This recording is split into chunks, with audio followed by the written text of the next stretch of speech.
Hey guys, okay, let's try this again and see. All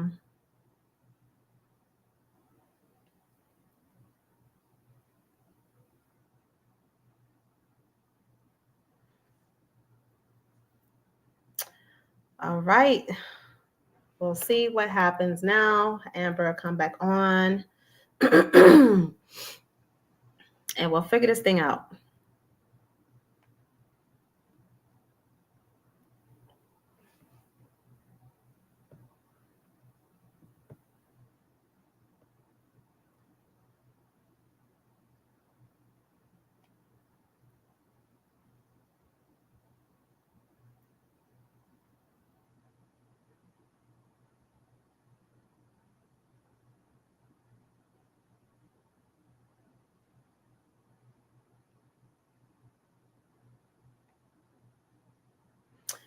Okay, we had Amber McCray on. She's going to join us again. I was using a laptop.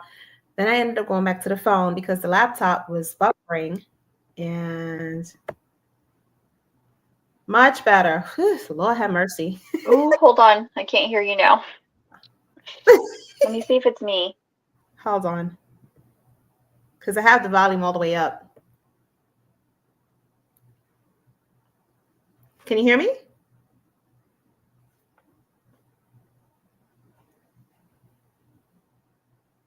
Okay.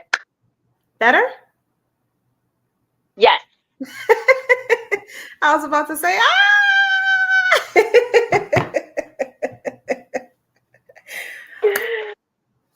So I'm gonna have like 3 different part 1, part 2, part 3 with the Streamathon, but it's all good. It's not a big deal. You are killing it. Thank you, girl. I be trying up in these streets. Let me get your thing back. Well, Jess couldn't make it. She said she had some. I know. I text her and she's like, I literally just text her. It's all good. It's all good. So we can start from the top and we just go through the process because now I think it'll be better now with the Wi-Fi because I was having really major Wi-Fi situation going on when I first started earlier. It was just so it's all good. Whatever's happening is happening. I'm gonna just let the universe do what it does. Right? It was a trial run. Thank you. I appreciate it. So when did you because I know that you do therapeutic nutritionist, and so when did the connection coach piece come into play? Well, for me it's the same. It just a lot of people does when I say therapeutic nutritionist, they're like, what the fuck is that? To be honest. Right? Words. And so I'm like, okay, well, that's not connecting with my ideal client because it's missing. They're like, I don't know what the fuck that is. That sounds too technical. It sounds like therapy and nutrition, which both sound super shitty to me. So no thanks. I get it. But let's jump into it though. Who is your ideal client though? Who are those people? So my ideal client are women who really are about, 30 to 65, and they have been through some shit and they are ready for change. It's gonna make me cry. It's okay. Because you could cry. They're tired. They're tired of being tired. They're ready to begin living their life. And they've just been surviving this whole time, feeling disconnected and not knowing that there was any other fucking way to live. And so they've gotten these little glimpses of, hey, maybe there's something different. And so they're ready. And that is my ideal client. They're ready for change. I love it. Let me just put it this way because the sun was just blaring in my face just now. Lord have mercy. That's amazing. So how did that come about when you decided that this is your ideal client and these are the women that you want to work with? Because that was me. That is me. And I know the struggle, right? And amazing women like you that I have come across. My mom is my ideal. Yeah. I've watched her grow and and be vulnerable. And she started this journey about like a year and a half ago. Mm-hmm. And it's just amazing to watch. And I know what I've experienced in breaking out of the system per se, breaking out of the supposed to be's. I say fuck perfect. We've been programmed to be these perfect robots, things, women, whatever the fuck you want to say. Yeah. Following all these rules of supposed to be's. Mm-hmm. And that's not, as humans, that's not how we were created. And so we feel, it's not. It is not. It is not. This is why we see so many people when we talk about pandemics. People don't want to be here. Why? Because it's not fucking fun. It's not. It's not. We're told that who you are is not okay. Like, you have to be all of these things, and you have to do them all. I want to know who made this supposed to be. Who said all of these shit that we say in our head, oh, it's supposed to be this way. It's supposed to be. Who the fuck said that? Who made those rules? I don't know. I think that society has so much make-believe bullshit and people follow them time and time and time again. The perfect example I always give is the fashion industry. When someone says, who's a fashion icon or whatever, that the color of the season is orange, a bitch like me be wearing purple because I just don't get Well, I'm not going to subscribe to what you think my fashion should be. So the fact that people have thought about all these different things is just a construct of a person's imagination of what their belief system is. But you don't have to go with another person's belief system. You got to honor your belief system. And that's why I get so passionate when it comes to authenticity, being the authentic self, because being the authentic self is creating your own belief system, creating exactly who you want to be, and, breaking the misconception of how people perceive you to be. And that happens from like childhood bullshit. Like, I was programmed to be the people pleaser in my family. So growing up, I'm like, I got to take care of this one. I got to do this for this one. And you deplete yourself and you're trying to figure out why, but you don't know how to stop the damn cycle because you weren't taught how to. Well, and that is huge right there, is helping people understand that they have a choice. There is a choice. So many, I didn't even know I had a choice. I didn't even know I was in that. And I definitely was cookie cutter. Like, this is who you're supposed to be. Like that. Okay, spit it back out and create new ones. Like, and then something changed and my whole belief system fell apart. What was it that changed for you that your whole belief system fell apart? Was it a specific moment in time? Was it an experience? Mine was a near-death experience. What was yours? So, to be completely honest, it was a moment that it started and then it compounded. So, when we had the first election when Trump was being elected and vaccines were being talked about, those two things shifted my whole focus. It made me like, oh, I need to pay attention to what the fuck is going on. I had never done that before. I had never paid attention. What do I want? Not what are my mom and dad doing? What are my grandparents doing? What do I want to do for my kids? Just because all that has been the way that it's been done, what do I want to do? And so it just started there, and learning, my brother and my daughter, almost losing them because they no longer wanted to be here, and seeing the mental health system in this country. I was like, this is absolutely asinine. This is insane.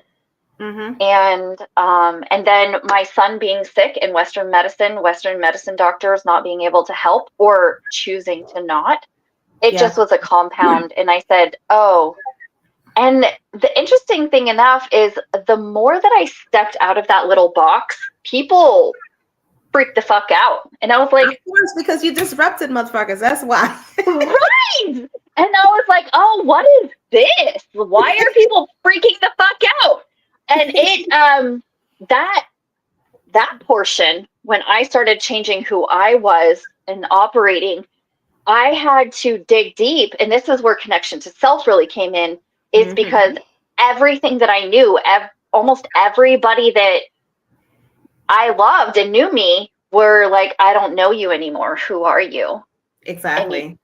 I don't like that. Go back to the other way. And I was like, ew. Yeah, for me, it was like, don't change who you are. We like the way you are. You're so loving and kind. And it's like, once I said, fuck you, and I want to, kind of like implement boundaries of who I want to become and work in being in my authentic self, embody all that is Dillis, Victoria, Phoenix, Wait, Davis, whoever the fuck my names are these days. Why is it to you? Why? Why do you, right? Like, why do you care so much? I mean, when I shaved my head, people lost their shit. Yep. And I was like, why? Why are you worrying about me shaving my fucking head? It's my head. It's on my body. And I do what I want. If it makes you feel good, if you feel free doing. And here's the thing. I think what it is that when you start changing and disrupting, people are so afraid because they know within themselves they have changes to make and they don't want to make the changes. And you being around them is disrupting their spirit because their spirit has already been talking to them like, hey, you need to be doing this thing. You need to be living in your purpose. You're supposed to serve humanity. What the fuck you waiting for? And here comes Amber. Woohoo! And they're like, damn, this is making me uncomfortable as fuck. Right. And their own fear of losing, being abandoned. Because I think that we all have a deep, innate fear of being abandoned. As humans, we don't want to be alone. And so when we disrupt that comfortability, are they just going to leave? Are they going to leave now? Oh, this doesn't feel safe. Any kind of change makes it scary. Absolutely. And I think too, with change being scary, people don't want to lean into the fear because they're so afraid of the unknown, or they're afraid to find out exactly who they are. And that in itself is scary. When I learned that I have my light and I have my shadow side, and my shadow side can be a vengeful, vindictive bitch, I had to learn how to embody her and kind of like walk in my duality and allow that to serve me in a positive, powerful way and not in a negative way. Right? That's huge. You got to learn. You got to learn those things. And it's sitting with the self, because I took my vindictive, black, dark self and I put her in a straitjacket with some shackles, and I put her all the way the fuck back in my subconscious mind. And I left the bitch there for years because she wasn't serving me. And then I had to face her in 2019, 2020 when I was going. And she was like, ah! Yeah, she was like, what you going to do now? What's up? And I'm like, I don't want to deal with your ass right now. She was like, but Dillis, we need to deal with each other. I mean, you and me, like, what are we doing? So people are afraid of that. 100%. They are, because we're not fucking taught that shit. We're not taught also that anger is a beautiful emotion and it can be essential. But the only anger that we're taught is explosive anger. And when we hold it in and it comes out in negative ways, not the healthy ways to process anger. I've always said, honor your feelings regardless if they're good or bad, because feelings are neither good or bad. They're just feelings. And it's sitting with the self and saying to yourself, like you said, like, what's going on with me? Why am I feeling this anxiety and nervousness and, sweaty palms or whatever? Like, where is it coming from? And the more you sit with yourself, the more that you do self introspection, the answers come to you quicker because you're so in tune with you emotionally, mentally, and a spiritual level that you feel it physically. And you'll know what's with you on a spiritual level where you don't have to be running to the fucking doctor for them to tell you, oh, you need to go to a psychiatrist. No, I don't. I need to sit with my motherfucking self. That's what I need to do. And I truly believe that a lot of these illnesses is because we're running from our emotions, right? The more that we shove them down, I believe that we create emotions. I know that I did for myself when I lived a life of lying and cheating and disconnection from myself. I gave myself one stage before cancer. I know that. Damn. And when I changed my life, that went away. Yeah. Because our body is, all that is disease, dis-ease. Yeah. Our body is creating a disease. Yeah. I'm not saying that there is not a place for Western medicine. I definitely believe that there is. I just believe that it's more short term than Yeah, long term. And we are absolutely. not taught long term health. Mm-mm. We're not. And even when it comes to self love and self care, at times we're not taught what that actually means, because self love and care, yes, it could be getting a manicure, pedicure, massage, and all those things, but self love too is like really, really being in tune with yourself emotionally, mentally, and accepting everything you're feeling, accepting it And and embodying it. right. And what I've found is the reason that people don't do that is because they're terrified that when they go and cry in the bathroom floor that they're never going to get up. And Hmm. that's the fear that they're going to get stuck in those places. And I understand that. I have had that same fear. But Hmm. what I have found is that when you honor them, they don't stay as long. Yeah. And you don't have, I know that I used to have these dips, right? Depression highs, but now it's more like this. It's more manageable. You're like, oh, Really. which is natural, which is the flow of, I mean, it's being human, right? But it Mhm. doesn't have to be so extreme, this black and white, this harsh Yeah. up and down. Hmm. um but what happens is when also we try to shut off pain, shut off fear, shut off anger, we also shut off joy. Yeah, because you suffocate yourself so much that you become so fucking numb that you don't even know how to feel anymore. And that was me A for a very hundred long. percent. I didn't know how to feel. Like someone could be like, "You're beautiful. I love you." Da, da, da. And I'm just sitting there like, "Yeah, that's cool. That's nice. I like to hear that." Right. Deep down inside, I didn't know how to receive it, accept it, or feel about it because I was The so receiving fucking. is, that's a whole other level, is receiving. Absolutely. Receiving joy, receiving peace, receiving unconditional love, receiving that a person accepts you for who you are, receiving that you accept you for who you are, receiving your form of love and compassion and worthiness and value and forgiveness and all those things that come along with it. It's a process, and it's something that has to be implemented every single day. Like when you wake up in the morning, you brush your teeth, you wash your face, you wash your ass, you wash your body. Those things are just like it's second nature, you know? So when it comes to feeling and accepting and receiving, it's the same thing that needs to be practiced every single day. You know, you just cannot stop that one day because you go back to the numbing spot. Exactly. That's why I've created my badass morning. Some people call it a miracle morning, whatever the fuck you want to call it. I spend time with myself. I journal, I do affirmations, I meditate, breathe, whatever the fuck you want to call it. Sit with Yeah, yourself and allow yourself to just be. That's yeah, when my most creative, I always have a pen and notebook, because when I'm sitting, that's when my most creative juices flow and downloads and all of that. And yeah, spending time with ourselves. yeah. What I do too is I pretty much listen to 8 to 11 hour meditation, healing, sleep music. Mm, I love And that. some girl, I could say I have like 500 playlists, and I choose one which whatever my spirit speaks to is the one that I use. So last night it was like financial abundance and releasing the negative imposter syndrome, all that stuff. And I sleep with this. So in the morning, I'm so refreshed. And then in the morning it's like, gratitude. My roommate has 10 morning gratitude affirmations, and she has it stuck to the wall that when you're sitting in the toilet, you have no choice but to look in that direction. Oh, I love that. I Right. love that. Yeah, so it's 10 affirmations. And so I was on TikTok a couple months ago, and it was a gentleman talking about affirmations. Instead of saying I am, I feel. And so I started utilizing Mm, I feel grateful. I feel my lungs that are healthy. I feel my body that's physically great. I feel the abundance.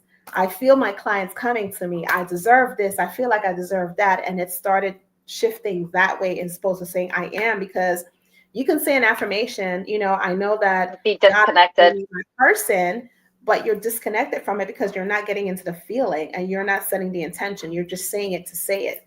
And for a long Right. time, that's how I used to be. I'd be like, I want this and I want that. And okay. And I'll go about my business and nothing's happening. You're like, what the fuck just happened? I affirmed it. No, you didn't. You didn't affirm Yeah, that's huge. That's huge. And like you said, bringing back to the body, right? it. Yeah. And we have to make it believable too. A lot of the women that I work with, they're like, it's not going to do me any good to tell me I'm a millionaire because I'm not. That my body doesn't believe that.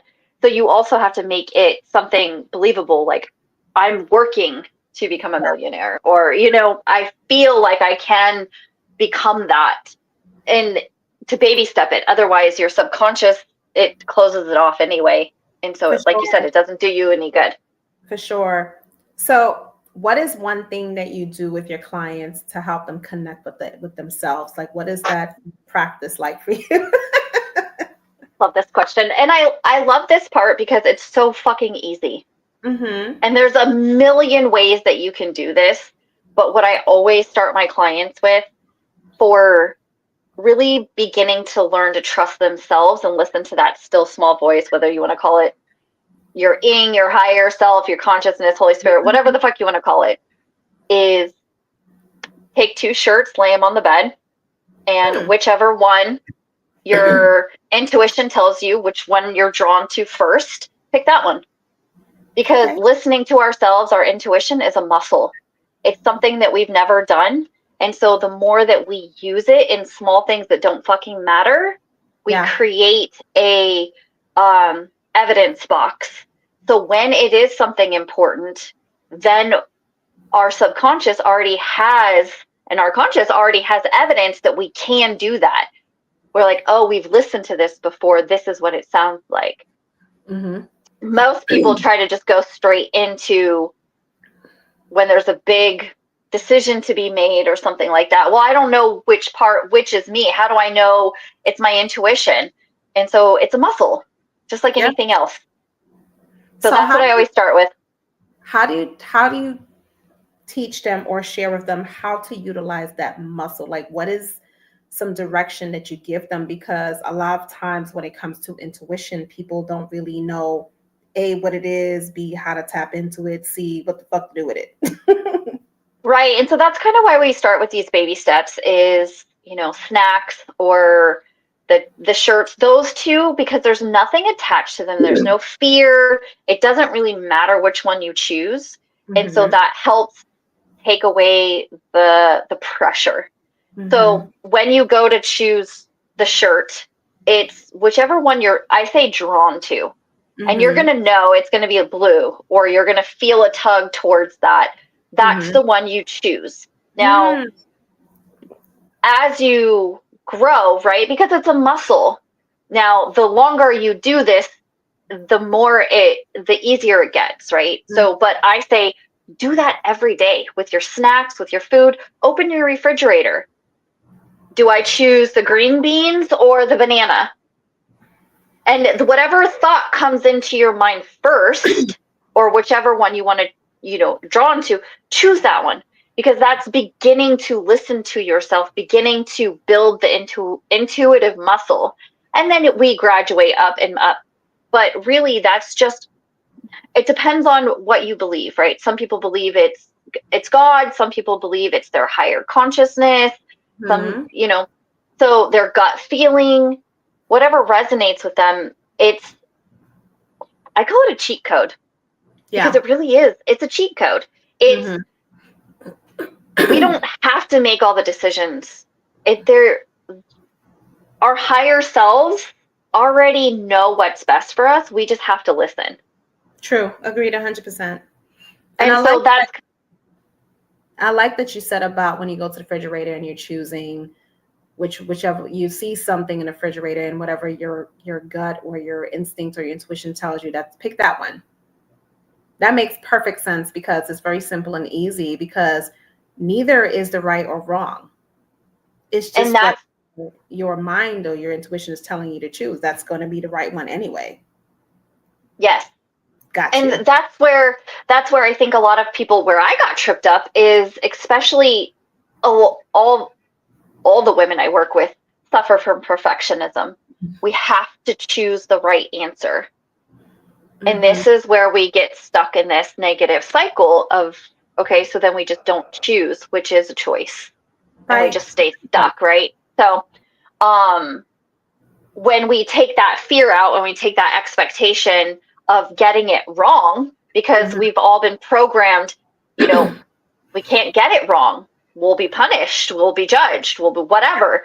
And so when we start small like that, then it's building that muscle and evidence that we can listen to ourselves. And that also is really huge, because we haven't been taught how to listen to ourselves from birth, especially, you know, if you're like, you have to go give Aunt Edna a hug, and you're like, I don't want to hug her. And you know, your family is like, exactly, you're already being told to not listen to yourself. Yep.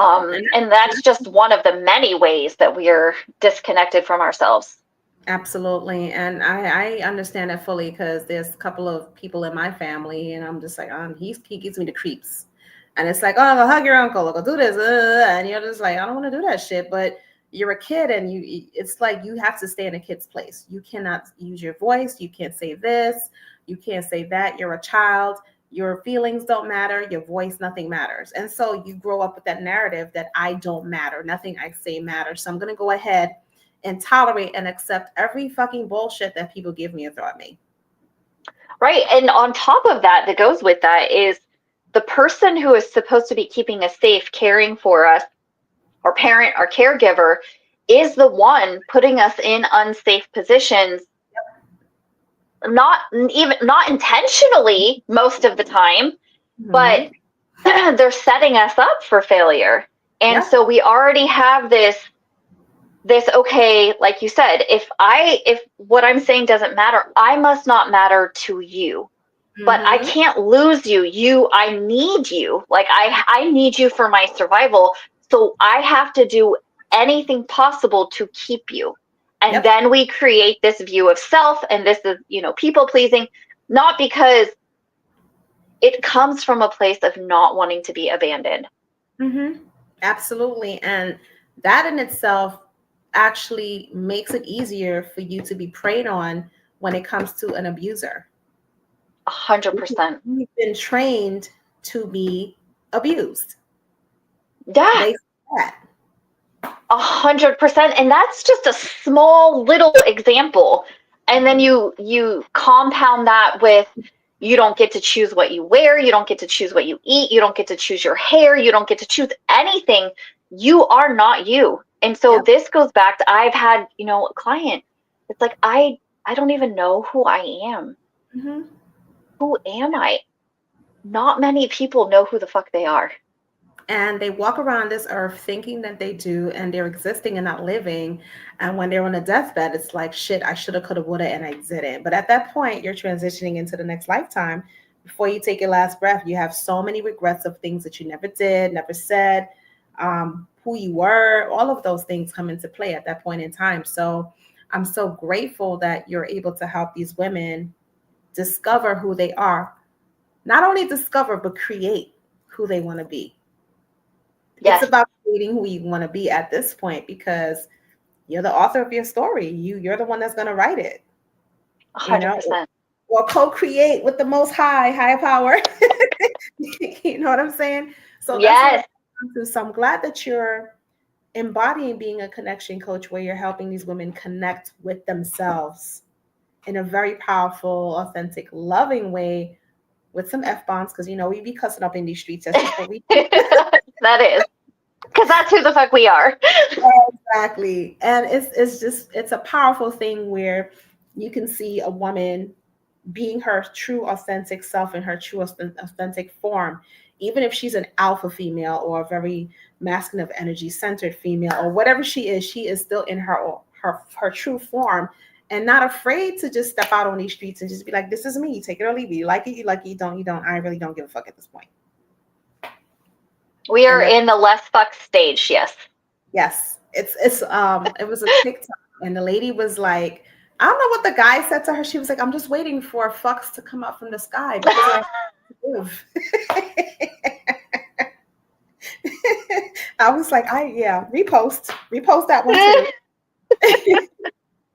And yeah, because once you come to that place of connecting with the true self, the real self, that's when everything just feels a little bit lighter. Not that you're not going to go through to challenges or, trials and tribulations, but you'll know how to confront and handle them in the most powerful way because you're your most highest powerful self. Yes. And that doesn't mean that we're never going to, like you said, feel pain or fall or make mistakes or go through something traumatic because we're human. Yep. We are human. We're to be having a human experience as sometimes we're human beings having a spiritual experience. Yes. And being human is weird. I'll talk about it. So do you have any like holiday offers, any specials that you have going on that you want to share with the peoples? Right now, I am just having discovery calls. What I want for you guys is to not fucking wait for the new year. Everybody waits for the new year to start something. We don't need to start now. Start today. It's a free discovery call. Hop on a call, talk to me about how your goals, who you want to be, where you want to be, what do you want to create? What do you want to feel? Exactly. What do you want to feel? And we don't need to wait. And so that's why I didn't do any holiday things. I'm like, you know what? No, we are doing this today. We're not waiting until January. We're not waiting until Christmas. It is today. We have this moment and this choice. We always wait. We're going to wait and see. We're going to wait until Monday. We're going to wait until learn more. I'm going to wait until am this weight. No, stop waiting.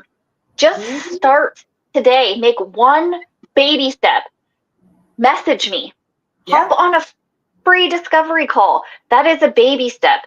And then let's fucking celebrate that. Let's celebrate that you just took that step and you didn't wait. Yep. Agreed. 100%. That's why I'm doing my master class next Sunday. I'm not waiting till next year. Yes. I love that. Because it don't make no damn sense. I mean, I have a plethora of different things going on, and I'm like, right. I'm just with like this year. I'm not gonna wait till next year to do it or whatever because to me it doesn't make no sense. And I'm definitely a person that I like to take action and I don't like to wait. Like I was having a conversation the other day with my ex, and she was like, "Are you seeing someone?" And I was like, "Yeah." And she was like, "Why do you move so fast and move on so fast?" I said, "Life is too fucking short, and I'm not gonna sit here and wait." Why? If someone is treating me the way that I deserve and is aligned with my energy and is doing all the things, I'm gonna sit here and be like, oh, wait a minute, I'm just gonna sit here and wait for why? It's one of the things that I love about you. I love watching you grow and just do all these different things and try. I think that is also so beautiful. And what I help women do is fail forward. We're going to do things that don't work out. That's the fucking point. You're not going to know what works if you never try anything. Exactly. And fortunately and unfortunately, you have to figure out what doesn't work for you to figure out what does. Yeah. Because, I mean, I've been in and out of relationships my entire life. And the thing about me is that people are like, well, you don't take time to heal. You don't take time to do this. And I'm like, I'm always healing. In a relationship or not in a relationship, I'm always healing. I'm always doing introspection. I'm always taking inventory of the self. That's something I've mastered doing my whole entire life. So it doesn't matter to me, but I'm a person, I'm very clear of what I want and what I deserve and what I need and what I desire. And it could be a person, place, thing, food, whatever the fuck it is. This chick gonna be like, oh, I want to try this.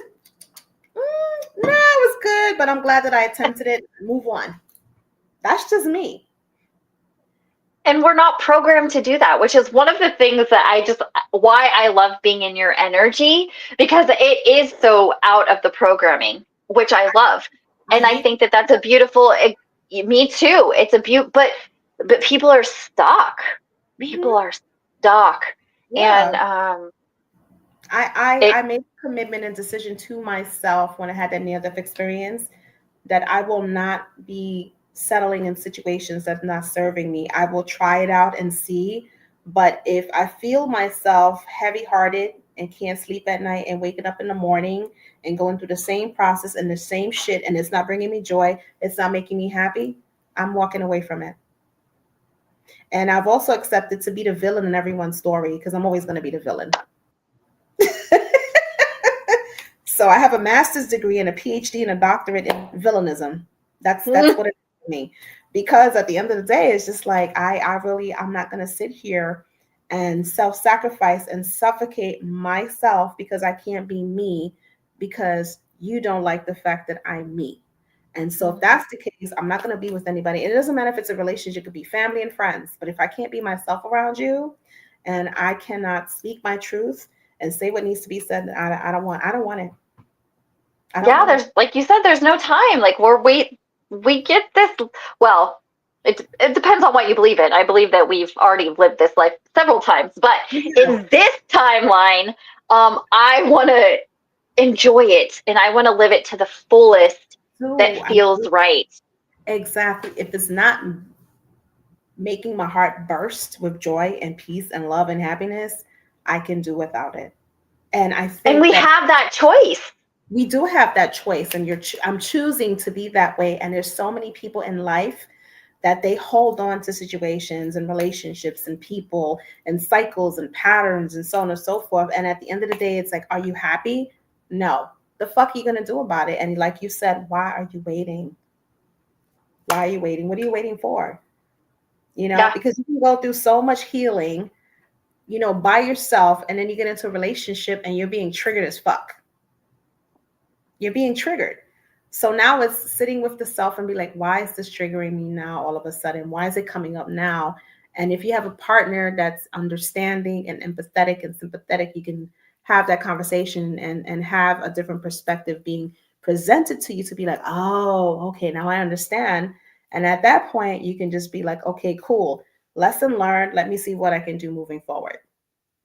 Exactly. And that's what I do for my clients is I step into that role that they don't have that person. And then the ultimate goal is to bring in their partner or friend or sister or somebody in their immediate life to be that person for them. Because I do believe that we need safe people. Like I believe we're created for connection. We need safe people. And so it's important to have those feelings and emotions validated. But we don't have to stay there. But I feel like we stay there so often because they aren't acknowledged, they're not validated, and they're told they don't matter. Yep. And it's old programming too, because if back in the day, your grandparents, they stayed together because they felt like you had to stay together. So grandpa could be cheating on grandma with like 500 other women. I'm going to stick beside him. No, I'm no. So it's breaking the narrative, because I always say that everyone else's experience that came before you, be it your mom, dad, your guardians, whoever it was that was taking care of you, your grandparents, those experiences that you were taught are based on their experiences, which they've put into you. And now when you become an adult, it's your responsibility to break those patterns, behaviors, and cycles and create your own belief system, your own experiences of how you want to truly, truly live your life, because it's not based on them no more. It's based on yourself. Correct. And we don't know this. We create stories on why they've done those things, right? And the beautiful example I always give is this mother and daughter. This mom would cook a ham. She would cut it, put it in this pan every Thanksgiving. Cut it, put it in this pan every Thanksgiving and cook it. And so when this daughter watched this mom do that, when the daughter got old enough to have her own Thanksgiving, she got the ham. The mom came over. The daughter was cooking. She cut the ham, put it in this pan, and put it in the oven. And the mom said, "Why did you cut the ham?" And the daughter said, "Because you've done that ever since I was little. That's exactly how you cooked it." And the mom said, "I didn't have a pan big enough to cook the ham in, so I had to cut it." But we just do shit because we've seen it done. We don't fucking know why. Exactly. And it's questioning, always being in question mode and wondering mode and trying to figure out, why did I do it this way for so long? And knowing that you have a choice to change it and make it different for yourself or however you want it to be. It doesn't have to necessarily be the way that your mom did it, grandma, auntie, uncle, whomever it was. whoever your guardian Yep. was in your life. And so that's something that I think a lot of people may want to just implement moving forward in their lives when they decide, because you have to be open, willing, and ready. If you're not, Yep. then it's not going to work. Right. And Yeah. that's what I tell people is the first step is questioning. Yep. Absolutely. I question everything all the time. I'm always asking questions like, why do you do this? And how come you do this? Like, bitch, if you don't stop questioning me, like, I'm sorry, and just answer that. But thank you so much, Amber. I appreciate you. I love you, Thank my you. sister. Of course, absolutely. Your information is already in the banner, so people know where to find you, where to go look for you, and so on and so forth. So you don't have to go through the whole, oh, can you find Perfect. me? Yeah. I appreciate you. You're welcome. And definitely give me a couple days and I will send you your recorded segment of the Streamathon. Sounds good. Thank you, guys. Thank you, beautiful. Hi. Bye. All right. So that was Amber McCrae. She's an amazing connection coach, nutrition, therapeutic nutritionist, but more so connection coach. So I'm going to go on and tell people about this here. The new link. After all of this stuff is going on, I guess laptop is working better now, which is good because it was just killing my battery on my phone. And the new link. People are like, what the fuck is wrong with this? To join me on StreamYard. So this is being streamed on Facebook, YouTube, and Twitch all at the same time. I just wanted to try something a little different so I can hit up all of the platforms. And so, yep, that's what I'm over here doing. So there's Victoria here. I started with a little late with Amber McCree. I had to do this like 3 different times already. So some of the people having technical difficulties. Just wanted to make sure that some of my guests know where to go when they are jumping on because they have the other one. And so I'm like, my apologies. I'm so sorry. Like I said, shit happens. It's just, this is just what it is. And so, yeah. So I created the Streamathon. Hey, hey. I created the Streamathon. My roommate, Joanne Morton, shout out to Joanne, and my friend, Alexis Jackson, best friend. She brought it to my attention. She was like, why don't you do a marathon with the Monday Night Sofa Conversations? Monday Night Sofa Conversations is something that I do every Monday night, 7 p.m. Eastern Standard Time on YouTube because I'm building my YouTube channel, of course. So when she brought it to my on my radar, I called my friend Alexis Jackson because she is a super moderator on Twitch. And so she was like, oh, so you want to do a Streamathon? Sending it now, Daya. And I was like, oh shit, a Streamathon. I'm like, yeah, definitely want to do a Streamathon. And so this is where we are now. The first one that I did was 2 Wednesdays ago. It went extremely well. I was on here for about 8 hours. I was doing a 12-hour Streamathon, but I was just like, I can't do this shit. Oh my God, it's so long, but it's good. It's so good. Daya, you can stay at 6. That's fine. Not a problem at all.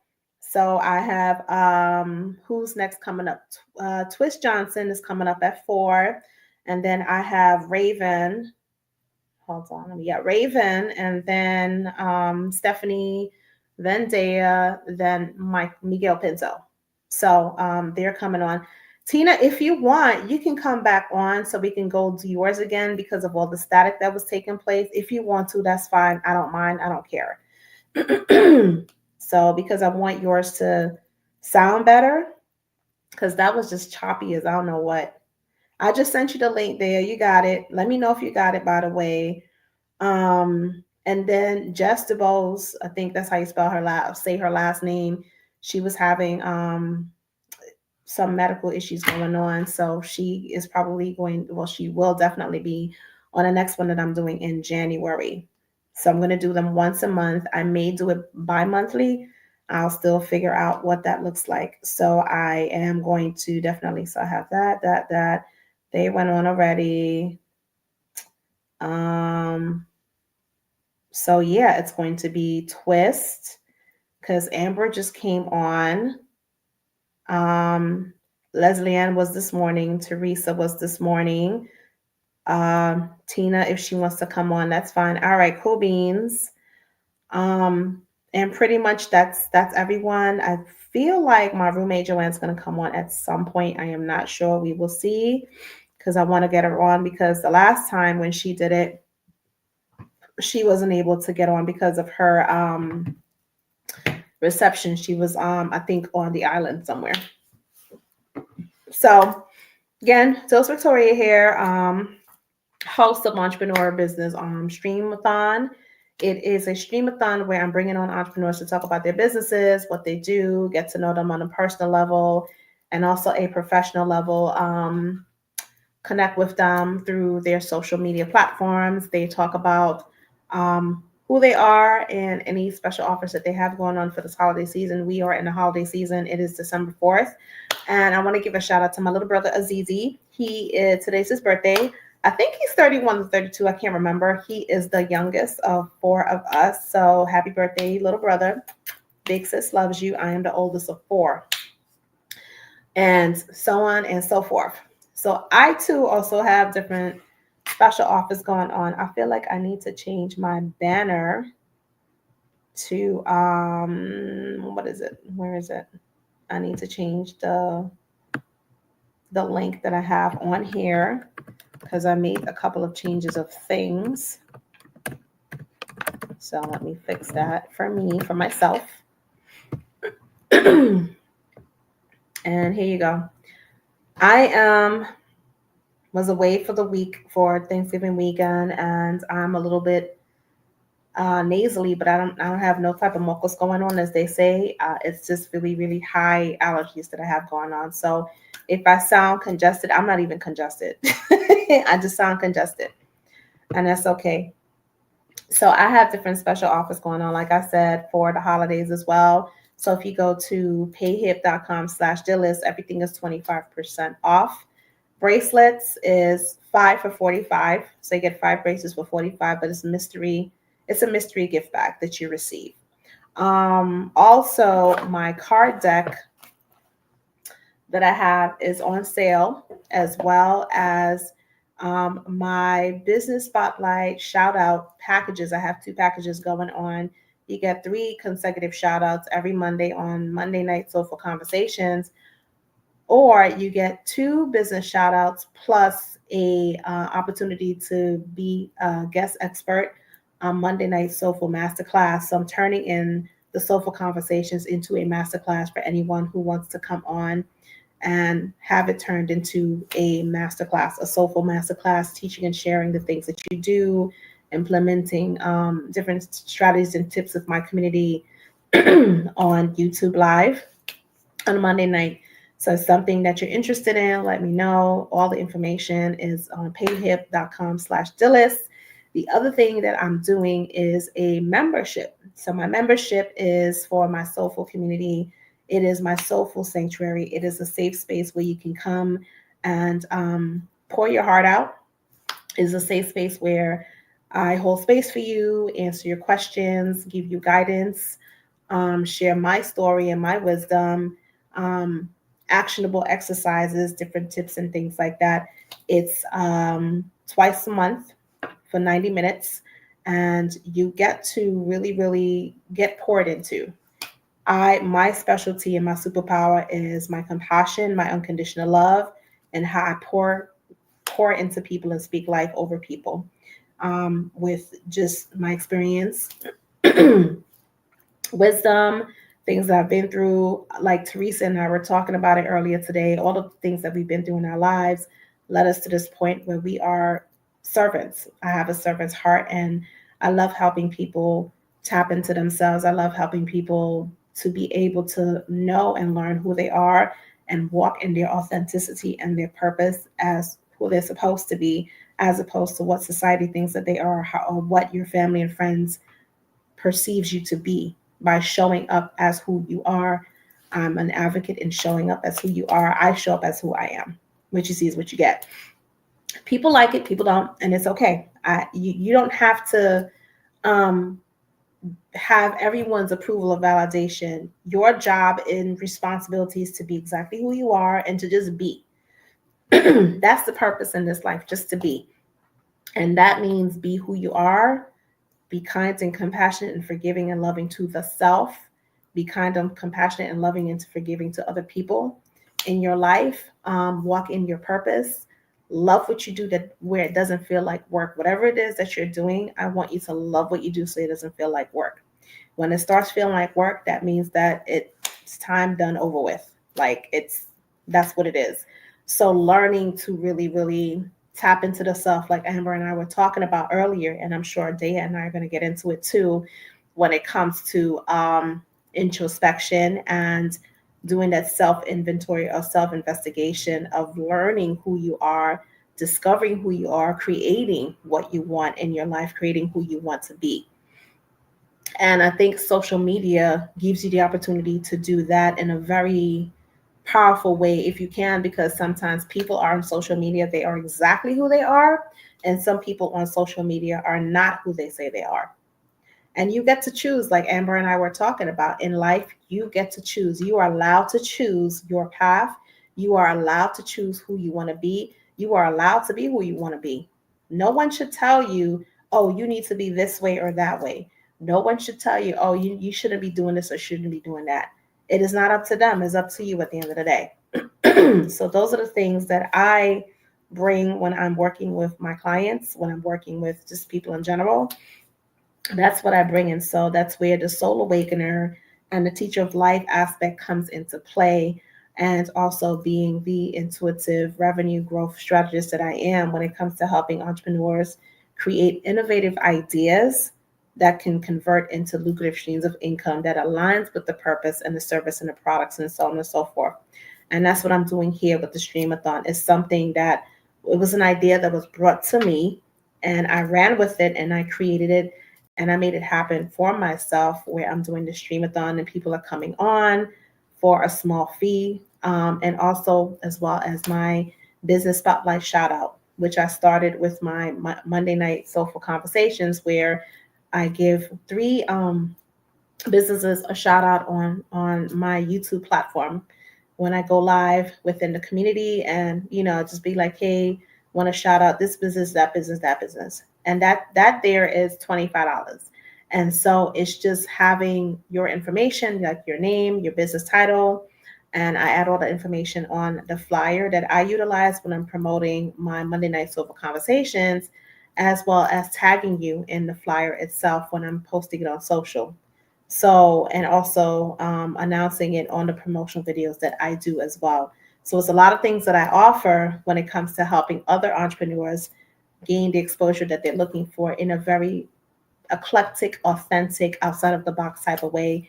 Because when I'm working with people, especially this is what I'm going to do also with the master class, is help you to think of a specific creative niche that aligns with your product's purpose and your services so that you can actually implement that to create the different streams of revenues in your business. And I love doing that type of stuff. I remember I was talking to this gentleman that I met on TikTok through my previous spiritual teacher, and he pretty much loves to play his music, his guitar in nature, and likes to have like the sounds of the birds and the wind and the waves crashing and things like that. And the first thing that came to my mind was like YouTube. You would be good to do a YouTube channel where you're sitting there and you're recording all of these sounds. These are meditational sounds.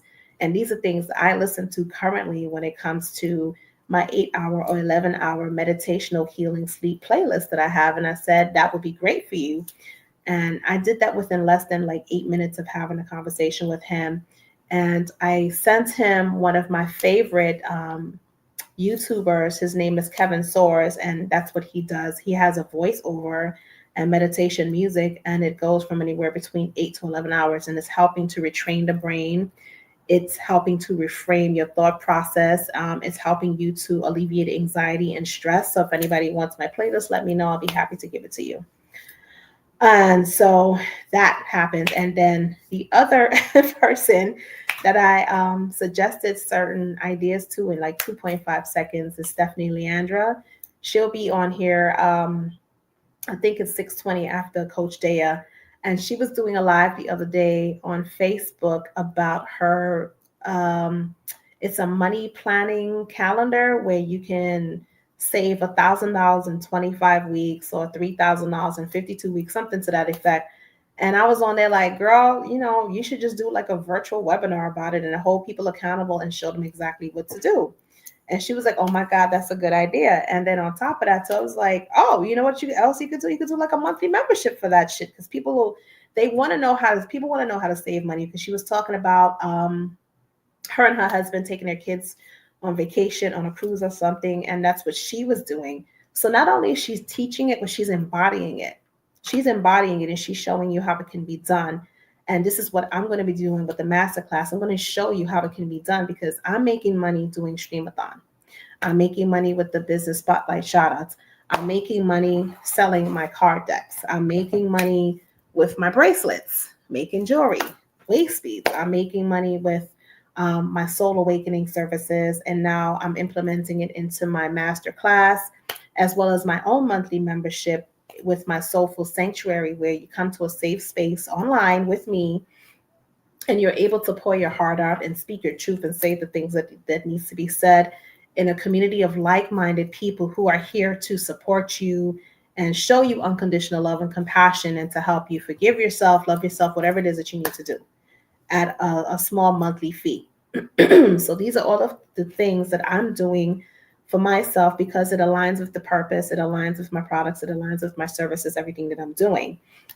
And so it makes sense. So together we'll create innovative ideas that make sense not only to you but the people that you're working on connecting with and working with, so that you can actually create these lucrative streams of income and have revenue growth within your business.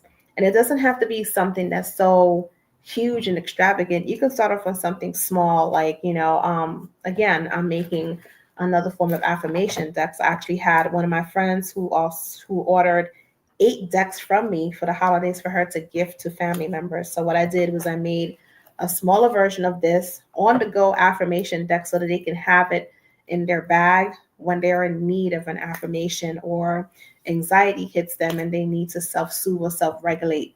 And that's what affirmations do. When you're reading them and you're being intentional about the affirmation that you're speaking over your life, it helps to regulate your nervous system. I don't know if you knew that, but affirmations help to regulate your nervous system. Anyway, for me, it helps me to regulate my nervous system and it brings me back to my center. Because sometimes you could be calling your friends and family members on the phone to be there for you when you're going through a fucking panic attack and nobody's picking up the damn phone because people are lifing. And so you got to find ways to self-regulate your nervous system and self-soothe yourself. It could be putting your feet in the grass. It could be meditation. It could be listening to the playlist that I said that I have, your meditational playlist. And it could be reading words of affirmations to yourself. It could be so many different things. And so that's what I'm offering with all of the services and products and things that I have going on within my business. And then again, also, I have my books. I got 365 Days of Affirmations. Everything for me is encouragement based. It's inspirational based. It's service based. It's being able to embody growth and change and joy and peace and happiness and freedom within the self. When you're doing these types of things, it gives you an opportunity to be free, to feel free, to experience a form of freedom that you've never experienced before. Even my tattoo that I have right here, it says free, right? So this is my reminder to always be free within myself. And your freedom may disrupt another person. That's okay too, because sometimes you just got to say fuck it and do what you feel is best for you. That's it at the end of the day. So that's what I'm offering. So you can go to payhip.com/Dillis. So you can read all of the things. If there's something that tugs on your heart space that you want to experience from me, be it a product or a service, feel free. Here to assist you, here to help. If there's something that you need more answers to or you need more details about, hit me up, soulfuldealers@gmail.com. And also, I have a newsletter. It's Substack. I think it's Dillis.substack. And I'm building my email list as well. So a lot of the things that I talk about are going to be more so on my Substack. And that's another way too. Excuse me, doing a streamathon, it ain't easy, guys. And that's another way too to get your stuff out there. So I share different intricate things like I was doing with who was it? Leslie Ann, the author of Famous Anthony book.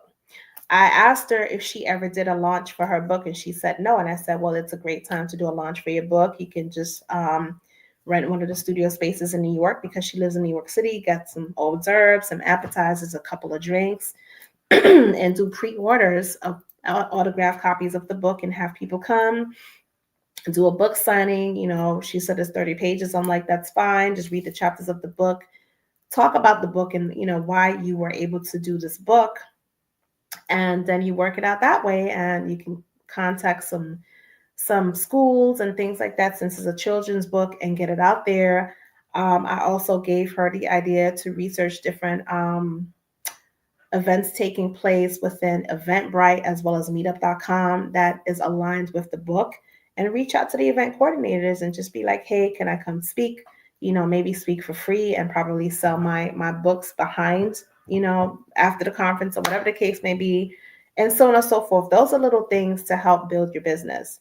So when I'm doing the master class next week, Sunday, it's for that, to help you expand your business in a very authentic, eclectic, outside of the box thinking type of way that helps you to build different type of streams of income. I have a lot of things going on. I'm a wedding officiant, author, writer, content creator, streamer, because I'm streaming on 3 platforms, Facebook and YouTube and Twitch at the same time. Jewelry crafter, intentional jewelry, the affirmation cards, the books, the membership, and also the masterclass, the Streamathon, and the business spotlight shout out. But it all entails the same thing: serving and helping people connect with the self, helping people to connect with different ideas that are innovative, that are outside the box to help their businesses grow. Right? So it all ties in to me helping people. That's what it is. My specialty is speaking life into people, pouring into you so you can be the best version of yourself and walk in your greatness and your power and your purpose, and know that sky's the limit and you have full potential to do whatever you want, how you want to do it, and how you want to create your life. And that's what it's all about at the end of the day, because life is to be lived. Life is not something for you to just exist. We are given one chance at life, some of us 2 or 3, because like Teresa Dawn Tyson, she died twice. And that's a warrior. That's a bad bitch right there. I almost died once. I almost died one time. And so I don't take my life for granted. If something is not serving me, if it's a cycle pattern or habit of mine, I do my best to let it go and release it. I had a massage last week, Friday, and the massage therapist was just fucking awesome. She picked up on some things about me, and I was able to learn from her that I still have grief in my body that I have to work on. And my little girl is running around, playing around and shit. And then the teenager in me is still very angry about certain things, and she's having a hard time letting go, which I've been told that before. So for me now, this is an opportunity for me to sit with the self again, because I'm always sitting with myself, to release whatever grief that is from myself. So I'm always in a space of growing and learning so that I can be the best version of myself. So I have to release that grief in order for me to be the biggest version of myself possible. And it's a process. It's not easy when you've been conditioned for a long time to operate a certain kind of way. And again, having a near-death experience shifted something in me, in my energy, in my mind, in my heart, in my body, and everything. And so that's when I make decisions, because I can make a decision. I can change my mind at any given point in time. If this person, situation, experience, or thing isn't serving me, I have the right to remove myself. Even if it's from me, I have the right to remove any patterns, cycles, or anything from me is not fucking serving me. I have the right to remove myself from it. Why? Because life is short. We're not promised tomorrow. We don't know. And even if you live fucking 90 years to 100 years, every decision you make in your life is going to affect the future. There's something that I always live by. All of the things. All of the things. There's something that I live by. It's that we live in the past, the present, and the future all at the same time. Hear me out when I say this, right?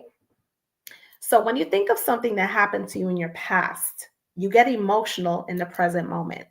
It is the past that already happened. However, your emotions are in the present moment. And everything you're doing right now in the present moment is actually going to affect your future or create your future. So every decision you make in your life can take place in 2.5 seconds. You can make a change like that in 2.5 seconds. And I've done that countless times in my life. Certain things did not serve me, and I was okay. Other things, I was just like, fuck it, it is what it is. But I can truly say when my time comes, and it's inevitable that we're all going to transition into the other lifetime, whatever that is. We know our birth date, we don't know our death date. And that dash is a small window. So, however you are living your life, if you feel like you want to change something, change that shit. Don't sit here and be like, but I don't know. And this and that. It's not serving you. If you know people in your life are not serving you, you have the right to say, you know what? This person isn't serving me no more. They're not making me happy. I'm not at peace. I can't be myself. And you can actually just bow out gracefully and let the motherfuckers go. It's okay. If there's patterns and cycles and habits of which you inherited from your family that is dysfunctional, that you see yourself consistently having patterns after patterns and cycles after cycles, you can effectively and actively and gracefully and compassionately and mercifully, if that's a word, remove yourself from those patterns and cycles. However, that takes time. It's not something that's going to happen overnight, because if you were conditioned to a certain kind of way, like I was programmed to be a people pleaser, I'm still a people pleaser to a certain extent. But now it's like when I catch myself doing it, I have to like roll it back in and be like, nah, son, we ain't doing that today. And that's okay. That is okay. Okay, that's fine.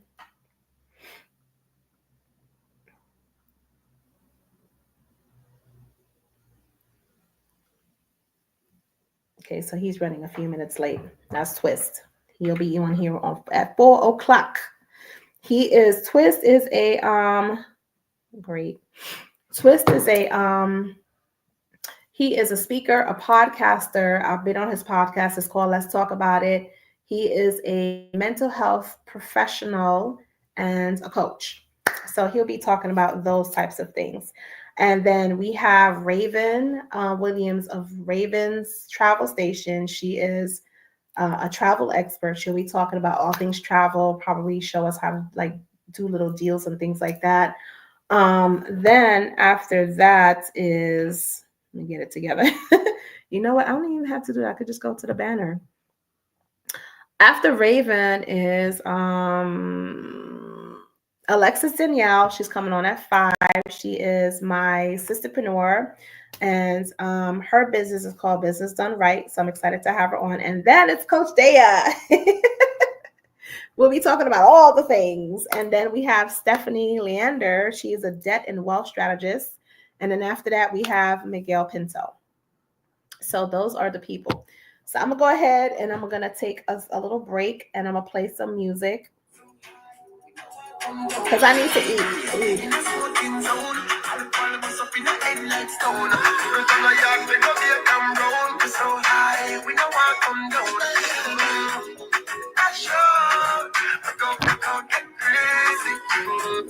Push it back, oh, you might get a crazy. Yes, girl, you are my nice.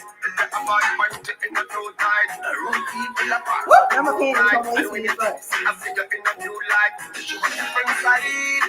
You don't show up. 1, 2, 3, 4.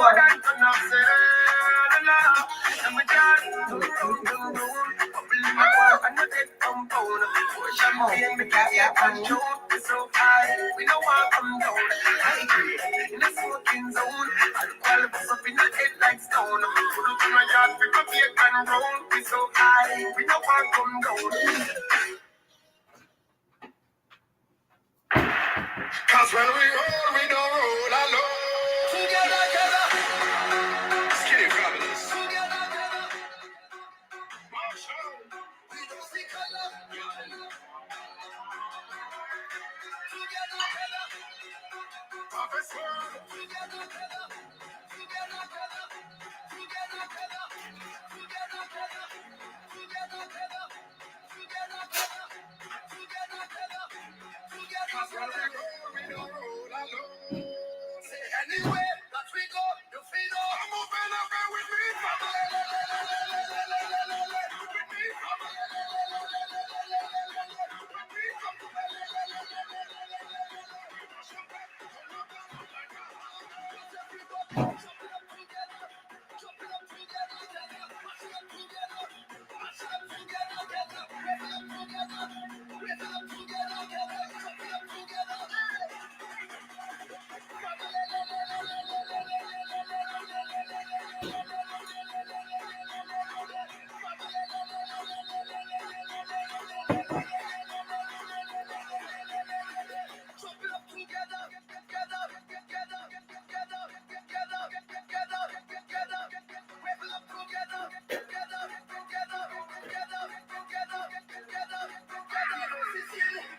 We don't see color, we see strength, we see power, we don't see race.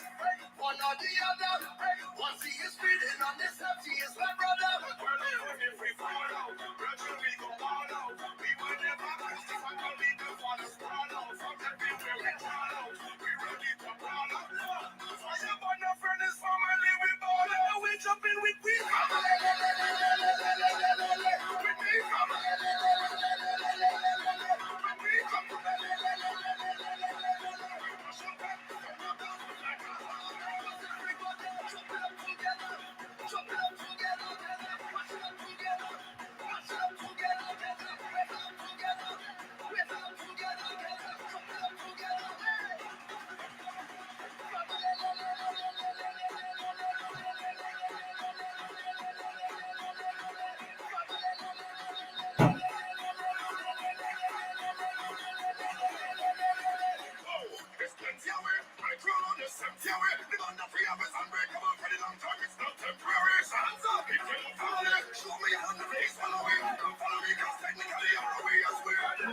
One time, family is family, you can live from that line. Some say them is not, but them know what to see the sunshine. Family, them my friends, I have them back at all time. Tell them on the friend, we battle with we family.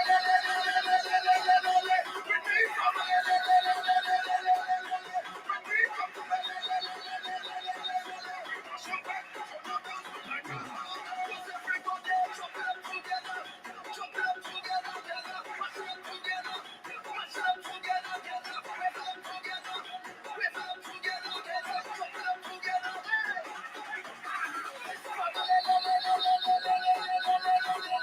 me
stunting.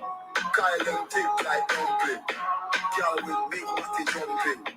Action, ready for the thumping, ready for the thumping, ready for the thumping. Bad girl step out, I'm stunting. Wait, my ties them tick like pumping. Look pop me, big body jumping. My money tick like a candy dumpling. Remix style on the vocal range. I'm beautiful, so me now play. Me no put me no chat, me no idol. Me money make a girl act suicidal. Girl fake like me weave them. Oh Lord, girl say she but me no believe them.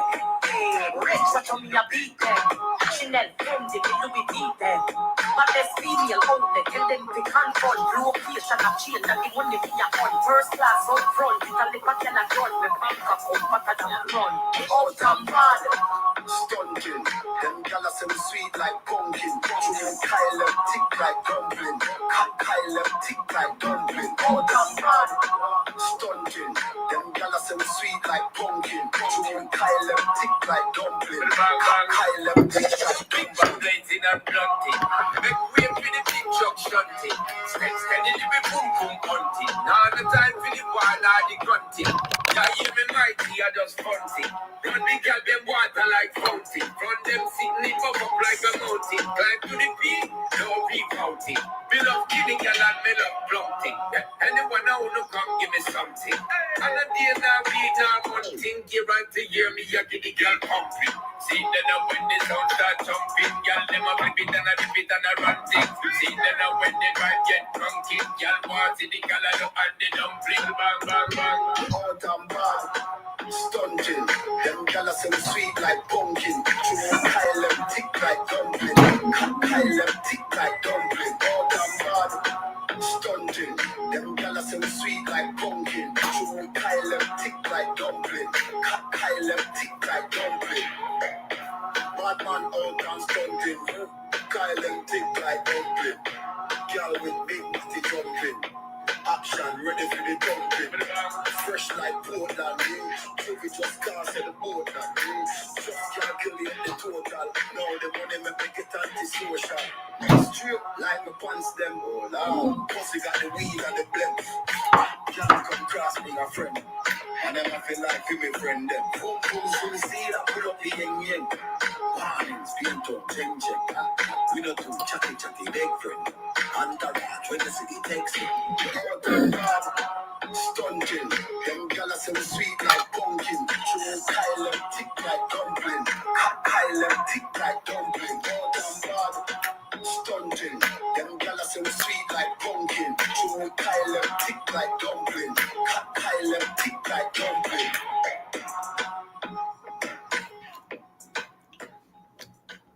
Do you know about bread? I feel like a DJ. I feel like a DJ.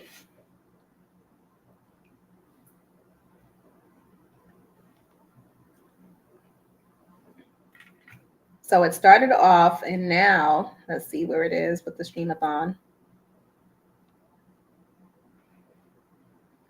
Okay, so it's still on here. I'm going to go ahead and add it to some groups.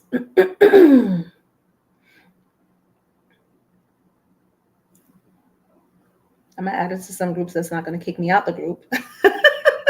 We don't want that. Adding it to Facebook. And so on and so on and so on, because it's streaming on YouTube, Facebook, and TikTok all at the same time. And so, yeah, that's what I'm over here doing. So again, Dills Victoria. I am thank you. I am the host of Entrepreneur Business Streamathon. I decided to go ahead and add it to different platforms, which is going on right now. And pretty much it is bringing on different entrepreneurs, aspiring entrepreneurs, to talk about their businesses, any holiday specials they have, because we are in the holiday season, as well as what's included. So you get the 20 minutes or 25 minutes, depending on which package you got. You have your name, business title, and website Scrolling across the banner, as you can see there, as my banner's being scrolled across, I ask questions like an interview. You get to talk about who you are, and people get to know you on a personal level as well as a professional level. You get your recorded segment a couple days later. Just give me a moment with that because it takes a while to process that. You get all your information promoted across my social media platform, which is 10,000 strong. Your personalized flyer as well with your name on it, picture, time slot, and your business name. And so I go ahead and I market and promote all of those things leading up to the Streamathon. So the last Streamathon I had was November. I don't even remember what day it was. It was a Wednesday 2 weeks ago, and now today. And then the other one will be on January. I don't even know what date that is, but let's see. It will be January. Not the 1st. January 8th will be the next Streamathon. I know for certain Jessica Bowes is going to be on that one because she can't make it to this one. And I'm bummed out about it, but I hope that she's doing better, doing well. And then we have other people that's going to be on there. And as it grows, it's going to expand. So there's 2 prices for the Streamathon to come on and do this with me. It's $35 for one and $45 for the other. So it's a 20-minute segment with me. You get to talk about all things you. Your information will be across the banner, just scrolling away like they do with, back in the day. I don't know if they still do it on TV with the news. You have the information scrolling. So you have that, your personalized flyer, all your stuff being shown on all types of social media platforms, TikTok, YouTube, Facebook, Instagram, and my Substack. I do have a Substack, so make sure that you join the Substack, which is dillis.substack.com. Recorded segment. That's the $35 one. And then the $45 one, you get an additional business shout out on my business spotlight shout out on my Monday night Soulful Conversations. So I have that going on as far as a Streamathon. This is a creative way to create revenue for myself doing stuff like this and also helping people at the same time. So it's twofold. And that's something that I will be teaching in my master class next week, Sunday, December 15th. I'm having an Aligned and Abundant Intuitive Revenue Growth Masterclass. So I want you to be aligned and abundant for 2025. I want to position you right now in real time to have all of your revenue streams of income taking place the way that I'm doing here right now. Proof is in the pudding. It works because this is something that I'm doing.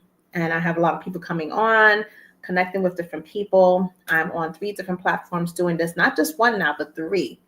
So imagine the amount of people that you would reach in real time through Facebook, YouTube, and Twitch at the same time with the Streamathon. So that's another thing to upgrade it by. And you get to talk about yourself. Be real and honest and true to who you are as a person, a spiritual being having a human experience, a business owner, whatever it is. Talk about the good, the bad, the ugly, the indifferent, all of that. And you get to see me in my daily way that I live. So eating food,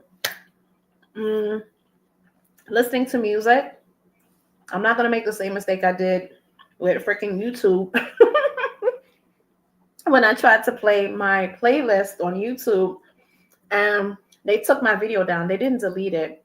They just blocked it until I'm able to remove all of the music. So what I did was I recorded all of the entrepreneur segments and uploaded it to YouTube. And then I sent all the entrepreneurs their segment so they can utilize it for marketing purposes. That's the other reason I wanted to do this too, is because yes, there's Facebook ads and there is Instagram ads and TikTok ads that people utilize.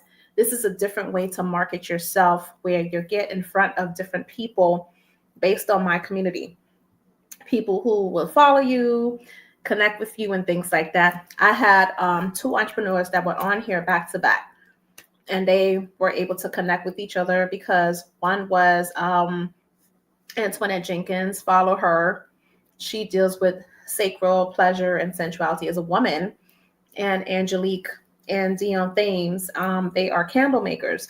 And so Angelique was interested in working with, Antoinette was interested in working with Angelique and Dion to create specific candles for her sacred sensual pleasure gift bag that she's doing, whatever the case may be. And that was a connection based on them being on the Streamathon. So you never know what can happen when you come onto the Streamathon. It's fun. I have a good time. I eat. I go to the bathroom. I have my tea. Sometimes I do card pulls, depending on how many people are on here. And I just share my life and I share who I am. And I speak life into you. I pour into you and things like that. The same way I would when I do Monday Night Soulful Conversations. The same way I would when I'm going to be doing my my Soulful Sanctuary monthly membership. You're coming into a safe space. So this is what this is. I have Twitch now. Twish Johnson coming on at 4. He is a speaker, podcaster, mental health professional, and coach. So we'll be talking about things mental health. After him, I have Raven Williams. She talks about a lot of travel. She might give us some tips and tricks on how to book those flights for cheaper rates and hotels for cheaper rates. I know I want to travel a lot. And so this is a good way for you to learn how to do that. Followed by Alexis Danielle. Ooh, let me send her this message too to let her know that we shifted.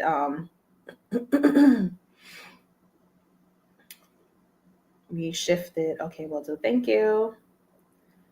And yeah, we have Alexis Danielle, and then we also have Stephanie Leandra. She was the one that is doing the money planning calendar thingy to teach you how to save money. I think I sent it to Alexis, but I'm going to send this again because I just want to make sure. So these are all the moving parts of when you're doing a StreamYard or when you're doing a Streamathon. It's not just, oh, here, I'm doing a Streamathon. No, there's so many moving parts that goes into it, right? You have to promote the Streamathon. You got to get people to join you on the Streamathon, people who believe in the Streamathon, people who believe in you, people who will trust you to want to do the Streamathon with you. I have to create the personal flyers for everyone.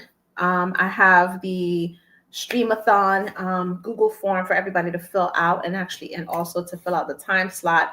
You have to make sure that one time slot is not you're not duplicating time slots. And I had that happen today with Teresa and Tina. So Teresa came on first and Tina jumped on afterwards, which was good. And then Jess couldn't make it, so that kind of like filled up that time. And then Amber was supposed to come on at 3, but I asked Amber, she wanted to jump on at 2. And then I have Twist coming on at 4, 4 to 4:20. And then from 4:20 to 4:40, that's Raven. And then from 5 o'clock to 5:20, that's Alexis. And so it's so many different moving parts to this Streamathon. It's just not a wham, bam, thank you, man. No. It's a lot of work. And I've been on here since 12 o'clock. So you could only imagine. And I'm doing it on 3 different platforms. So that's just what it is. This is good. So I'm eating jasmine rice and a curry chickpeas type thing. No meat today. So this is what you do when you're doing a Streamathon. So if anyone is interested in creating their own Streamathon, holler at your girl. I'm here to help you. And yeah, it's a good way to connect with other people in real time, as well as on all the platforms. So that's what this is. That's what I'm doing. I went ahead and I invested money into StreamYard because I had the free version and I decided to just go ahead and invest a little money into the paid version since they're still having holiday sales offers. I went ahead and I did that so I can have the Streamathon done on 3 platforms as opposed to just one. It makes a huge difference when it's just one because you're able to reach as many people as possible through each platform within the 8 hours or when your segment is. So it makes perfect sense. So I'm doing y'all a solid when I do that.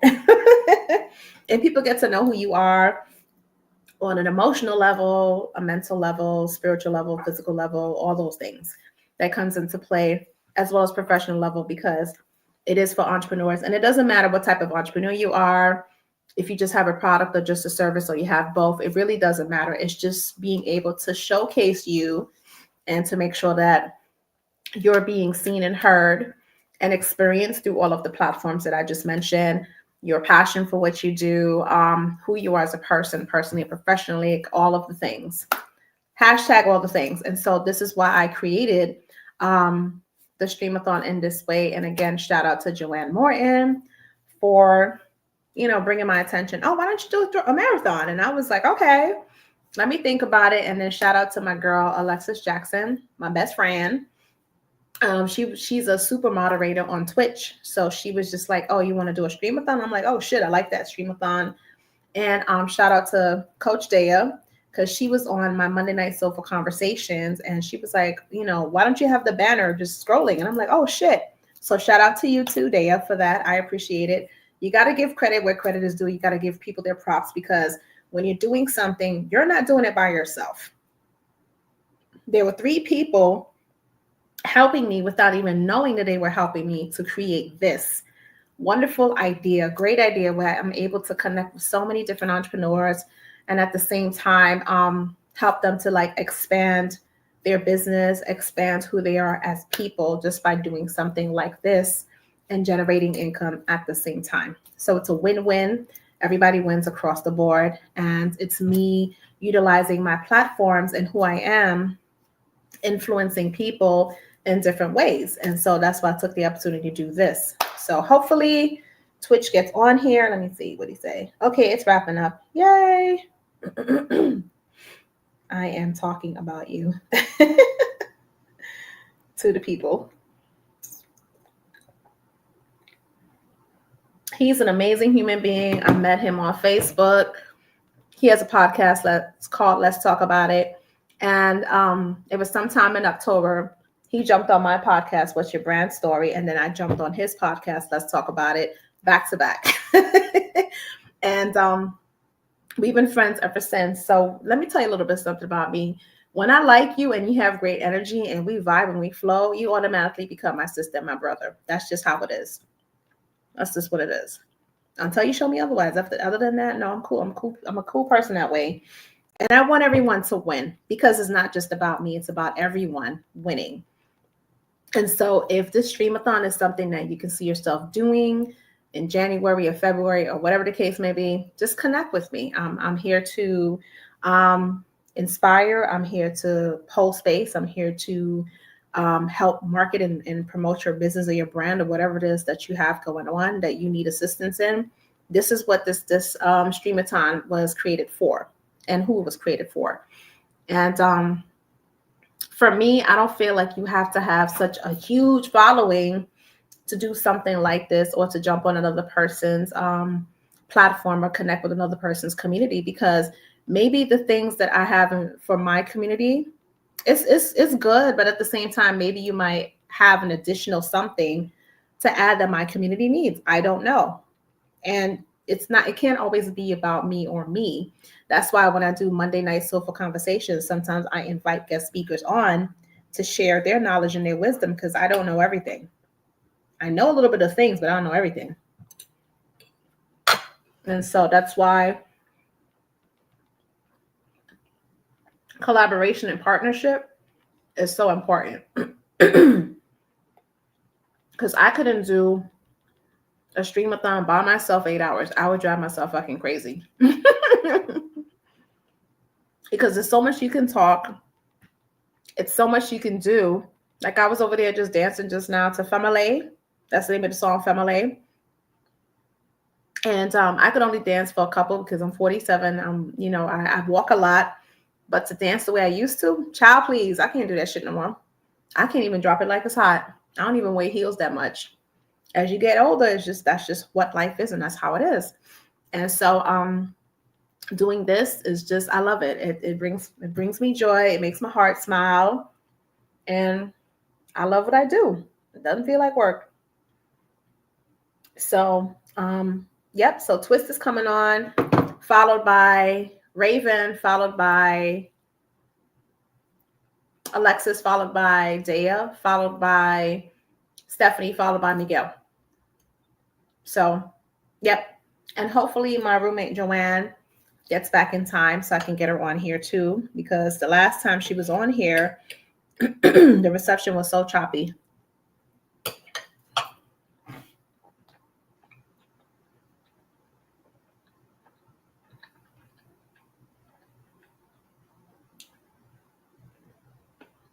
So the next Streamathon is taking place on Wednesday, January 8th. Anybody interested, let me know. I'm going to go ahead and post it again as soon as this one is done. And we'll get it crack-a-lacking. And then I'm also going to be posting the masterclass that I'm doing next week, Sunday, which is going to be fun. I'm going to start doing masterclasses either a monthly basis or bi-monthly basis. And I may also start doing the Streamathon, keep it monthly or do it bi-monthly. I'm not sure yet. You got to test these things out to see how consistent you can do it and how many people want to jump on and how many people want to show up. But consistency is key. Consistency is key for people to see exactly how valuable it is to do the Streamathon, right? Or anything that you're doing. If you have a membership program, if you have a product or an amazing service, you may think it's amazing, but other people may be like, nah, I don't want to fuck with that. And so it's being consistent. And it's a shame that you have to be that way, because people will go and buy shit from celebrities that they post one time and go buy the shit. And when it comes to an entrepreneur and a business owner, you have to wait for like 5, 6 times or 7 times or whatever the case may be for them to be like, okay, I want to sign up with your program, or okay, I want to buy a product, or okay this or okay that. But if a celebrity does it, they're all over it. If a celebrity wears a new lipstick, they're going to go buy that lipstick just because. But you don't realize that you are adding an addition to the celebrity's house. You're adding money to that celebrity's bank account. You're supporting that celebrity's child's college tuition or whatever it is, their car payments, their mortgages or whatever it is that they do. You're supporting that. When you support a small business owner or an entrepreneur, you get to talk to them face to face. They get to express in real time how much your support meant to them. You can't do that with a celebrity. You just can't. Unless you do a whole fucking campaign and have other people tag them in your post where you're like, oh, thank you so much. With an entrepreneur and a business owner, yeah, they'll thank you all day. They will post your shit. They will tag you in the post saying thank you. They will add additional things to the products that they're offering you. They will do all those things. Celebrities, nope. In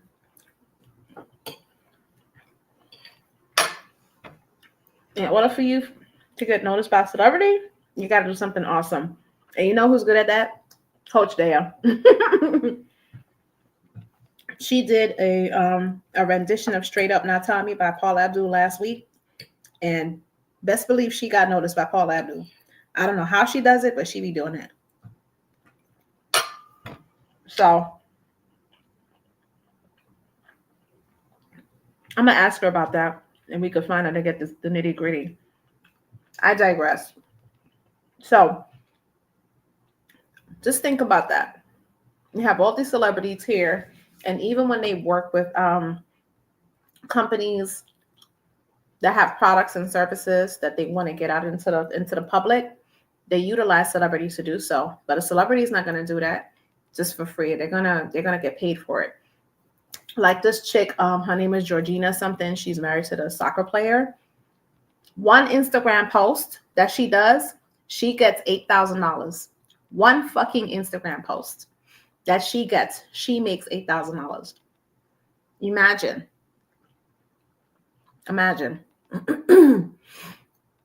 That's all I'm saying. Let me see. What do you say? Let me know. Come on. Let me well, let them know I'll be late and then okay, come in. Okay, cool.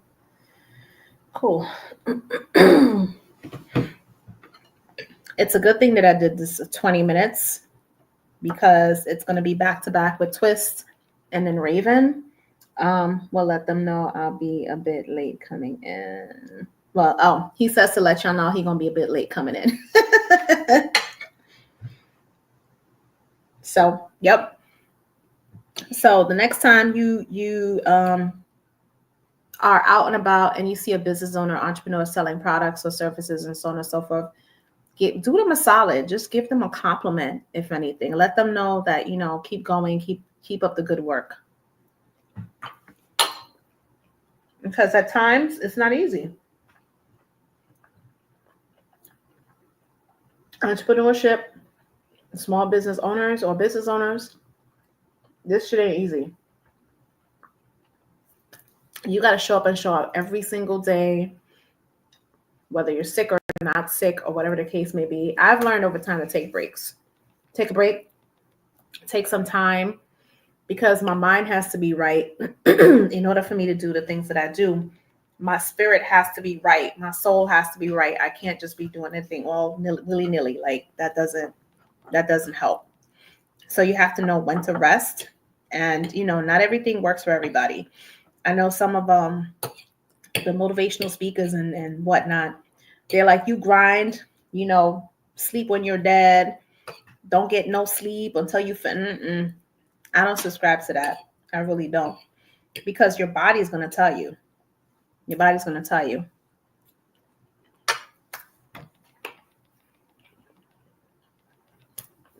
Like I said,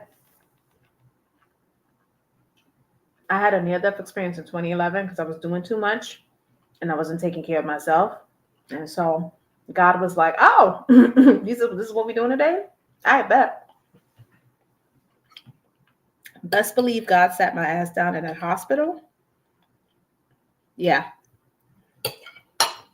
So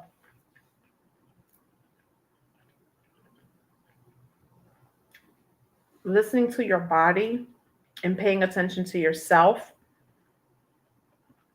and balancing and not burning out is so important. Regardless of what. Your health is first. Your mindset, how you take care of yourself, for sure. Because that's all part of being an entrepreneur and business owner as well. Making sure that you eat. You're drinking water, which I need to do better at. You're taking your vitamins. You're getting enough rest. All of those things come into play as an entrepreneur or business owner. You cannot operate on having no food in your system. You can't operate on just not drinking any water or anything that fuels your body and nutrients. You cannot operate in that way. You have to operate in a space of where your body is operating and functioning. Your spirit and your mind and your feelings, everything is operating and functioning. So never take the time to eat, take the time to sleep, to rest, all of the things. Like I was resting last night and I got up at like 8:30 because I knew I had other stuff to do than this. And I wanted to be 100% functional, to be present for my guest that's coming on my Streamathon. It's essential. It's important to do that. So, yep. Come on, Twist. Got somebody else coming up after you, bro.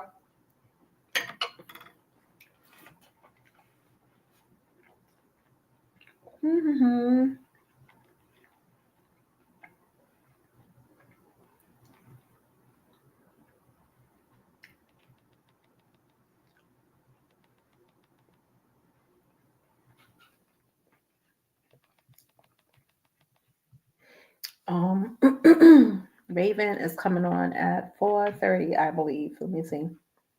Oh shit, 4:20.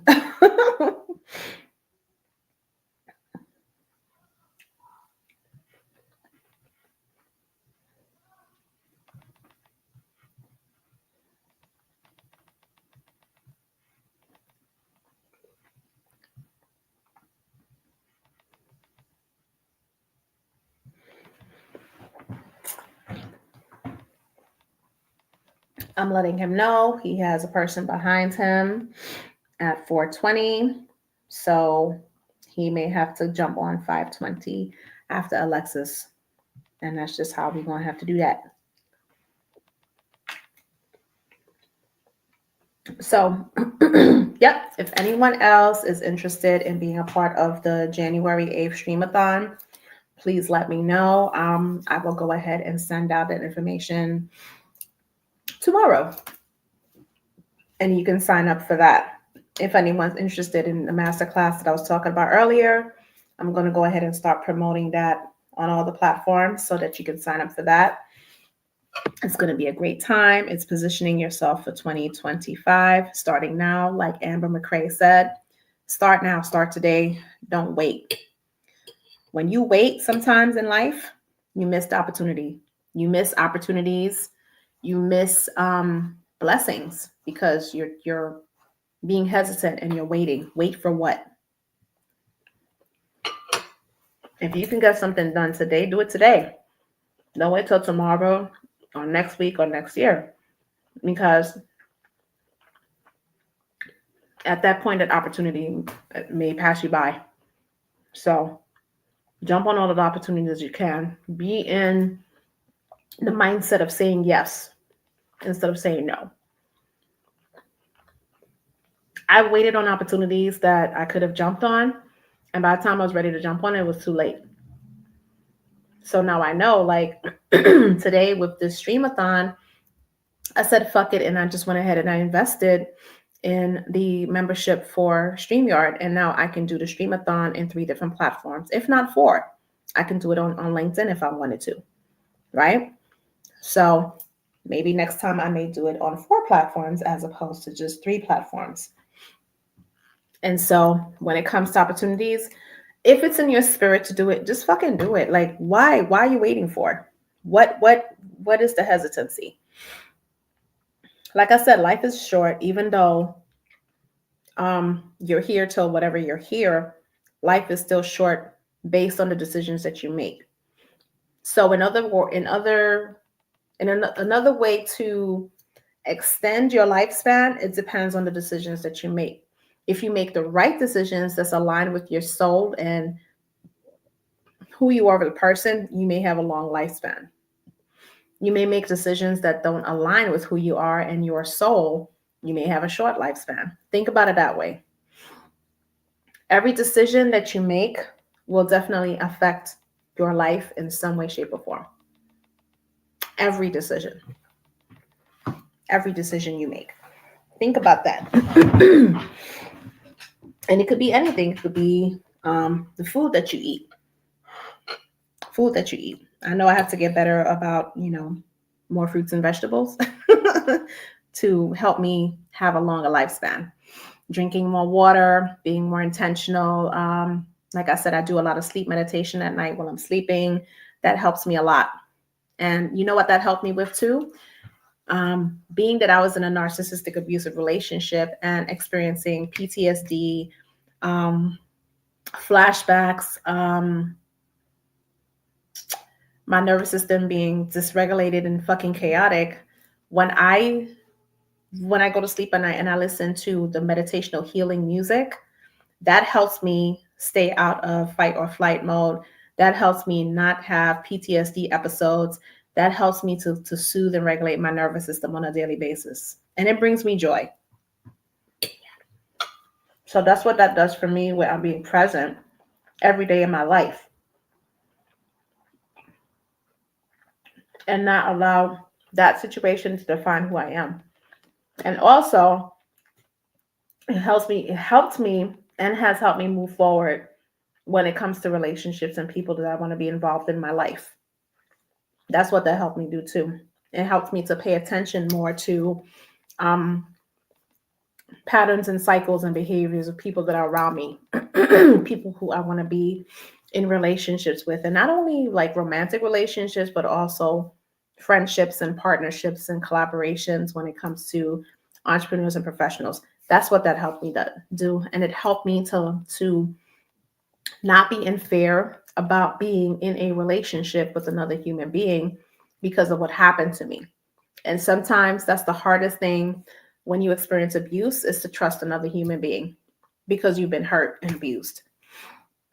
So when I listen to these sleep healing meditation music, it actually helps to regulate my nervous system, and it helps me to really, really be myself and be with myself where I can actually just flow in life.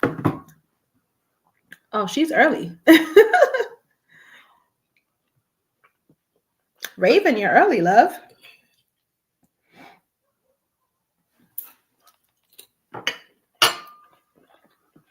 I guess we're going to jump on. Hey. You're fine. Hi. No, I'm still on military time. They tell us to be 15 minutes Oh, prior. that's fine. That is fine. Let me get your banner up. How you doing? I'm good. Trying to stay warm. It's cold outside. What's the weather like over by you? Whew. Okay. Well, it's not snowing, thankfully. But right now, it's looking at... Mm-hmm. Let's see. I feel like 30s and 40s, and it is... It's like a drum roll. 37. Yeah. That's a drum roll.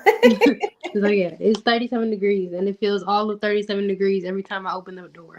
Oh, Lord. It was like that earlier this morning, and then, because I'm in Savannah, Okay. so now it's about 53. Not bad.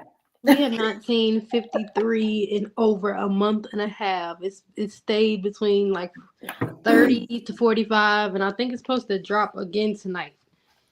Yeah, that sounds about right. Yeah. Sounds about right. Winter's here. Yeah, most definitely. I did not miss winters in Chicago whatsoever. I used to live in Chi-Town. Yeah, and then Kansas, it was just as cold. So it was like I left one cold to end up in another cold. That's all good though. You warm, you good. Yeah, we keep the heat on blast. So thank you for coming on the Streamathon. I appreciate it. No problem. Thank you for having me. Of course. So tell everyone what you do. And I was telling everybody about you. I'm like, she is Raven's travel station. So Yes. I could only imagine the types of deals and steals and stuff like that you can educate us on. I've been getting a lot. That's what I've been promoting mainly with Black Friday sales, Cyber Monday sales, Middle East. Whether it's starting your own travel business or getting a discount, there's a discount link for everything, including cruises. I found that out recently. It's like between Carnival and Royal Caribbean, they're all fighting against each other with the best deals. Awesome. Especially so how did you get started on with this? Believe it or not, I was stationed overseas in South Korea, and I had a hard time adjusting with the time difference between there and the States. So one night when I couldn't sleep, I was just scrolling on Facebook, and someone happened to add me. And I have been, for the last probably 6 months from the time this person added me, I had got a lot of inboxes asking, hey, would you be interested in being a travel agent? I get it. Man, I'm active duty. I don't have time to do this. I don't have time to do this. Maybe I'll need a travel agent.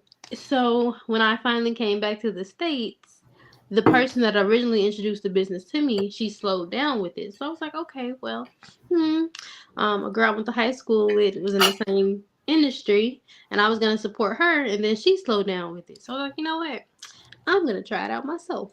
So after I had my son in January of 22, I got out the military about 8 months after that, and I started my service. Yes. And then I left active duty in February 2023, and I started my travel business in April 2023. Okay. Different career field, most definitely. I've been in the Army since I was 19. So to go from 19 and being a cook pretty much all my adult life, I was like, okay, let's do something different. I got my bachelor's in business, and now I'm in my master's degree program. So I was like, you know what? I feel like entrepreneurship is really for me, especially because I do not do well with other people trying to tell me what to do, and I want to be my own boss. So Okay, it say it just again works so for people me. can back and hear you. No, I was like, because I don't know. I was in. Very I timid, was. and I Are don't you? like. It's my mom tells me all the time it's about tone, and I've noticed other adults have a different type of tone. I'm extremely sensitive, so you don't do well yelling at me. My reaction is not going to be as pleasant as you think. I'm the same way too, so I completely understand. I get it. And I So the how long have you flexibility too. It helps a lot because been? daycare is expensive, and and I would rather watch my own child than pay someone to watch my child. So I call him my little assistant all the time.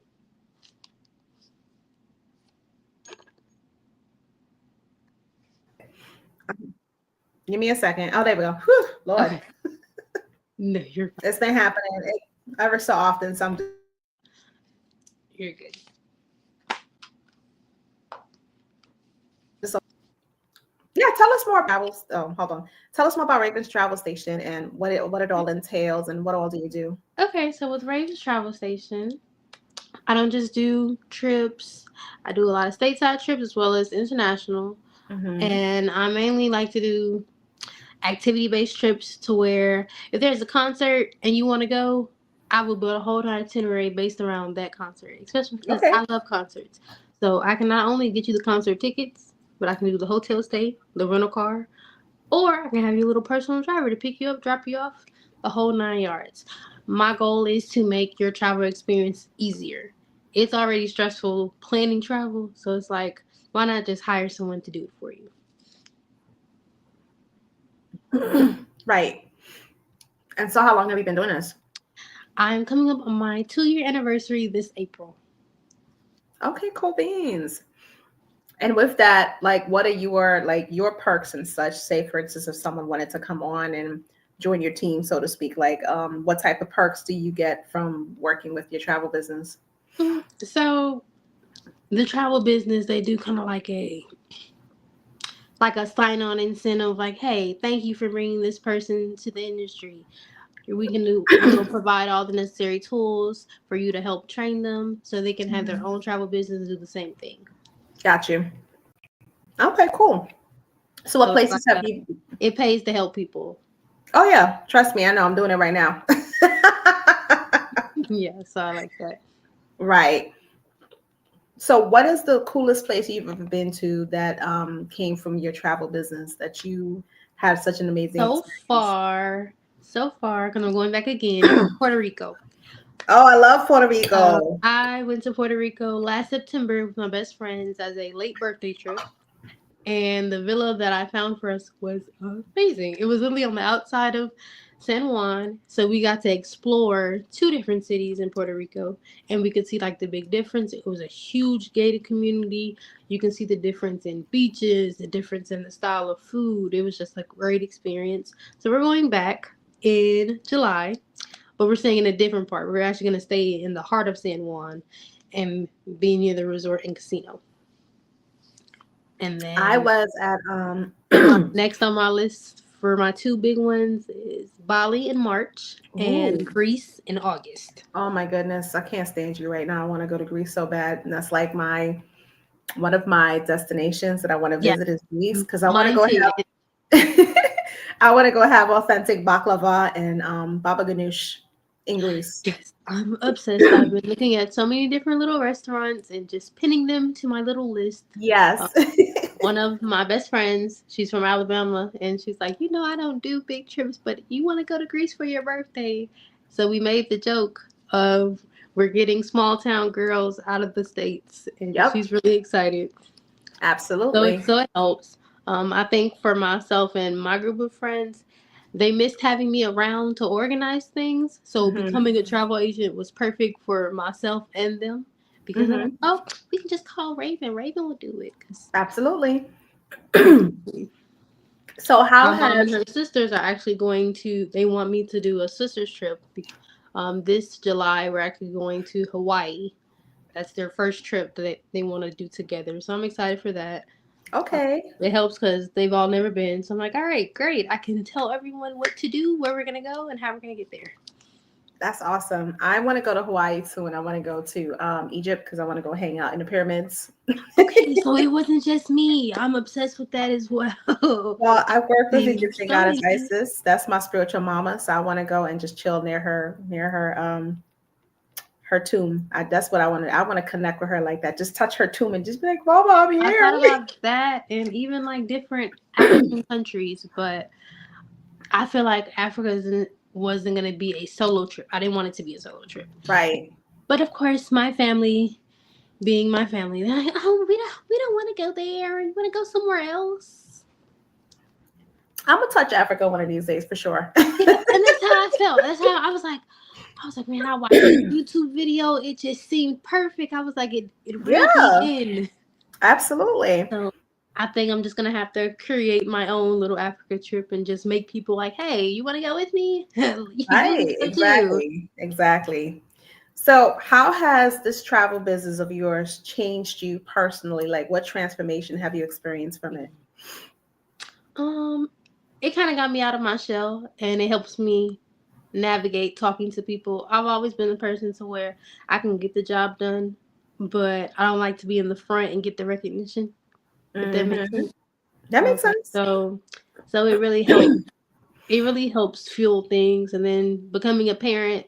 Of when I did, I felt like I was late in the game and everything. I made the joke. All my friends were having kids while I was in the army. So as I was getting out, all of my friends' kids are way older, whereas I have a toddler. And that's okay because now you have the ability to take your toddler on all these Yes, wonderful trips. yes, and it helps. It helps so much because um, when he was born like with a little condition. I call it his little condition. Hmm. So I started missing work, and I had a lot of people complaining about me missing work. So being able to work from my phone was very helpful. So yes, I half the time I've been at doctor's appointments waiting for him to be seen, and I'm on the phone like, "Yep, I'm gonna book this for this person, or I need to do this Right. itinerary as I'm leaving," or he falls asleep on my lap after crying with the nurse, and I'm like, "Oh, this is perfect. I'm gonna book this for that person." So I make the joke all the time that Raven's Travel Station isn't just a blessing to me; it's a blessing to him because it Absolutely. provides me the comfortable life for a 3-year-old, for an almost 3-year-old to be as spoiled as he is. Yeah, exactly. Yay, Daya's back. One of the other entrepreneurs is coming on at six o'clock, and one of my best friends. So yeah. Hi. Hi. So yeah, tell us about these little trips and tips that you can give. Well, tips and tricks that you can give people who are wanting to travel and they're like on a budget or whatever. Like, what is It's that possible for? to travel on a budget. Payment plans are my favorite thing. Okay. I offer those all the time, whether it's just like a specific plan that we come up with ourselves or we do it through FlexPay or a firm. Um, one of my first clients, she wanted to go to Turks and Caicos for her birthday, and she went with a payment plan on a firm, Mm-hmm. and it was great. She loved it. Um, Mm-hmm. when it comes to flights, book them as early as possible. That's when they and it's also cheaper, way cheaper to fly between Tuesday to Thursday versus trying to fly on a Friday. Mm-hmm. Significant difference. I've seen $1,000 worth of difference as far as flying on a weekday versus the weekend. Yep. I used to be a flight attendant with American Airlines back in 1999, and that's one thing in training that they told us to do when it comes to flying, to do it between a Tuesday and a Thursday. And Yeah. sometimes when you get like the red eye flights or the early morning flights, those are the Yes. cheaper flights. Or Yes. the late flights, those are the cheaper flights. That's one thing that I did Yes. learn when I was Very a flight true. attendant. And overpacking. Don't overpack. And if you think you're gonna overpack, that's when you start packing the clothes in between each other so that it doesn't create a heavy bag. Because trust me, Yeah, I don't you tend do to. not want to pay an extra $40 to $80 for one bag to be gone for 4 days. You know how Yeah. many how much food you could have bought with that $80, how many snacks you could have bought with it. I'm a snack person. Me too. So I'm like, man, this could have been a bag of hot flamings and a sweet tea. But instead, I had to pay extra for luggage. Right. Yeah, when I was And coming back to Savannah, back in May, pretty much what happened was I went to, where was I? I think I was at JFK or LaGuardia Airport, went out the two, and my suitcase, they were just like $100. I'm like, for what? So I ended up having to take shit out my suitcase and maneuver stuff around and throw some shit away. So it could be like minimum, yeah. you know? So yeah, I tend to try to pack as light as possible as well. And even some like rolling up shirts and pants and just like tucking them in and like situating and organizing my suitcase. And I'm just like, I'm just going to wear one pair of shoes the whole time I'm wherever I am. Yeah, you guys, Ranger Roll. Go to YouTube, type in Army Ranger Roll. That saves you so much space in your luggage. What is it called? Ranger Roll. A Ranger roll? Mm-hmm. Okay, I got to look into that. You can do it for shirts. I've never tried it for pants, but like they teach you to roll your shirt a certain way, and it really does save a lot of space and time if you roll them. Oh yeah, I do that. I do the roll, and I know how to do the pants too. Like I'll roll and tuck them. Yeah. Yep, that's my signature. And just be like, yeah, my signature move is definitely that. So yeah, I just want to wait. Payment plans, flights. You know where to come if you need it. Yep. And also train rides too. I didn't even think about train rides until I got into this business, but I found a jazz train ride for a couple that they're going from Chicago to New Orleans. Okay. And they're very excited. I may need a train ride from Savannah to Wilmington, North Carolina. Definitely. Because I was on Amtrak, and it's just crazy how it's like pretty much you start off on a train and you end up on a bus. It's crazy. Yes, I've seen that. I did that recently, and I was just like, I didn't think about it till after I booked it. I was like, this is different. Okay. And it wasn't even a real bus. It was more so a van. So I'm like, I don't know these people. See that, right? And it's literally the Amtrak train from Savannah to I don't know where, and then it's like 3 buses. I'm like, that don't make no damn sense. It's like you're traveling all freaking day. It was only like 2 hours in the middle of the night, so everyone was sleepy. But I'm just like, does she look like she'll take something out of my book bag if I fall asleep? Right, exactly. So, what is the funnest trip that you've ever been on? Puerto Rico. Puerto Rico. Yeah, I understand. That Puerto Rico trip was everything. Wow. Puerto Rico for me was very interesting. I went to Puerto Rico in 2013 with my ex-husband, and I actually had a vision that I was going to meet an old woman that was going to change my life. Not knowing that the old woman was already dead, and she was the first female president of Puerto Rico. That's kind of cool. And so we were going, because we stayed in Old San Juan, and the day before we left, we were trying to go to the ruins. It's called El Morro, and it was closed. And so we ended up walking up the street, and I saw this pink, ugly Pepto-Bismol pink house. I was just like, who the hell would create that color? Like, that's just ugh. And so I just felt compelled to go in there. And when I went in, there was a huge portrait of a beautiful woman. And her energy and spirit started speaking to me.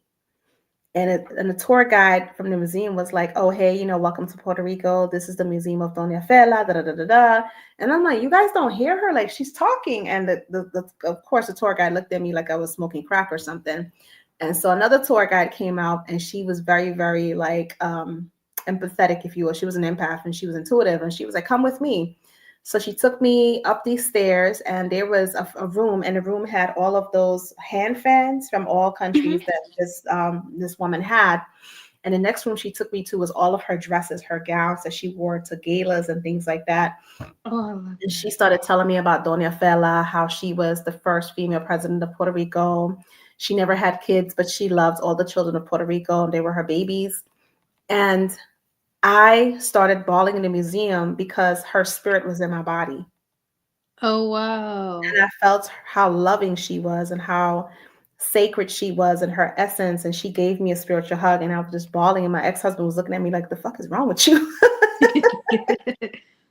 And so then the lady took me to a smaller room, and she says, Dona Fela says that you need to go and write your book because your story of your life will help a lot of people. And I'm like, book? I don't know how to write a book. She was like, you'll know, just call on her whenever you want to write your book when you're ready. And she helped me write my first book. Oh, that's cool. Just by going to Puerto Rico. So Puerto Rico has a very special place in my heart because to meet someone that's not even physically here anymore, but is still spiritually there and very present for the people, to actually choose me to share her energy with, that was a beautiful thing. That's cool. So Puerto Rico is definitely a place that I want to go back soon. I don't know when. I wanted to go for my birthday, but we'll see. We'll see what happens. But yeah, it's a fun place. It's a fun time. I had fun when I was there. It was real. The food, oh my God. Swim. That's like another thing that's on my bucket list. I never learned how to swim as a kid. Me neither. So I'm going to put my son in swimming lessons, and I'm going to take an adult class to try to work over my fear. Because I'm like, if I'm going to put him in the water, I'm going to know how to swim. Because I understand that. I completely terrible understand thing of knowing he's never going to the beach because I can't swim. Yeah, I understand. I need to learn how to swim. Like, I learned how to drive 7 years ago when I was 40. I just got my driver's license the other month. I've been driving since I was 13. Damn. I make the joke all the time. Everybody was like, "Why are you just now getting your for what? I didn't need it." That's how I felt because I lived in New York for the majority of my life. Yeah. And everything is 24 hours, you know, the bus, the trains, everything. So I really didn't feel like I needed to get my license. But I moved to Savannah, and it's just like, how the hell you gonna move around, chick? So yeah, it was a big thing. My friends kept joking. My son's dad, he joked a lot with that too. He was like, "What you gonna do when Reese has to go to school?" Yep. He gonna take the school bus. Well, take the school bus. I mean, that's a plan. Now I'm like, you know what? I'm gonna go get it. Might as well. I want to do more things. So yeah, and now I'm ready. I failed the driving test in New York 3 times. I don't know if it was his instructors or whatever. I just couldn't get it. And my ex-wife actually helped me. She taught me a good way how to do it because I'm a visual learner, hands-on. Yeah. And the way that they were teaching me, I was just like, I'm never gonna get this shit. This is just this bullshit. This for the birds. I can't do it. And I came here and I was like, all right, cool, bet, not a problem. I can do it now. Yeah.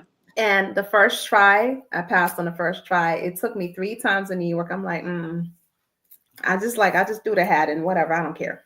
So for me, I think I almost failed, but I think he had pity on me because he saw what high school I went to, and then he was like, it kind of helped because my son and my dad were sitting inside, and he saw them as I was bringing the car, and he was like, "I see you have a little one." I said, "Yeah, I really need this driver's license."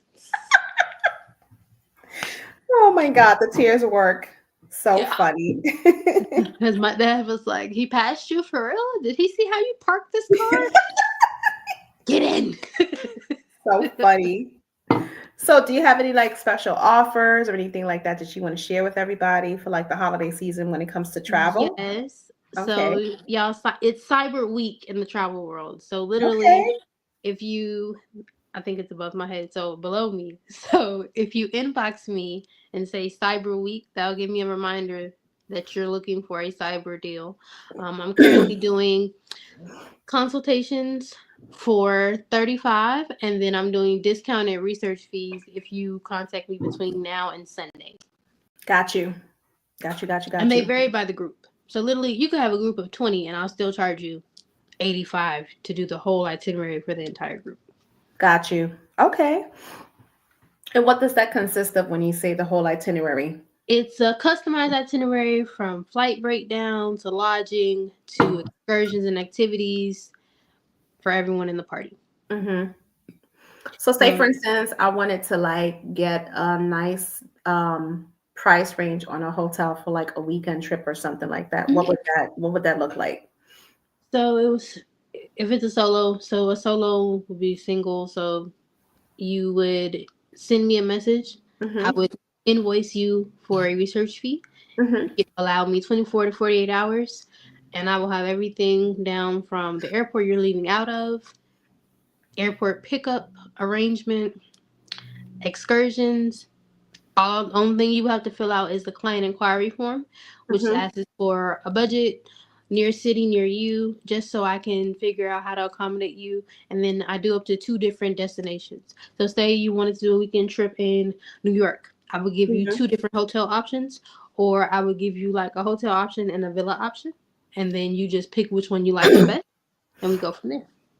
What if I had people coming to Savannah and they just wanted a hotel? And because I'm the tour guide extraordinaire when it comes to here, but they just wanted to stay at a hotel. It would be the same process. Okay. Sounds good, because I have a couple of people like, we want to come to Savannah. I'm like, oh, now you want to come to Savannah? Oh yeah, definitely. Let me know. All right, cool. We could do that. So, but this was good. Thank you so much for coming on. I appreciate Thank you for you. having me. Absolutely. Absolutely. It was fun getting to know who you are. And again, like I said, thank you for your service and all that stuff there. And Thank you. absolutely, I'm glad that you're having Thankfully, a it good didn't age time. me. Huh? I said, thankfully, it didn't age me because I'm seeing a lot of. You look 12. I get that all the time, and it makes me feel great. I How got old on are a you? train. I'm 28. I'm Oh, turning choppies. 29 next August.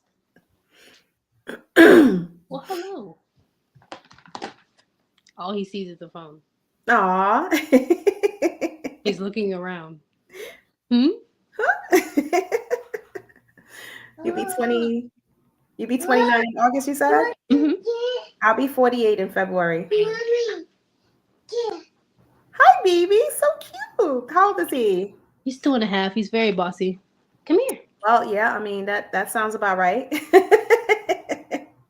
I thought you were asleep. And then he's mastered getting down off of big things. His grandparents' Okay. bed is up very high. So Mhm. he crawled down and got on the ottoman and jumped down. Of course, it's what they do. Like right now, he's standing on his diaper bag to get into a chair. Oh, But wow. boys are very adventurous. No one ever told me that. Well, have kids, they said. Oh, man. Too I'm just funny. staring at him. Oh, well, thank you so much for coming on the Streamathon. How was your Streamathon experience? I loved it. I can't wait to do it again.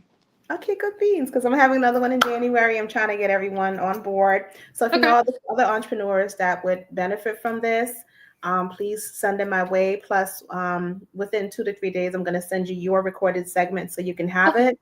And you can just utilize it for marketing purposes. So if someone's Okay. like, oh, hey, what exactly do you do? And you're like, okay, well, listen to this video real fast and you'll find out. Okay, great. Thank you so much. I really appreciate it. You as well. We'll talk soon. Have a good one. Happy You holidays. too. Bye-bye. Bye.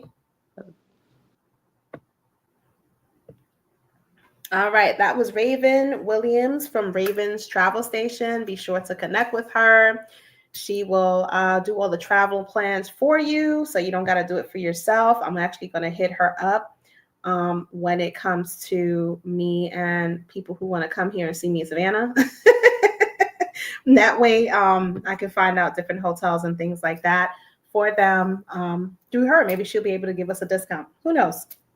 So it's always good to bring on different types of entrepreneurs and business owners from all walks of life to show exactly what it is that they do. And that's why I ask specific questions that I ask, like, how has your business transformed you on a personal level? What has it done for you? When I'm doing my podcaster, what's your brand story? One of the questions that I ask is, how has your business transformed you? And what sets you apart from everyone else that does what you do? Because it's so important. We have different gifts and talents and skill sets and abilities that we were born with, and is learning how to utilize all of those things and incorporating it into our being as entrepreneurs and business owners. So every part of you, intricate part of you, plays a part in who you are as a business owner an entrepreneur. So if there's any entrepreneurs and business owners that want to jump on the Streamathon in January, it's going to be Wednesday, January 8th. The price will stay as is for right now. It's $35 to jump on and with all the amenities and perks, and $45 to get the amenities and perks as well as a business spotlight shout out on Monday Night Sofa Conversations. However, I'm going to up the ante a little bit for the $45 offer, and I'm going to add another business spotlight shout out. So you have two, which is 2 consecutive Mondays of your business being shouted out on Monday Night Sofa Conversations. So I'm adding that. How's that for goodies? So again, this is fun. It doesn't feel like work because I love what I do, and I love being able to help people brands and market themselves and offer them as much elevated exposure as possible. This is an experience all by itself. You get to see people for who they are and how passionate they are about what they do, so you can make an executive decision if you're ready to work with that person or not. And again, like I just told Raven, I'm going to send her recorded segment so she can utilize it for marketing purposes. And that's the other thing that you receive as well, where you're being interviewed on a platform and you're being asked specific questions. And those are questions that people want to ask you anyway. And so whenever they were like, okay, well, who are you? What do you do? You can send them this and just be like, hey, I was being interviewed by Dills Victoria, Soulful Dillis, on her Streamathon. And this is the experience that I had. And people can get to see who you are in real time, because anytime you do a video and you record the video, it's still happening in real time based on when a person watches it. So it could be 6 months from now, it could be 10 years from now. It's still happening in real time. And so that's the other reason why I'm doing this too. So it's definitely a win-win type situation for me, where I am offering a specific type of service and you're gaining from the service as well. So it's definitely a win-win. And it's a small investment. It's nothing crazy at all. It's $35 and $45. And that's all it is. And sometimes you have to, and you got to spend money to make money, right?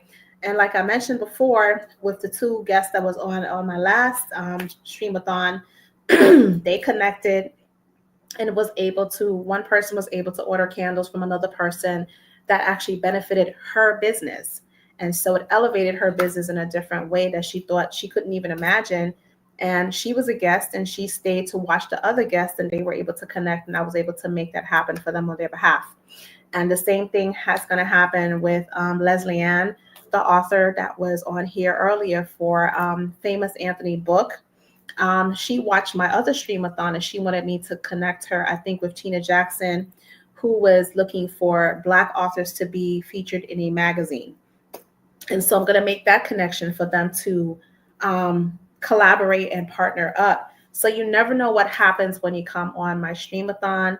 All things happen. I'm a person that everything I touch turns to gold, so to speak. And I'm very confident in when I am doing things like this, because it comes from my heart and my soul. And I'm a soulful person, very soul-based. Everything I do and have done in my life is soul-based.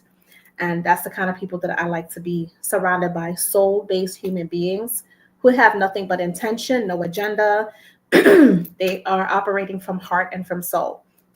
So if you're around me and you've experienced me, know that I operate from my heart and my soul. And that's the only way I know how to be. That's the only way I want to be in my life. Point blank. So the next person that's coming on is my sisterpreneur. Her name is Alexis Danielle. I met her here in Savannah. She is an awesome human being.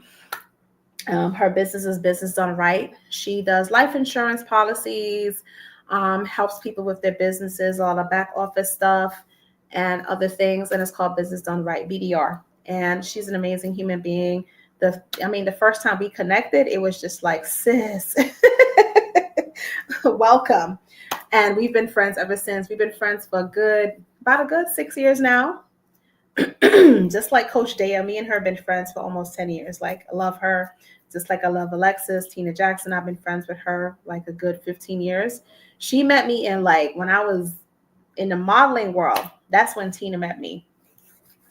And so, yeah. So again, if you're interested in being part of the Streamathon, it's going to be done on 3 platforms now: Facebook, LinkedIn, and Twitch.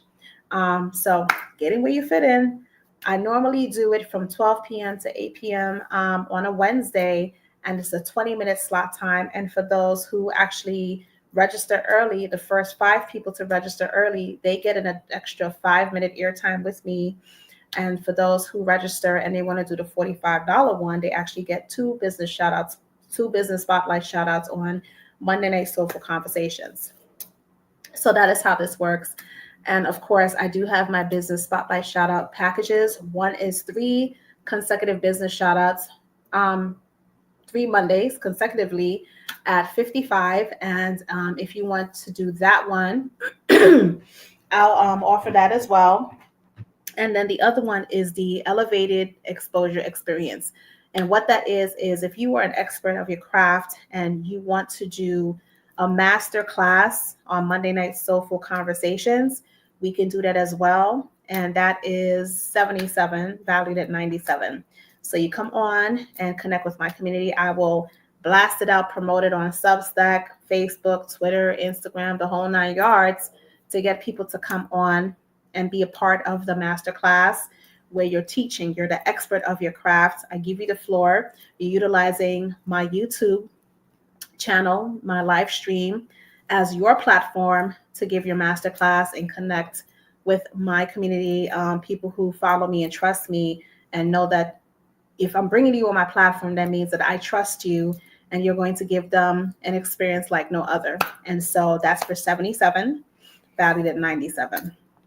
So those are things that I offer my fellow entrepreneurs and business owners who want to market and brand themselves in a whole different way. And on top of that too, once that segment is done, you get the video after the live with all of your information in the description box, and you can utilize that as marketing purposes as well. Because what better way for a potential client to work with you by showing them what you can do by you actually exercising your craft in real time with an audience. And so that's what that does. And it's not going to be Monday Night Soulful Conversations. It's going to be Monday Night Soulful Master Class, because it is a class that you're going to be teaching in real time. So that's what I'm doing with that as well. So these are different ideas that are innovative and outside of the box and a niche that I created for myself. So imagine what I can create for you on your behalf with the masterclass that I'm doing on December 15th. So all of those things will be taking place. And again, the reason why I'm clearing my throat so much is because, again, my allergies is like severely high. I was out of town and I was around a lot of beautiful fur babies, and I'm allergic to the cat and dogs. The dander from the cat and the dogs. But I love them so much. They're so cute. But I can only be around them for a minute. So and dust as well. When I was in New York and I was at my mom's, New York was so dusty and dirty. Like my allergies was just out of control. So, I mean, it happens. It is what it is. So those are the things that I'm doing. And those are the things that I created as an innovative idea that's converting into lucrative streams of income for myself, when I'm able to help other people by utilizing my platforms to help them get the recognition that they deserve, to get more exposure and marketing material that they deserve, as well as creating content. Because this is content. All of the stuff that I'm doing is content. So I can go back and take the videos from the first Streamathon and the videos from this Streamathon and promote it and market it for other people to want to come on it. Hey, sis, see you soon. Yes. Alexis, if you want, you could jump on now, sweetheart. It's not a problem. You can jump on right now if you want to. It's all good. And so this is why I created this for my fellow entrepreneurs and business owners who want a different way of how to market and promote their businesses and self, because you can market it and promote it on Facebook and Instagram and so on and so forth by buying ads and so on and so forth. But what better way than jumping on, okay, I'm sending my TikTok folks over. Yay, thank you.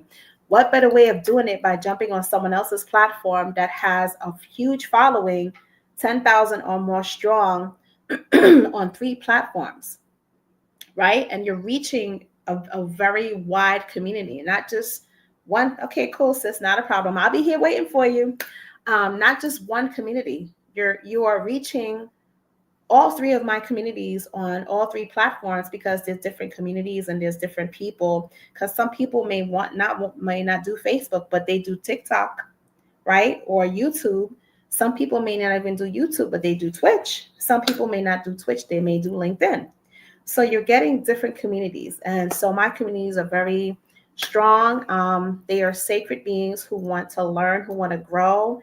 They are students of life. That's what they do.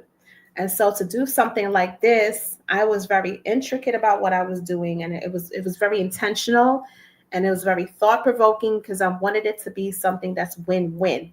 So all the people that's coming on here, they see the value of the Entrepreneur Business Streamathon. They see the value in it, and they will get value from it. Because again, you may be on Facebook and somebody on YouTube, they want to utilize your services, but they're not on Facebook, right? And you may not be on YouTube or Facebook, but you may be on Twitch. And someone from, somebody from Twitch may be like, oh, I want to work with her. So you just never know.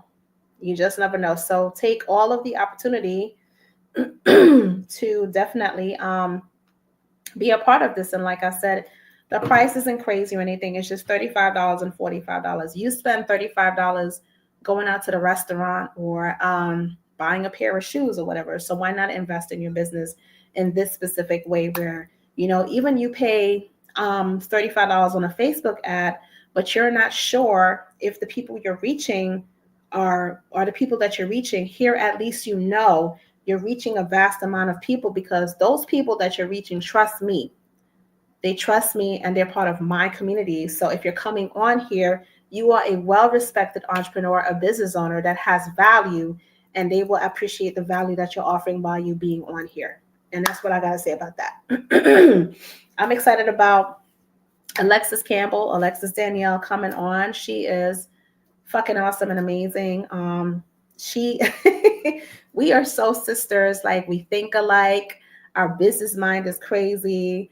And even with, like, shout out to Leo Elaine. She's the tech bae and the marketing whiz that was on here last week. Me, her, and Alexis, sometimes we have breakfasts together, and it's business breakfasts where we're like brainstorming and doing all those things together as a collaborative union, as sisters and entrepreneurs. So I call them sisterpreneurs, because they keep me grounded and I keep them grounded, and there's reciprocity across the board. You have to have people like that in your circle that's going to help you grow and help you take yourself out of your comfort zones. And that's the only type of people I want to be around. If you ain't about shit, I can't be around you. Sorry to say, but that's just what it is. So I can't wait for her to come on, just like Dea, another one. All the things, Dea, all the things. And so, yeah, that's what it's all about at the end of the day when it comes to this Streamathon. And even though I got a lot of yeses about it, I did get a lot of no's, and it's okay, because that happens. But I feel like as it grows bigger, and over time, I'm going to receive a whole bunch of yeses, to the point where, like, once I post it, people are going to be like, sign me up, sign me up, sign me up. I know that about it already. And so when I'm helping you to create an innovative idea that's effective, that can turn into a lucrative stream of income, it's going to work, because I'm doing it for myself, doing this right now. Even though it's 8 hours, I'm still reaching a good amount of people, because people are online all day, every freaking day. And somebody's going to come back and someone's going to tell 5 people, and those people are going to tell other people. And that's just how it goes. That's just how it goes. So if this is your first time jumping on and checking out Entrepreneur Business Streamathon, welcome.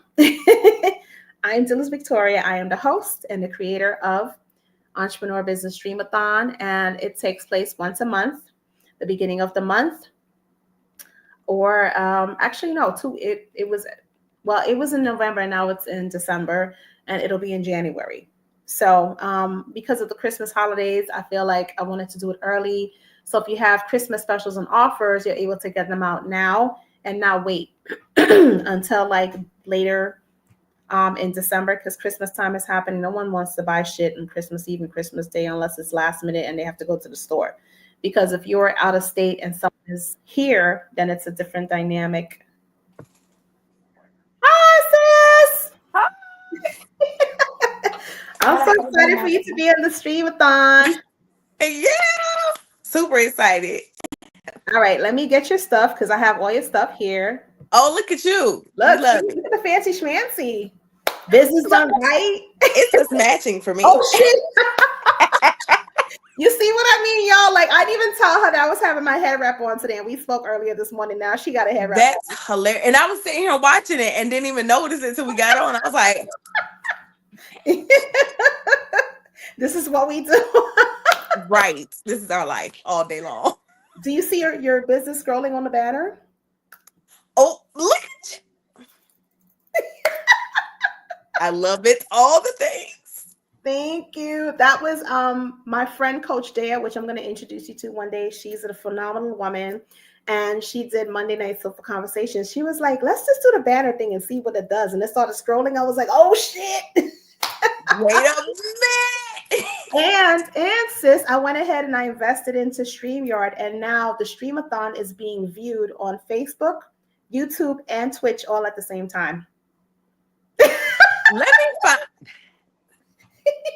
Because we the queens of once one person figured out.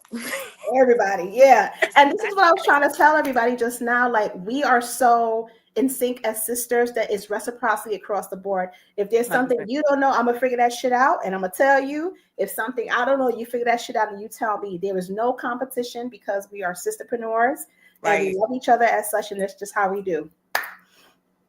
So Alexis Danielle, Alexis Campbell, please tell everybody who you is and what you be doing. I'm excited about this conversation. Oh, because when we get together, y'all, it's just like stars and sparkles and everything else, like literally fireworks. Yep. But hey, everybody, hello to all of this YouTube, Facebook, Instagram. I feel like T.S. Madison. I was like, wait, Christian Mingle, whoever's on here. Hi, how y'all doing? My name is Alexis Danielle. I am your business bestie. You want a business? You trying to start a business? Hey, girl, sir, let's get over here and talk. Let's talk about it, because no idea is stupid. And guess what? I'm your niece, cousin, best friend, whoever you want to call me. That's gonna push you to do your idea. But yeah, that's just me. Oh, okay, there you go. So when did you start Business Done Right? How did the name come about? Yeah, so I've officially been incorporated since last year. So we're celebrating our this year. This was February. I don't know how many days have passed by. Time is moving fast, right? It was just November yesterday. Anyway, so I actually incorporated the name February this year. I have been doing this my whole life, truth be told. I have been pumping people up. I've been hyping people in the background. I've been pushing people to be great my whole entire life. So I finally put a name to it. I was just like, hey, everybody should do their business right. It does not mean I'm going to tell you you're doing your business wrong. It just means that whatever your business is, we need to do it the right way. And we need to make sure that everything is set up so then you can have success. And I was just like, sure, why not put a name to it? Why not put a branding to it? So then I can monetize it and monopolize it and monopolize my intellect and then teach it to other people to grow it into a business. Absolutely. Plain and simple. Why not? So yeah. Awesome. Yeah, somebody on Twitch talking about best views on interactviewers.ru. Okay, well, thank you for tuning in. I appreciate it. I'm not going there, but thank you. Thank you, Twitch. You're serving your purpose. Right. So as a startup business coach and business life coach or business bestie, what is the experience people receive from you when they come and they want to work with you for the first time? What's your consultation like? Like, tell us all the things. Yeah, so basically, I intentionally went to go get my life coaching certification because when I was talking to people about business, I started noticing that people aren't doing their idea because of what their life is doing. And so there were situations in their lives and trauma in their lives and all these other things that were in their lives that was blocking them from actually getting their idea off the ground. It wasn't money. It wasn't, I don't know my market. I'm scared of social media. It was literally life traumas and triggers that caused them to not do what they were supposed to be doing. Wow, that's crazy. So I was like, oh, okay, perfect, great. Guess what? I'm gonna go get my life coaching certification so I know what questions to ask you, what ideas to go buy, what are your cues to let me know, like, okay, they're feeling a little antsy, so I should ask a different question. Right. And how to actually empower in your shanana, that's what I call it. Your shanana. Your shanana is telling you need to open up a clothing business. Okay, great, wonderful. Let's talk through Right. what hinders you from opening this up, because you could have did this 5 years ago. Absolutely. Now let me unlock it, because a lot of people don't have people around them to unlock that. Right. They don't have people to get them going. Right. So Let's get I'm them going to out be their the comfort zone. exactly. So I'm gonna be the alternator. So technically, when you meet me, you have a battery, your car is jacked up, so it'll turn over. It just won't keep going. I'm your girl. Mm. And she is true to what she says, because I've witnessed her and her magic, and you know, we've done magic together because we're always like business besties, Always. having breakfast and talking about shit, and we be like, oh, mid food, like, child, I got this, and we just go through it. Right. Absolutely. It was like, okay, that makes sense. But yeah, you need somebody. Right. You need somebody like me around every day. Exactly. So how did your business transform you on a personal level? Yeah, that's always a good. I just talked about this last night with the women's group I'm a part of. So I had to really put a mirror up to myself when I'm operating my business. So there are times where what I'm coaching is what I'm living through.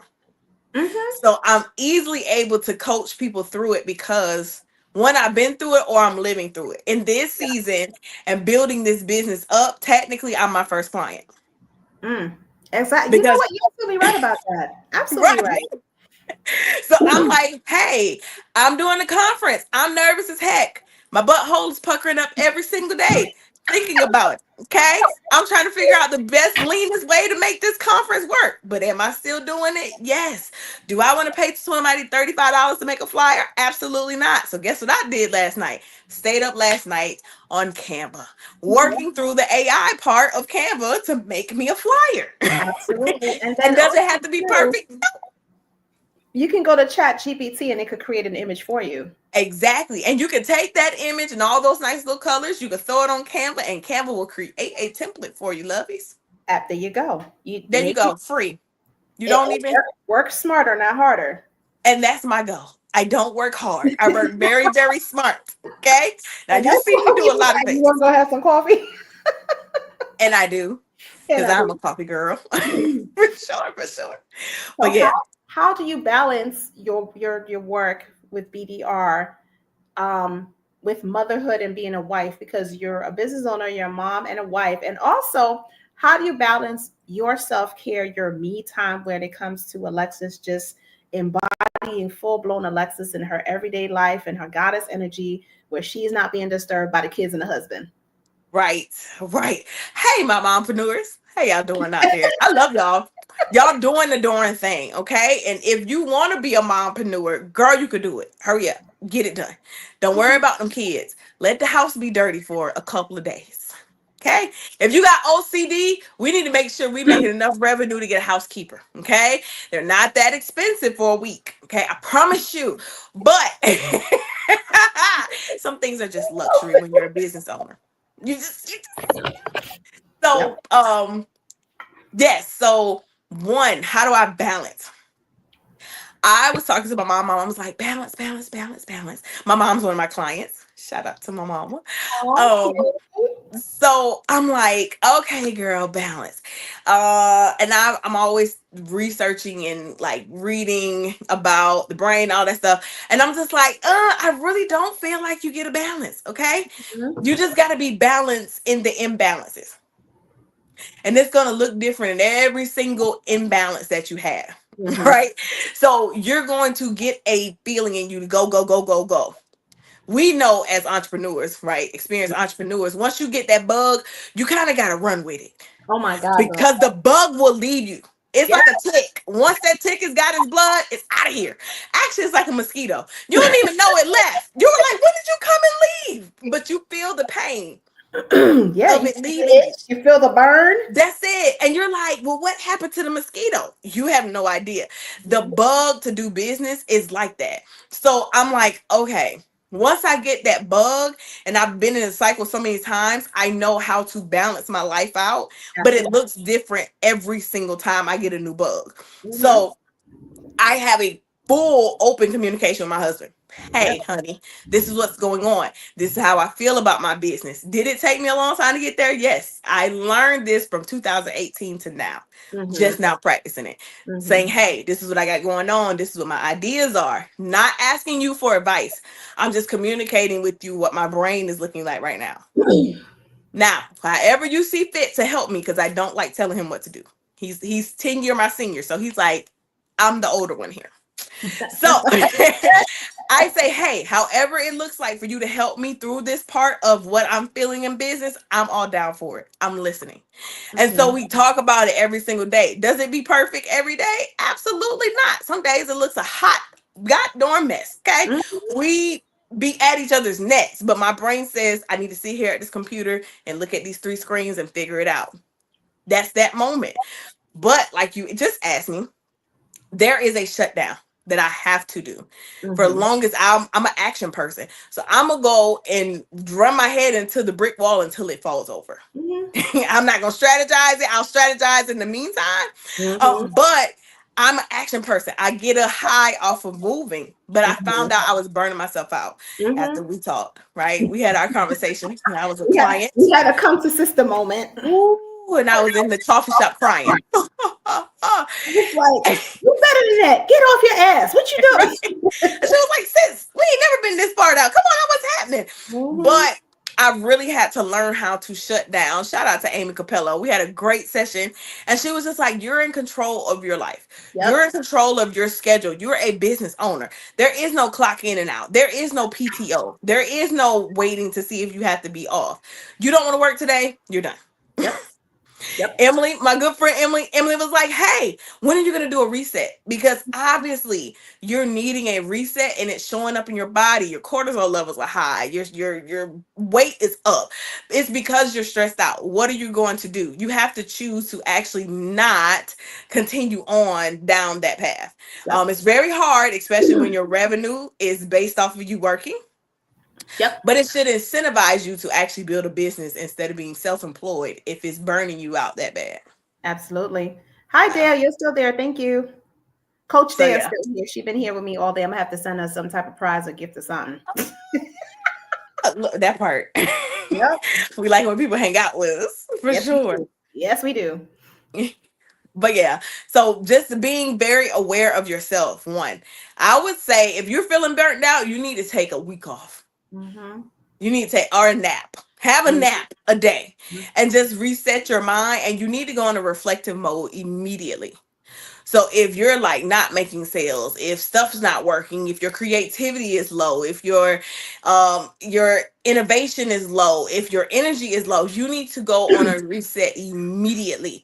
There are plenty of the retreats, plenty of places, plenty of things that people have put in place. But you need to reset yourself. You don't need to think of an idea. You don't need to think of how you can improve it. What's the next marketing plan? Let's talk to Chat GPT. Let's talk to Gemini. No, no, no, no, no. You need to reset so your brain can reflect on what's happened Tell and them just sit people there in to it. be where they at. Tell them people to be where they at. Yeah, and be where your feet are. That's a form of grounding. Just being where your feet are at the moment. There's Yes. nothing wrong. Nothing. There's no issue. The house is not going to go into foreclosure if you take off a couple of days. Promise And here's the other part about that I wanted to add to it too. When you take off, do not feel guilty about taking off because your body and your mind and your spirit and your heart needs a fucking break. You need you. a break Yes. because you can't function in high anxiety. I know I can't. I know I can't. I was off last week in North Carolina just chilling. Right. And then I came back on Monday and I hit the ground running. But I Right. needed that time because of just, you have to take those moments. And I know there's a lot of entrepreneurs out there that are very successful. And for them, Mhm. it's like, no, you work yourself into the ground. You sleep when you're dead. You do that might work for them, but it may not work for you. Right. And guess what? They take off. They do, but they're gonna tell you that to take off. They take off. They take off, and most times they're talking to people that are building in a time era that they didn't build in. Yeah, exactly. Because this time is completely different because Mm-hmm. Gemini, Canva, you have all these different things at your fingertips now that you don't have to really do so much stuff. Yet you Right. still have to work, you still have to show up. I'm not saying no, Right. don't show up, you got to show up. But at the same time, you got to make sure that your health and your mindset is on one accord, because if your mind is here, your heart is there, your body there, and your soul is over there, then there's a disconnect. Exactly. Exactly. And showing up looks just like that too.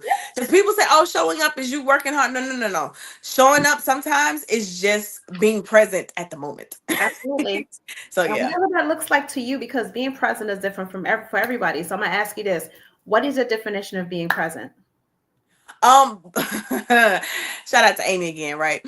So me and Amy did a challenge, and Amy Capello. Let me give her whole name so y'all can find her.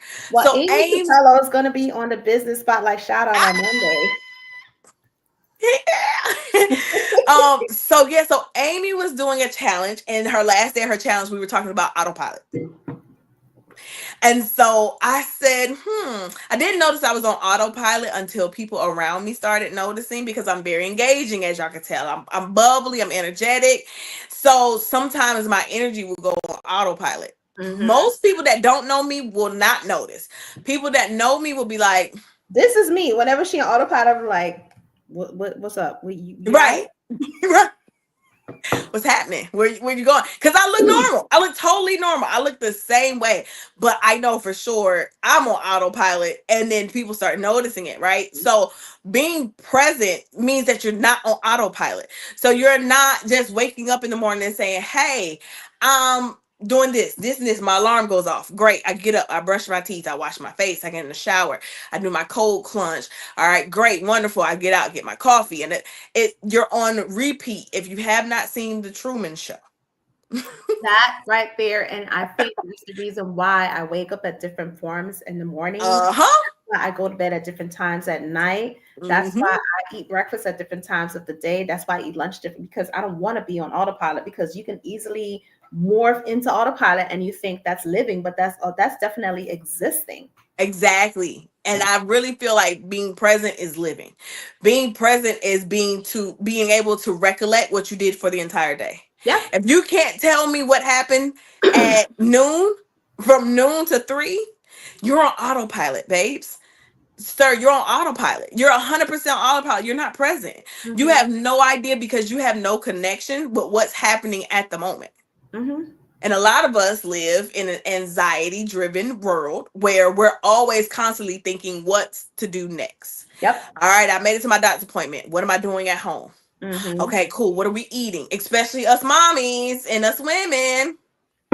We're always managing the future and not present with what's going on at the moment. Well, that's why I said earlier about living in the past, present, and future all at the same time.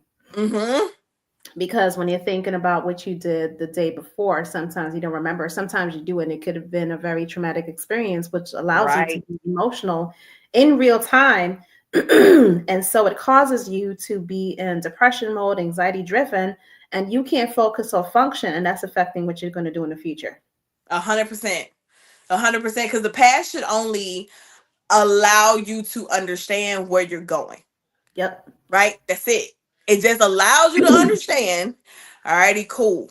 I'm going forward. You're only looking in the review. You're not really looking in the review to save yourself.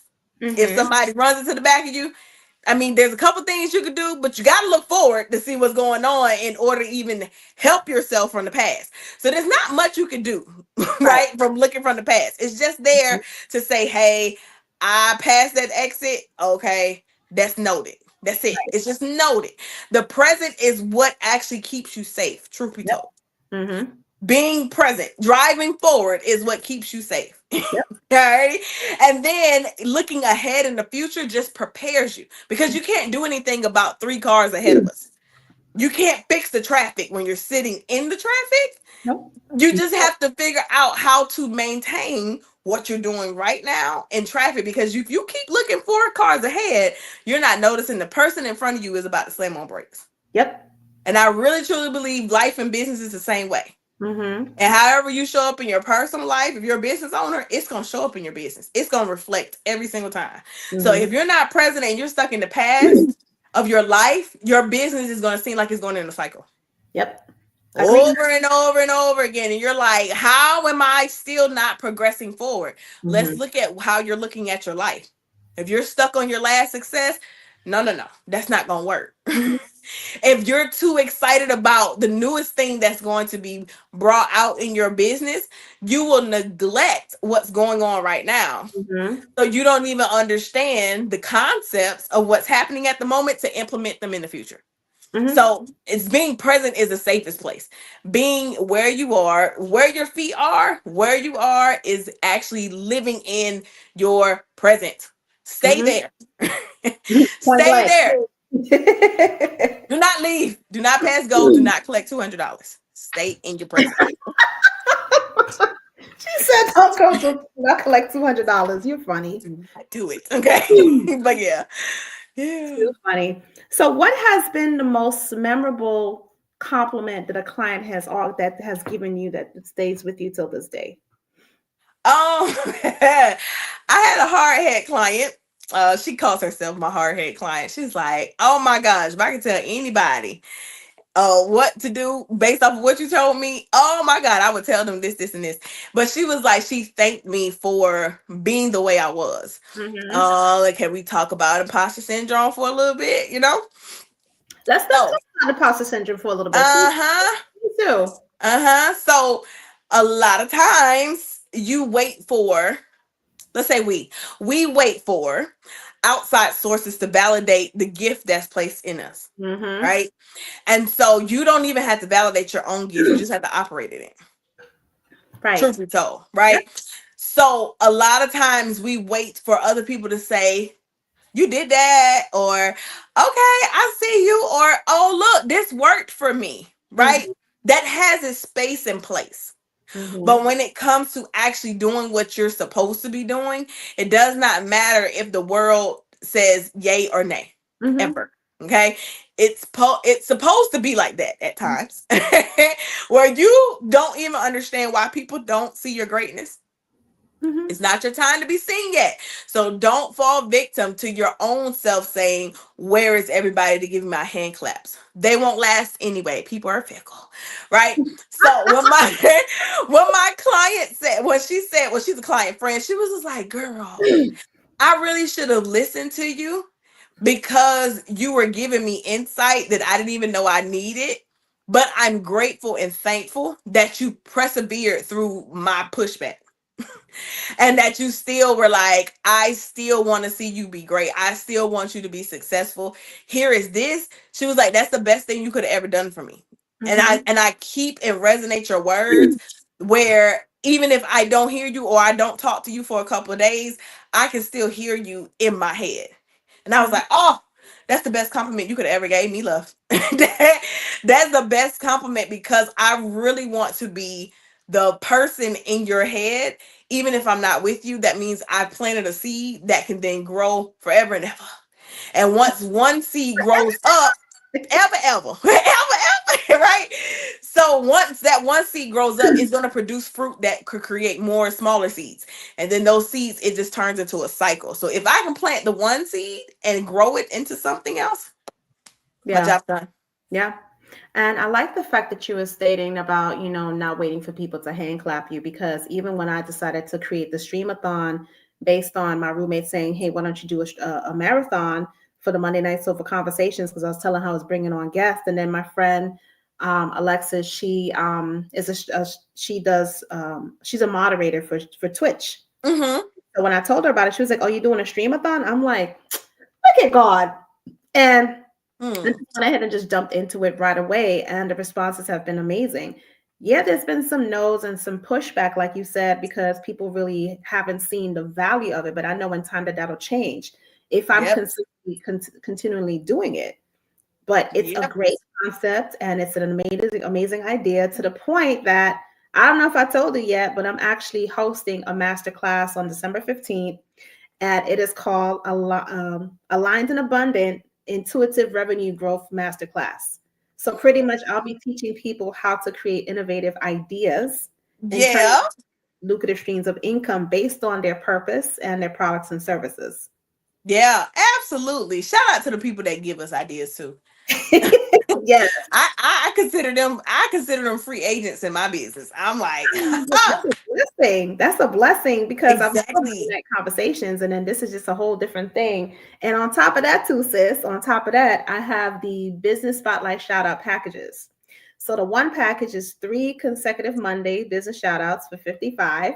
And then on top of that, you get 2 business shout outs, and you're able to come on Monday Night Sofa Conversations as an Yeah. expert, but it's not going to be Monday Night Sofa Conversations. It's going to be Monday Night Sofa Master Class, where you teach the class within my community on my platform. Yep, And we like it because you always got to reinvent yourself. That means that the juices are flowing. they That's are. all we need is the juices flowing. Once you get them flowing, it's easy to keep them going. Ooh, Absolutely. So tell everyone, well, everyone knows how to find you. Alexis Danielle, Business Done Right, yes. bdrconsultants.org. Follow her. She is on all the platforms except Twitch. We're going to get you on Twitch. Don't worry. Listen, I was just watching this what's it called? One of Kai's streams, and I'm like, this is crazy, sir.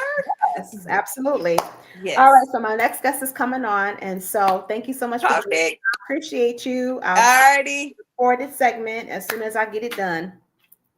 Sounds good. Love Love you. y'all. All right. So we're going to have Twist come on. You can join. That was Alexis Danielle, Business Done Right. She's your business bestie, business consultant, startup business coach, all those good things. Waiting for my boy Twist to come on. He is absolutely amazing. Followed by Coach Dea. She's going to bring it just like everybody else brought it today. It's going to be a fun time. We're going to have amazing time. We're having an amazing time as it is. And yeah, and that's what's going to happen. Okay, cool. So he's okay, cool. He's on his way. He's fun. I like Twist. He's a good time. And then 6:20 to 6:40 is Stephanie Leandre. I hope I'm saying her name right. Because I don't like people messing up my name. Followed by Miguel Pinto. And then I'm gonna be off this thing. So this is what it is. Okay, Twist, here you go. Yay. Oh, what's up? Hey, what's up, bro? How you Oh my God. doing? Okay, I'm sorry that about You're earlier. fine. I was It's caught all up inside good. this committee stuff. But You thank you good. for still having me up. So thank you for that. Absolutely. Yeah, So I have all the information going across the nice scrolling banner yeah. across the screen. Yeah. I see that. All right. So tell us who you are and what you be doing out of these streets as a podcaster, speaker, mental health professional, and coach, and all those things that you do. Oh, come on, so many. All right. What's up, everybody out there? First of all, thank you to my sis. She's always a blessful person in my life. She's, since we met and we stayed. So flowers to her. So a little bit about me. I am from Harlem, New York, born and raised. And I have a podcast that I call Let's Talk About It on the Instrumental channel. And now it's on YouTube. Start off on Spotify. I am on all sorts of social media. You can catch me on TikTok, you catch me on Instagram, you catch me on Facebook. I don't do the Snapchat, but I don't know, maybe one day. But I got you, off you, you can, Snapchat. yeah, That's just you, you can catch me there. I mean, Facebook is struggle too because that's yesteryear, but it still is effective. So I decided to stay there as well. Which is like how I actually met my sister. So it's cool. Kudos. But we everywhere. I also am a mental health specialist in my 9 to 5 life. I have a BA inside of human services. I have a QMHA, which is a qualified mental health associate. I do not have the qualified mental health professional yet. That's when I get my master's. I'm currently in school right now as we speak, second semester. Kudos. 4.0 GPA. Let's go, baby. Yes, yes, that's right. Get it. Uh-huh. And yeah, right now, yeah, masters, and then I'll have the QMHP and a master's of social work, and then I'll get my LCSW soon. So I am a skills trainer. I work with family and children.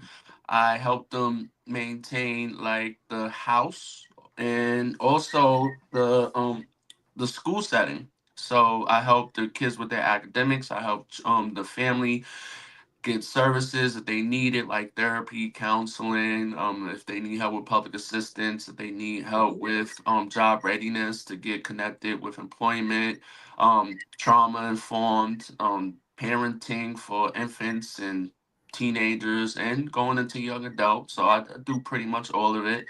I also do coaching.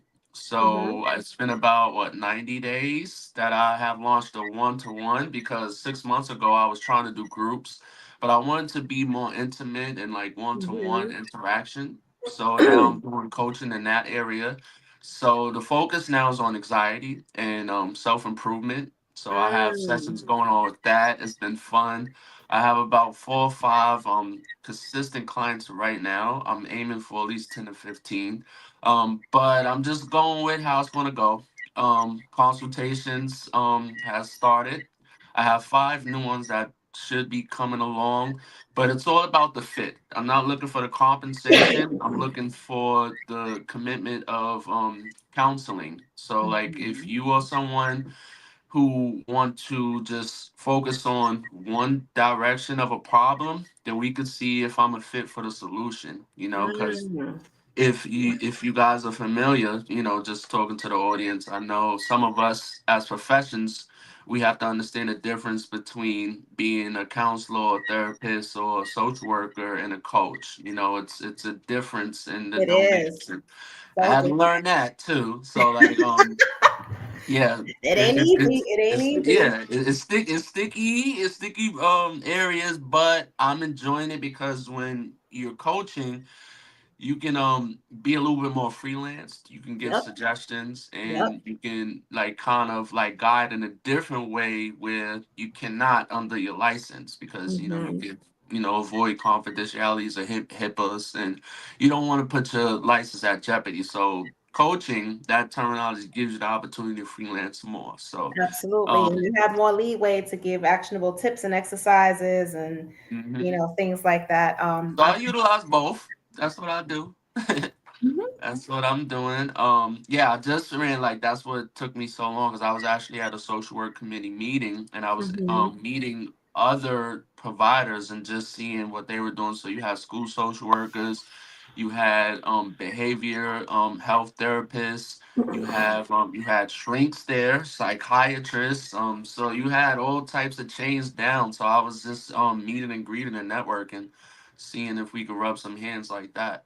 And Absolutely. I was like, oh man, I gotta rush this because I know I'm committed to this. But they kind of threw that on me, like, Mhm. just like spare the moment. So it's like, I'm still on the clock for a little bit, but the game doesn't stop. And then like after this, Absolutely. I'll be doing like my furthering my education stuff.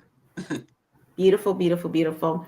So, what got you into wanting to be like a health professional, mental health professional? Like, what is this something that took place in your life, or is just something that you felt you had a call to? No, of course. It's something that took place in my life. It's experience of pain that became something that I wanted to be a part of the solution and not the problem. I feel like being a part of the mental health domain in the human services area, it's very rewarding. It's Hmm. um it's something that I think any helper profession, they start with something that they're chasing deeply rooted in themselves, and Hmm. then they utilize that to channel to help other individuals. So yeah, I come from the poverty spectrum, Hmm. so it's ecological, where it's community based, it's family, it's things that I've experienced firsthand as a child, parenting. So as I'm working on myself, I'm helping others to work on themselves as well. Yeah, for Um, sure. yeah, so I feel like it's a PHP. That's what I like to call it, people helping people area. Oh, So it's wow. like Yeah, I mean, would you rather someone? I mean, not taken from anyone who goes to school and haven't experienced this, but like I think for myself, if I'm talking to someone, I want them to be relatable. You know, I want Mm-hmm. them to not just have the thesis, but they can have some self disclosure in some way to be like, "Hey, I've been there too. Mm-hmm. um, Exactly. I'm here." So that's why I decided that I want to be inside of the mental health area. Mm-hmm. um, I've done a few things. I've done addiction. I've done outreach. I've done peer management. I've done mentorship. I worked with people in the shelters, all areas. So I just felt like I wanted to be a part of the conversation, and Yep. I'm loving it. Absolutely. Absolutely. Coach Dea says, "See you in 30 minutes." Hmm. That's Yeah. cool. So, what is the one compliment that stuck out to you that one of your clients or patients has given to you that let you know that you're on the right path and you are walking in the purpose? Being relatable. Just Mm, be yourself. I think helping professionals have a stigma, and I'm recently learning that. Like, when I walk in certain rooms, some people would say, you don't look like a social worker, or you don't look like a counselor, and I'm like, well, what is a counselor supposed to look like? Like that's a like when shirt and people tell me, tie. And it's true. I've even done it too. Where I was just like, we're just shooting a gift naturally with someone. They'll tell you what they're about, and you're like, oh wow, I wouldn't have never known that. mm-hmm. Um, the greatest reward is someone just saying you did something for me. Mm-hmm. And it's not about how you look. It's not about the outside presentation. It's what you could do for the inner self. I've Absolutely. had youth, I've had senior citizens, I've had young adults where they've just seen me on a humble, and might have reached out on social media and just was like, I just want to thank you. What you say now is going to mean something later, and that's what inside of the profession we have to understand. When these individuals sit in our chairs, we are their heroes. We Mm-hmm. are the people that they're looking for to give them some type of advice, some Yeah. navigation of what to do. Mm-hmm. So if you're an effective professional, just know that later down the line, whatever you said in those chairs is going to be effective. You know, Absolutely. For sure. Agreed little 100%. things. So it's stuff like that. It's so much. And I just love it. Like the best things that like happened just with like one example. I seen this young man like not too long ago, and he was telling me about like when he needed to go to a job interview, and he didn't have he didn't have a Metro card. And I was working for this addiction and recovery place, and in the pouch I couldn't really sign him off because he already like ran his course for it. And I took it upon myself to find a gray area and gave him the conversation to get there. It wasn't Mm-hmm. later on until he told me that he still had the job, you know, Nice. and he's still doing it. Had I not given him that Metro call, he wouldn't have made it to the interview. Wow. So it's critical thinking in that too. Like you Yeah. never know. Yeah, Hmm. I think critical thinking is one of the best gifts you can have when it comes to being coach, counselor, therapist, or whatever the case may be, because that person at that moment in time is not in the right frame of mind to think of things themselves in that way. So for you to offer a different perspective when you're in the form of critical thinking is so important to that person because Hmm. it could be some type of experience of life or death, if you will, mentally, emotionally, spiritually, not physically, but at that point, moment in time, that's probably what they needed. So your fast thinking, your critical think would actually help that situation, you know? That's a fact. Yep, Yeah. that is a fact. Yeah, it's, just being in this whole like environment it's changed things. I remember when I was young and I wasn't really seasoned that some of these stories is like a revolving door, especially like when you're a counselor or you're a therapist, no matter what area you're in. Some of these stories sound outrageous, flat out like it's fake. And some will make you laugh, but you have to remember that this is somebody's life. Yeah. So you have to be very delicate with like how you approach the situation because Hmm. people are showing vulnerability. and then, they'll trust you. Then there's the other side to where you're put inside of these areas. This is where the critical thinking comes in, where some circumstances and scenarios could be so overwhelming with the information. You might not even know how to direct the individual or the client to where that you Absolutely. might have to case it. There's a lot of people can tell you that they suffer from watching pets get it on, like having sexual like fantasies of cats or dogs doing Yeah. things, or having like just fetishes that you wouldn't even believe, and you got to walk them through that. Yeah, And for sure. you And think make them still feel like they're human and there's nothing wrong with them because right. they like said thing or whatever, or that they're hmm weird or something's wrong with them, because it's not. That's just what they like, and there's no judgment because that's just what you like. Right. And relate, then you have like the things that we would think is like basics of like dealing with people who had like breakups. um some people don't come back from that. They don't know how to grieve. You have people who have had people transition. They never come back from that, and they've turned over to the bottle or any other substance. Substance, You yeah. have people who are molested, who are raped, who are abused, domestic violence, DV, whether it's a female or a male. And there are males out there who they've been abused, and people don't take it as serious as they would A for like woman. our counterpart. I've Mm-hmm. had people sit in my chairs with that too, and it's a little tough, and also ethnicity, race, diversity is actually important, in which we don't we talk about it more often than we used to. But like, Hmm. how are we going to counsel someone that's Hispanic or African American is going to be different from a Caucasian or a Native. So Yeah. like that's important as well. Agreed, So 100%. it's a lot. So I've been doing my thing, and especially with the podcast, where I'm starting to meet some people, network, and learn.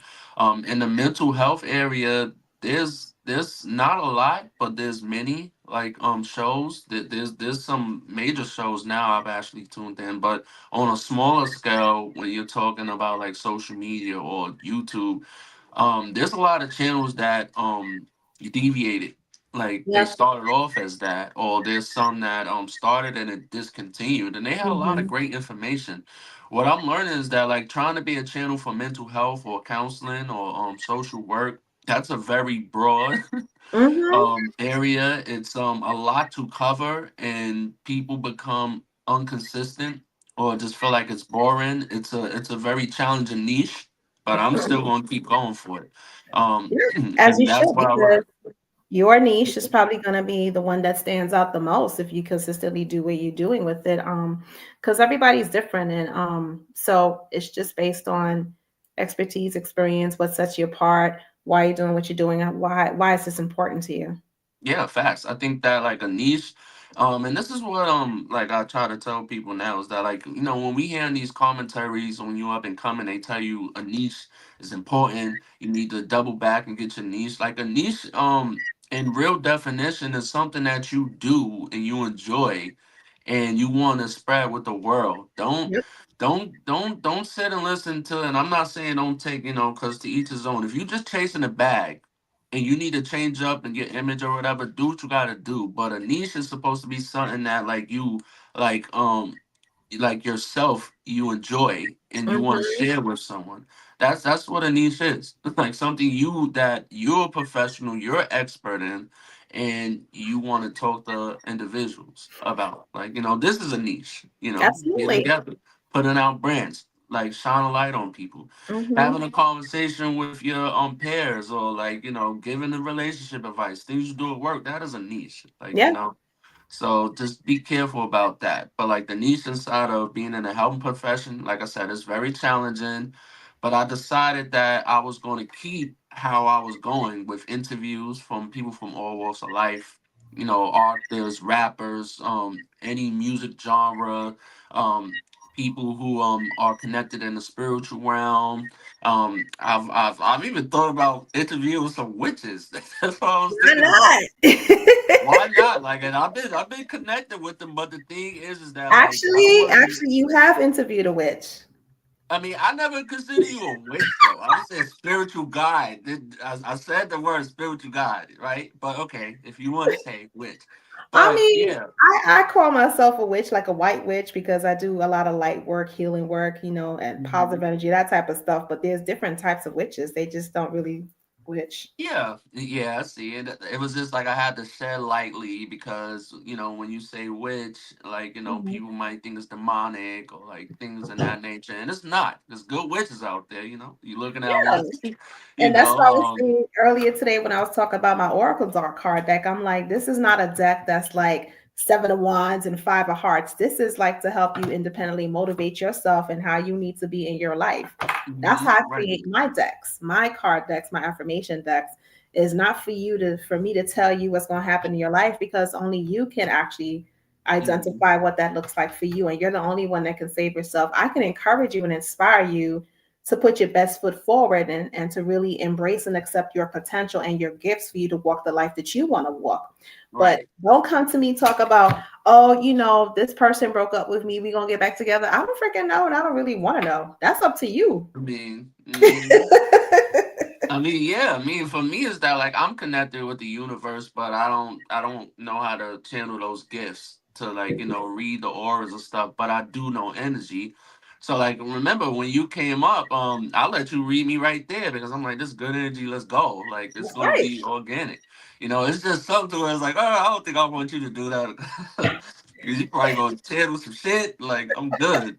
But like, yeah, it's stuff like that. It's the way I still want to make it humorous, still want to make it Of fun. course. Because when people start to get into serious topics like mental health or therapy, anxiety, depression, suicide, it starts to become where it's channeled into like a seriousness. Yes, it's a Yeah. serious topic, but we could still laugh and still have humor. And I don't have to just have experts or practitioners that are like a part of the society of like the health profession.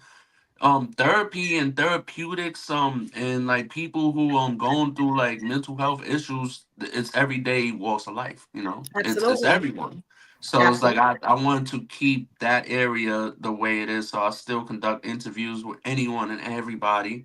I started to implement the commentary side where I'm talking about social work and breaking down therapy in the different areas. And like one of them I did recently, which I had got a lot of great feedback on, was the difference between a social worker and social work, because a lot of us get that terminology misconstrued. Although we would like to feel like there's not a difference, there is a Mm-hmm. difference, and people do get a little upset when you're not informed, Yep. especially in this area of the industry. But I just wanted to get that education. I got stuff coming down when I'm breaking down the different terminologies of social work and therapy and counseling and the different social workers, the different therapists and Mm-hmm. different like houses, and difference between being like an outreach person and like a housing specialist, case managers. So all terminology is going to be broken down.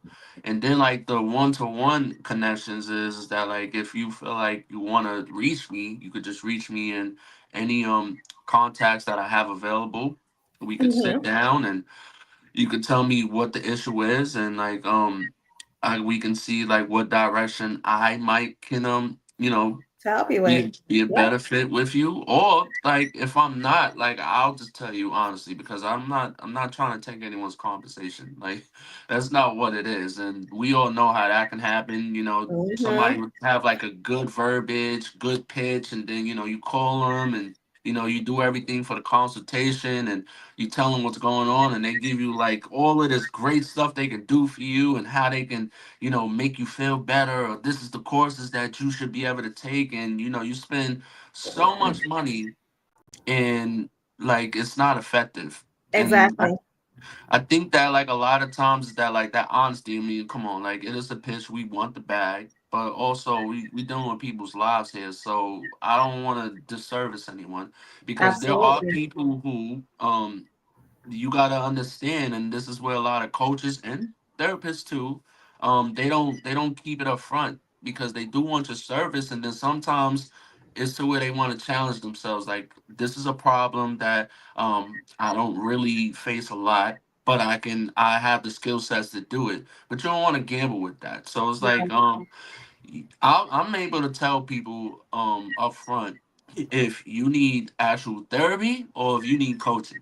If you Yep, need coaching, then yeah, we can coach and we can see if we can find a solution for the problem that you got. But it's a specific problem. But if you need therapy and it's more broader than a problem, then I would kind of tell you that, like, hey, you might want to seek a little bit more professional help with that. absolutely, for You sure. know, that's where I'm going with it. So, Good and stuff. personality too.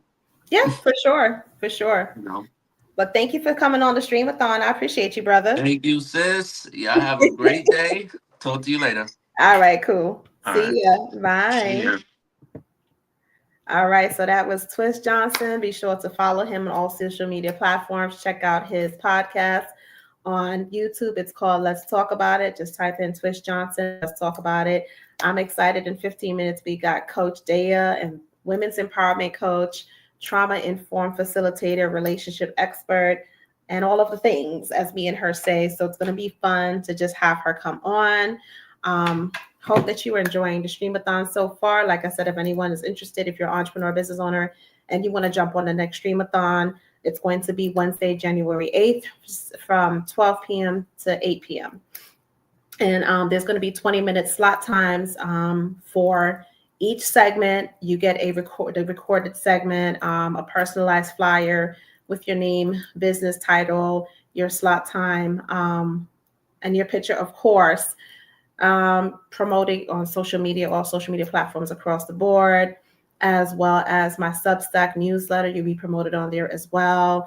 And that's the $35 one in total. Plus you get your name and all your information with the scrolling banner. And for $45, you get 2 business shout outs plus coming on here as well for that. So that's the other part of it. It was 1 business shout out, but I increased it to 2 for $45. So that's what that is. So definitely, if you're interested, let me know. And also too, you're not only going to be showcased on 1 platform, you're going to be on 3, not 1, but 3. That's the other part of it too. So again, it's going to be a great time. We have an amazing time here. As you can see, lots of fun. We joke around. We do all of the things. So we're waiting for Coach Dea to come on. She's a women's empowerment coach, trauma informed facilitator, relationship expert. And you can find her on Instagram. Majority of the time she's on Instagram as well as Facebook. She is definitely one of my sisters. We joke around a lot. We talk every day. So yeah, Dea's coming on. Hope that you guys are having fun. Again, I'm going to be promoting after this my Alliance and Abundant Intuitive Revenue Growth Masterclass that I am hosting and facilitating next week, Sunday, December 15th from 1 to 2:30. It is a Sunday, great time to do it for entrepreneurs who are interested in tapping into their intuition so that they can create effective, crazy, outside the box niche ideas that converts into revenue streams of income that aligns with their purpose and their services. So you're not changing anything, you're just enhancing it.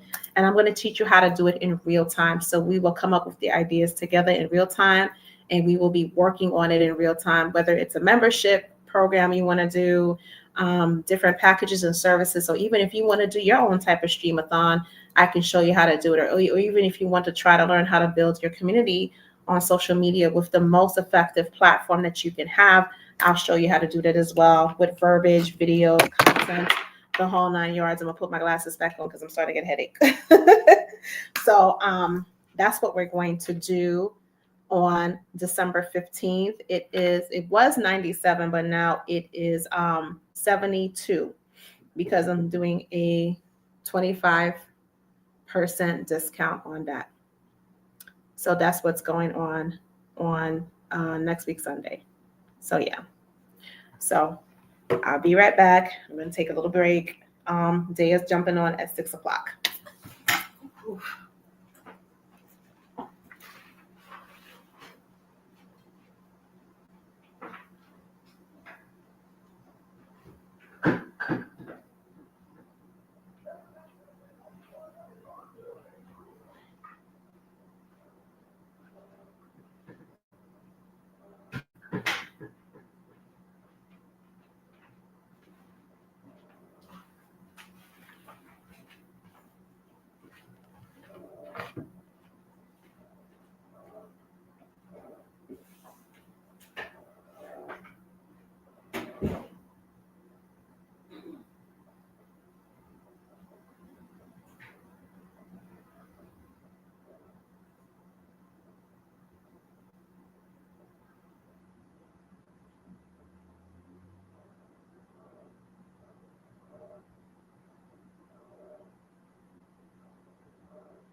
I'm back. Bathroom break. Oh boy. This has been fun. It feels shorter than the first one. The first one was just long. Oh my gosh. But this one feels a little bit better, I think, because everyone has 20-minute to 25-minute slot time, and it's not too many people like it was before, but I mean, it's okay. It is what it is. Waiting for Daya to come on in 8 minutes. She's a whole lot of fun. A whole lot of fun. She got a lot of things going on, followed by Stephanie and then Miguel Pinto. So 2 more people left after Daya, and then I'm gonna shut off this thing. So I might be off earlier than I anticipated. So instead of it being 8 hours, it's probably going to be about 7.5 or something to that effect. So we'll see. And then I can rest. I ate. I used the bathroom. Yeah, danced a little bit, played some music, not from YouTube because I don't want to go through that process again at all. And again, you are on Twitch, YouTube, and Facebook all at the same time. Well, I'm on. The Streamathon is on all 3 platforms all at the same time. So yay. So yeah, this morning, I don't know, well, this afternoon, I don't know what happened. It was just going out of whack. But of course, these things happen, and the show must go on, as they say in show business. And I got some viewers from Twitch telling me the best viewers are on interactiveviewers.ru.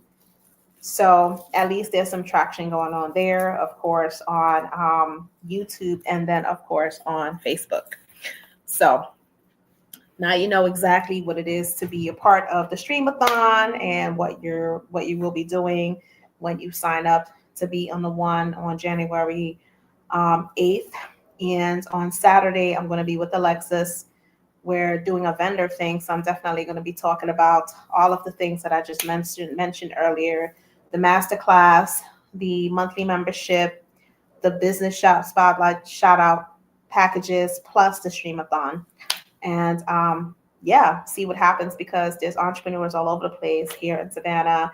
And it is a good way for me to market this, not just online, but here in Savannah as well, and see how that goes. And again, like I said, it's not nothing crazy. The price is reasonable, where you don't have to like break the bank, so to speak, because a lot of entrepreneurs, they like Alexis was saying, pretty much they're working on specific things that they're doing. And sometimes a lot of entrepreneurs don't want to spend money to make money because they don't see the value in something. And so the more that I do this and it's consistent and they see the value in it, then more are going to come. So I'm not going to worry about it. And of course, everything is designed the way it's supposed to be. Universe, higher power, God of my own understanding allows things to happen in certain ways, and life flows in certain ways the way it's supposed to. So sometimes I'm not worried about it. Other times I'm just like, my human side is like, ugh. And other parts of me is just like, it is what it is. It'll happen however it happens. So that's just that. And just waiting for Coach Daya to jump on with all of her. There she go. Are you ready, Coach Daya? All right. Yeah, you're muted. You're muted.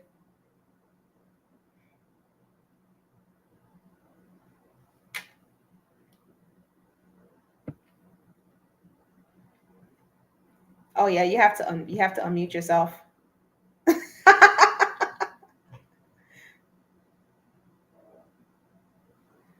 It says you have to unmute your mic. There you go. There you go. Technology. Girl. I decided to match you. I wore green, and then I made the hair.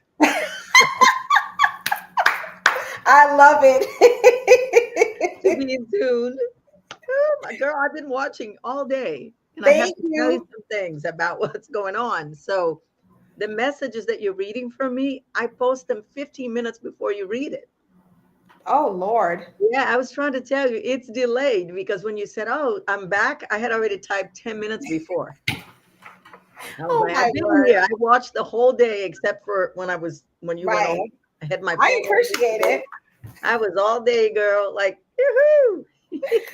All right. Thank you for joining us, Coach Dea. Can you tell everyone who you are and what you do? And I have your scrolling banner going across with all your Oh, information and there we go. everything. Yes. So I am a women's empowerment coach, marriage, family, and divorced women's coach, as well as a certified trauma healing facilitator. I also happen to be an award-winning podcast host of Love Most, the podcast with Dea. If you guys want to see the winning episode in which I interviewed a multi-award-winning Christian filmmaker, Dr. Kevin McAfee, who worked with MGM and in Hollywood and made various productions that were award-winning, including a movie called End of the Spear. Check it out on Apple. I only uploaded one episode. If you want to watch the rest of the episodes, I have 2 seasons and 16 episodes under my belt.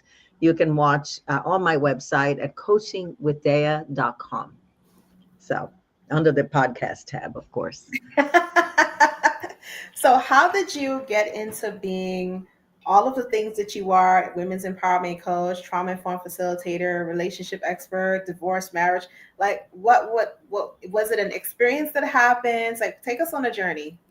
Yeah, so I've always been into personal development, right? Oh, look, I forgot to put this one thing to match it. We're mirroring, but I can't see if I have it on.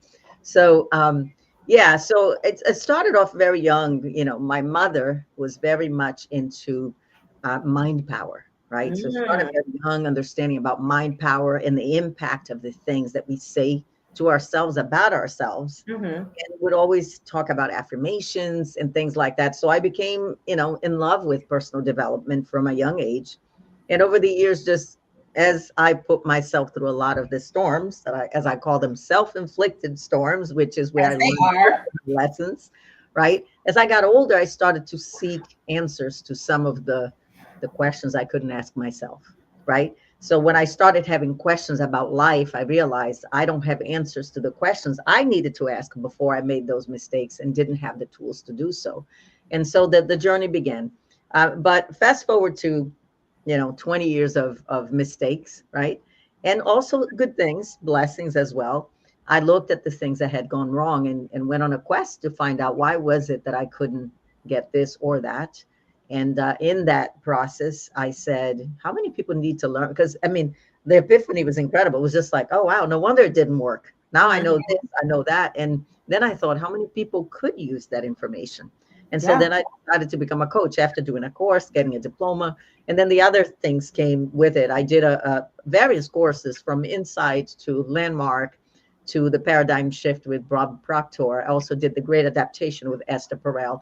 I did a couples program with Ellen Bader, who is a psychotherapist who has worked closely with Esther Perel. I've done, so many other things concerning personal development, and then did a Kingdom School of Ministry, which is a pastoral course, even though I'm not a pastor, because a lot of my approach to healing comes from faith. But I work with people that are of faith and people that don't believe in higher power. It's either is fine. I have a certification in Reiki 1. I'm working towards getting the master certification for a master Reiki. But, all of these are elements of my interest in the journey of healing. So because I'm an empowerment coach, my mantra is find you and everything else will follow. So the whole thing became about empowering women to rediscover and rewrite their story, right? Absolutely. From that inside job place that I talk about, right? So that's how, basically, in a nutshell, what happened. Wow, that's so interesting. What is the one area of all of this that really, really helped you transform? That's a good question. Many things, actually, not one thing in particular, but just generally was emotional humility. Was understanding that I needed to learn. And in order to learn, I needed to accept that I was imperfect. Because perfection, and I heard people talk earlier about perfectionism. Perfectionism actually is a mental issue. Okay. Right. But the thing about perfectionism that is problematic is because it does help you do so many things well. Therefore, it looks like success. Right. Achievement. Accomplishment. Yeah, because you were nuts and a freak and you push to the limit, push yourself to the limit. You hear this, people who are perfectionists, and I used to be one of them, you get yourself to the point of you're in agony, right? But you get it done, you get it right, you do so many things. The process of unlearning that is interesting, right? But you can achieve the same, if not more. Right. Yeah. So I'll tell you a little bit about it. I'll give you an example about it in a little bit. So uh, that of which unlearning, right? Unlearning that behavior, unlearning that habit or that mental issue in order to achieve more with freedom and peace instead of the struggle of I have to do it. My image is going to be ruined. No, what about my identity? What about operating from who I am? Because a lot of us are operating from the reputation. What are people going to think of me instead of who am I? Right? Exactly. So that was a big shift for me. It was emotional humility and then embracing the process, right? As you said and taught me many years ago, honoring my feelings, honoring the journey, honoring all of it, the pain, the struggle, the insecurity, and understanding that was all a part of it. Nothing is apart from it. A lot of times they're saying, oh, I heard somebody say earlier, I'm now in my 50s. Now I got da-da-da-da. Why didn't it happen no, because that was a part of it. Yeah. It was that it didn't happen before because you weren't ready. It has to be right and ready. So understanding the timing. And the minute I said to myself, even though it's not happening right now, nothing is out of place. And that understanding, that deep understanding what that meant was a surrender. It's a process of surrender. It's when you say it's up to God or whoever's higher power, right? Whatever it is that you believe in that is beyond yourself, to say, all I can do is do what I can do. Yeah. The rest is not up to me. And let that be the universe, God, whatever it is you believe in, take over. Okay. Yeah. Understanding that nothing is out of place. That was very powerful. And so, then that journey began, the journey of healing. The journey of healing involved, it was so interesting because it wasn't anything like, yay, today I'm going to wake up and heal. It wasn't like that. It was more like, I was like, oh my God, I just need a different life. I was like devastated with PTSD and depression. And that moment, I understood that I had the desire to survive, but I didn't know how. So for anyone who's listening, don't think it's going to look like this right now, right? All the, never. I'm here, I have arrived. No, it was the moment that you begin to heal, the moment of the shift from where you were to where you're going. It's not going to look like bells and whistles. Nope. It's going to look like pain and struggle. And you're going to have a desire to overcome it, to override it, actually, because you don't overcome it. See, when you override it, you only survive. And when you overcome it, you're healed. Yeah. Okay? So that's the distinction I wanted to make. So what was the example that I was going to give with the perfectionism? Okay, so take that thing that you mentioned about the celebrity earlier, right? And you, I got to ask you about what happened with Paul Abdul. So I knew that they were going to be doing this video compilation of this song that's been 36 years old. She's one of my favorite artists for many, many reasons. One, because a lot of people say I look like her. I've actually been stopped. Are you Paul Abdul? I'm like, oh my God, I wish. I love her. And I love her image out there. You don't hear gossip with her name. She seems to be warm. The way she talks sometimes, that little bit of a trembling in her voice makes me think she's humble. She's a little nervous maybe, or maybe that's how she speaks, but always with such warmth, always paying attention to people, always validating people. And I love that at her age, she's actually a little older than I am. I think she's 62. I'm going to be 60, right? So I love the message that do it, just get out there and shine, right? So this is like, I'm in love with her. So when I saw that they're going to be saying, hey, send your videos, I saw it very last minute, literally like the day before it was due. I remember because we talked about it. In the past, I would have been like, oh my God, it's not perfect. And I was like, okay, what can I do? Because I can't imitate the choreography. It's too late for me to practice. Right. I figure, okay, let me pick up one movement that's from the video, do my own thing, because they said you could do whatever you want. And I did it black and white. And I just thought, I'm going to do my own thing. Actually, when I start and I pull the shoes up, and if you guys want to check it out, it's on IG at Coaching with Dea. It's a black and white video. And what I did was, because she starts step dancing, I was like, I'm not wearing shoes. That was my whole thing about do a spin on what the video actually was. Did I think I was going to get picked? No, because I thought there was thousands of people. I didn't even expect I knew you were going to get picked. I Well, knew. I didn't make it to the final video, I don't think, that I saw, but you know, I was okay because I got the acknowledgement, the actual shout out, right? Yeah. So for me, that was like more than what I expected. Just the fact that she texted, I mean, put a message on my page and then I reposted it. You know, she liked the repost. So it was great because, see, here's what I want to say. When you're not a perfectionist, right, you will most likely do something with abandonment, meaning you're not attached to the outcome. So for me, it was like just the fact that I was participating. And I did only 3 takes. I said, I'm not allowing myself to do more than that. I was pressed for time. I needed to be somewhere. I said, just do some. I did it 3 takes and I was like, oh, this is good enough. In the past, I wouldn't have done that. I would have said, oh, my hair is weird here, or I don't like this, I don't like that. I literally was like, hey, send it. You're not expecting anything anyway. And when I got the I love this Daya, and it was like Paul Abdul, I was like, oh my God. So that was more than what I expected. Why? Because I wasn't attached to the outcome.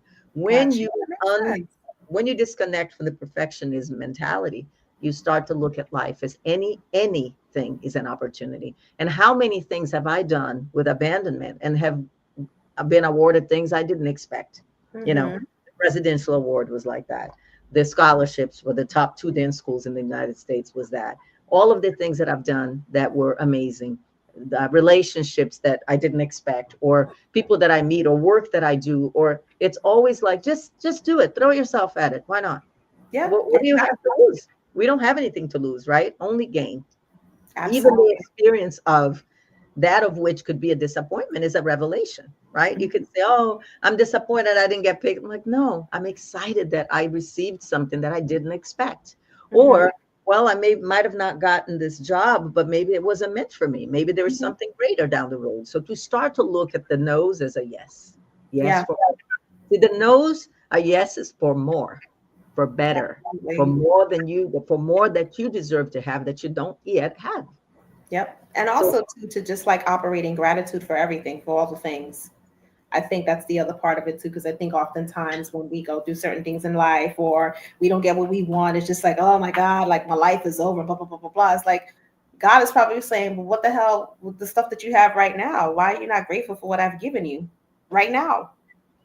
Right now. Yes, right now. It's not tomorrow. It's not next year. We may not even be here tomorrow. So it's like the moment, the moment in time. I call moment in time these glimpses of life in which you have an opportunity to recognize something that takes you to the next level.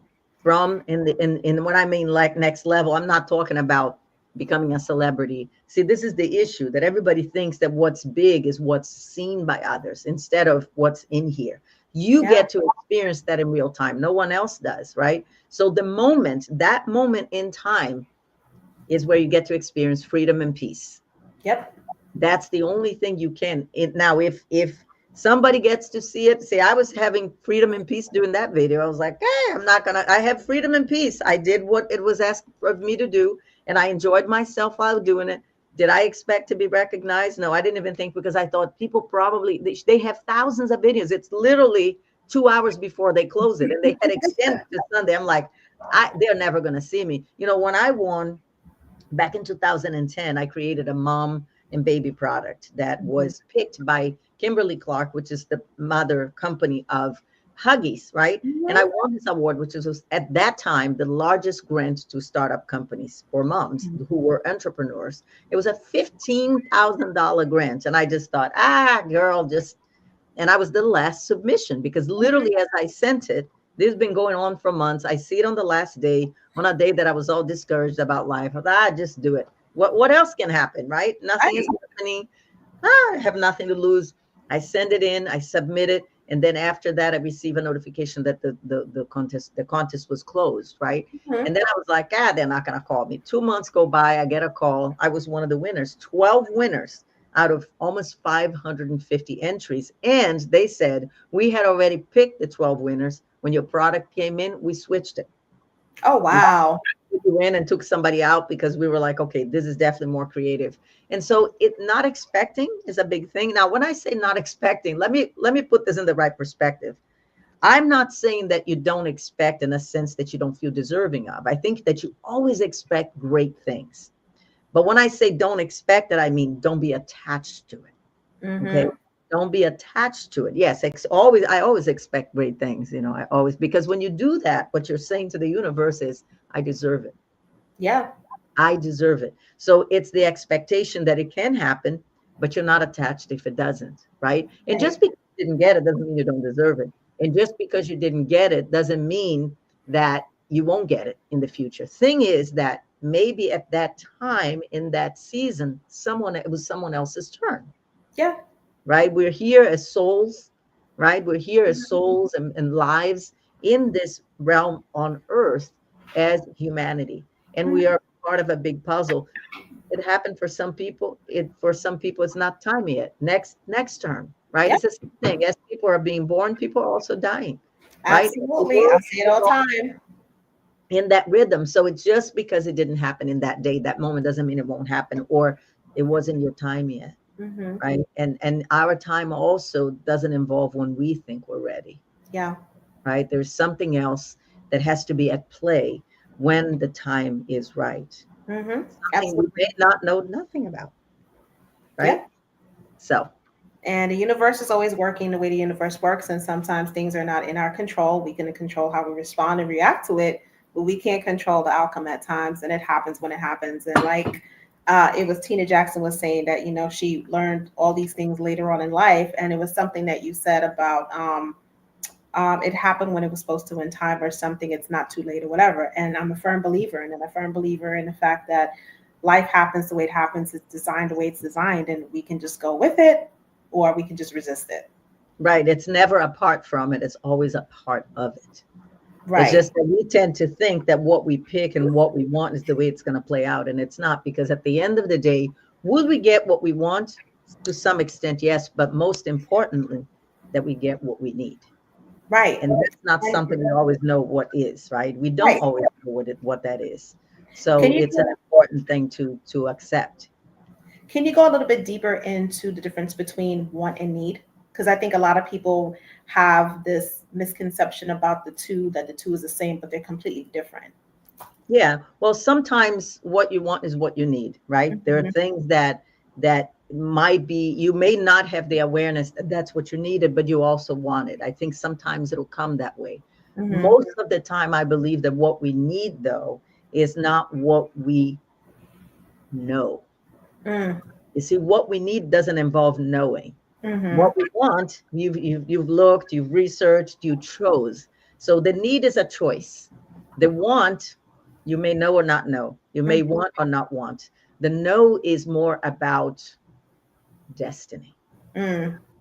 Right? So one is destiny filled. The other is in real time. We wanted, we picked, we chose because this one that one has that, or, I feel like your need, everything about what you need involves identity, what you're here to do. It involves purpose.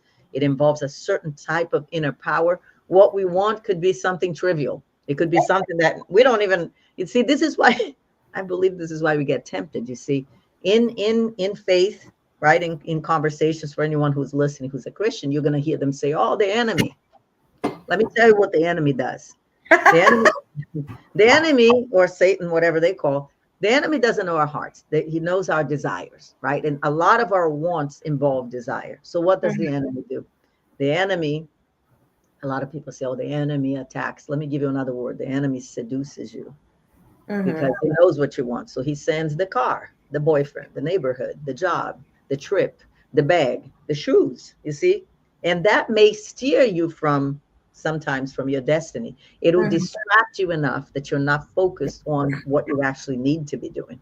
And this is very general, of course. I'm not saying that sometimes the things we want are good things, right? There's a balance between the two. But just to illustrate that sometimes what we want is not good for us. I'm not saying that you can't get the car, the job, sometimes that's good, and it's purpose filled and it's destiny filled as well. But how many times do you hear people say, oh, I didn't get the job? And my first thing is, wow, because something better is coming. Yeah. We don't get to see what that is, but something better is coming. When the time is right, something is going to match what you need. The universe is working in favor of your best, right? even without faith, we can say that, definitely, what would be the point of living? We're here to live and experience a life of abundance, of joy, of beauty, all of those things we have access to. Thing is, most people don't feel deserving, Right. right? And so what they do is they go against what's a part of them, what's for them. They don't even know themselves enough. If somebody else said that earlier, people don't know who they are. You see, people are operating from image, but not identity, because they actually don't know who they are. A lot of people don't have that luxury, right? A lot of people didn't get to experience the self as a Right. priority, and they had to be in that work mode, survival mode, and whatever they did had to do with that image, trying to trying to measure up, trying to compare, trying to, you know what I mean, trying to compete. All of those things, compare, compete, measure up, live up to, all those things are not positive things, right? It looks that way because a lot of people then get to that overachievement type of mentality and they achieve a lot. So it looks good, but is it? Right. If you're not operating from identity, it is not. There Yeah. has to be a healthy balance between the two. So what is the healthy balance between the two? The healthy balance between the two is, where you get to live your life with three very special things: saying different things to yourself about yourself, changing the narrative of what you're taught, right? And adapting to a life that serves you. And how do you know that is? Because we all have that inner sense, right? We all have that feeling that when something doesn't resonate, everybody knows what that is. We may not understand or grasp success or when something's right, but we definitely know when something is wrong.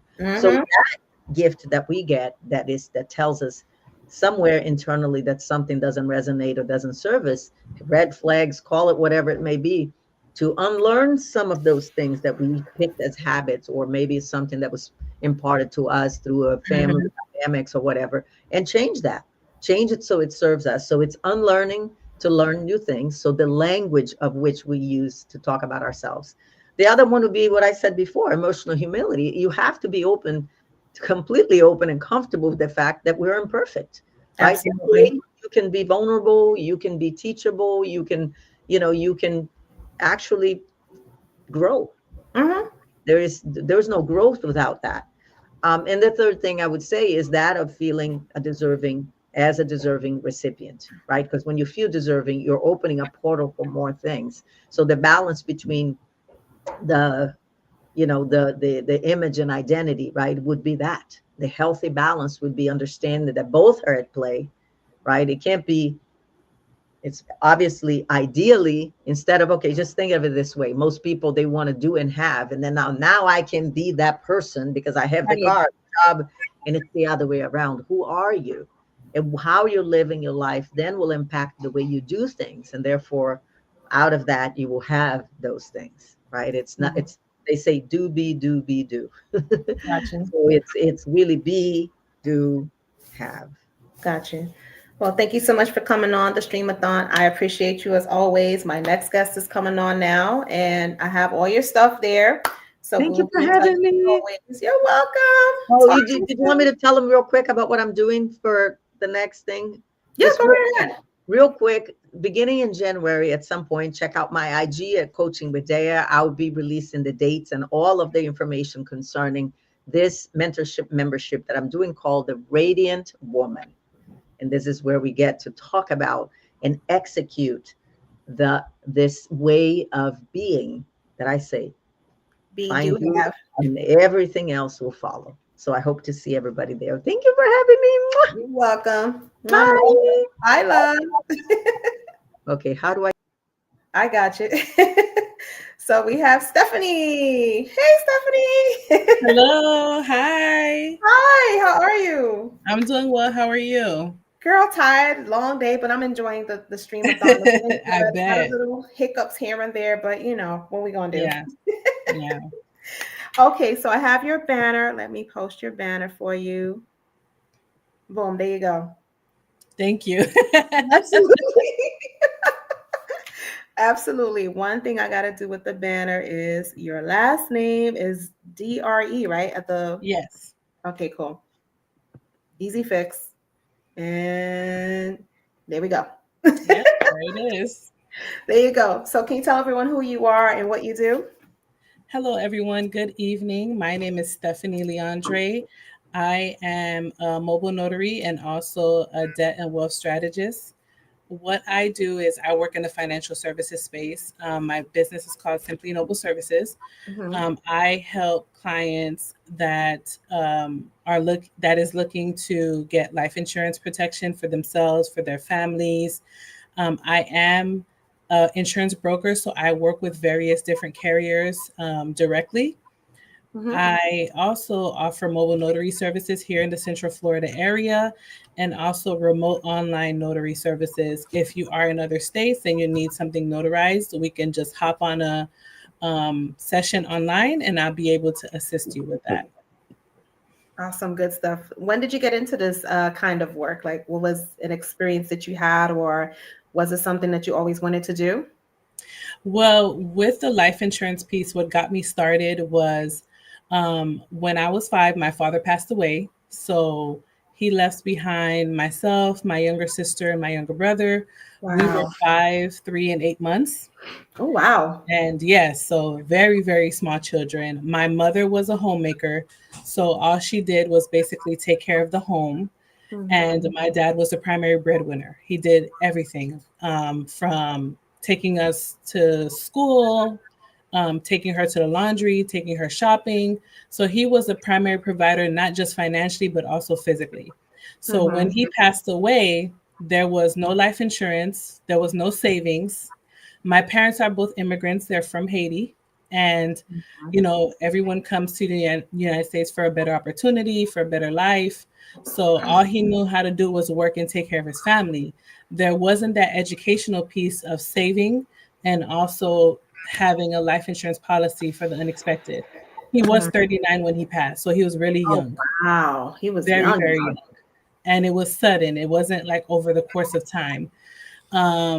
So that's what, as I saw how difficult it was for my mom growing up, I don't ever want another family to go through that. Mm-hmm. So that's what propelled me into the life insurance space, not for the money, not for anything else, but genuinely wanting to help people not be in the position we were in.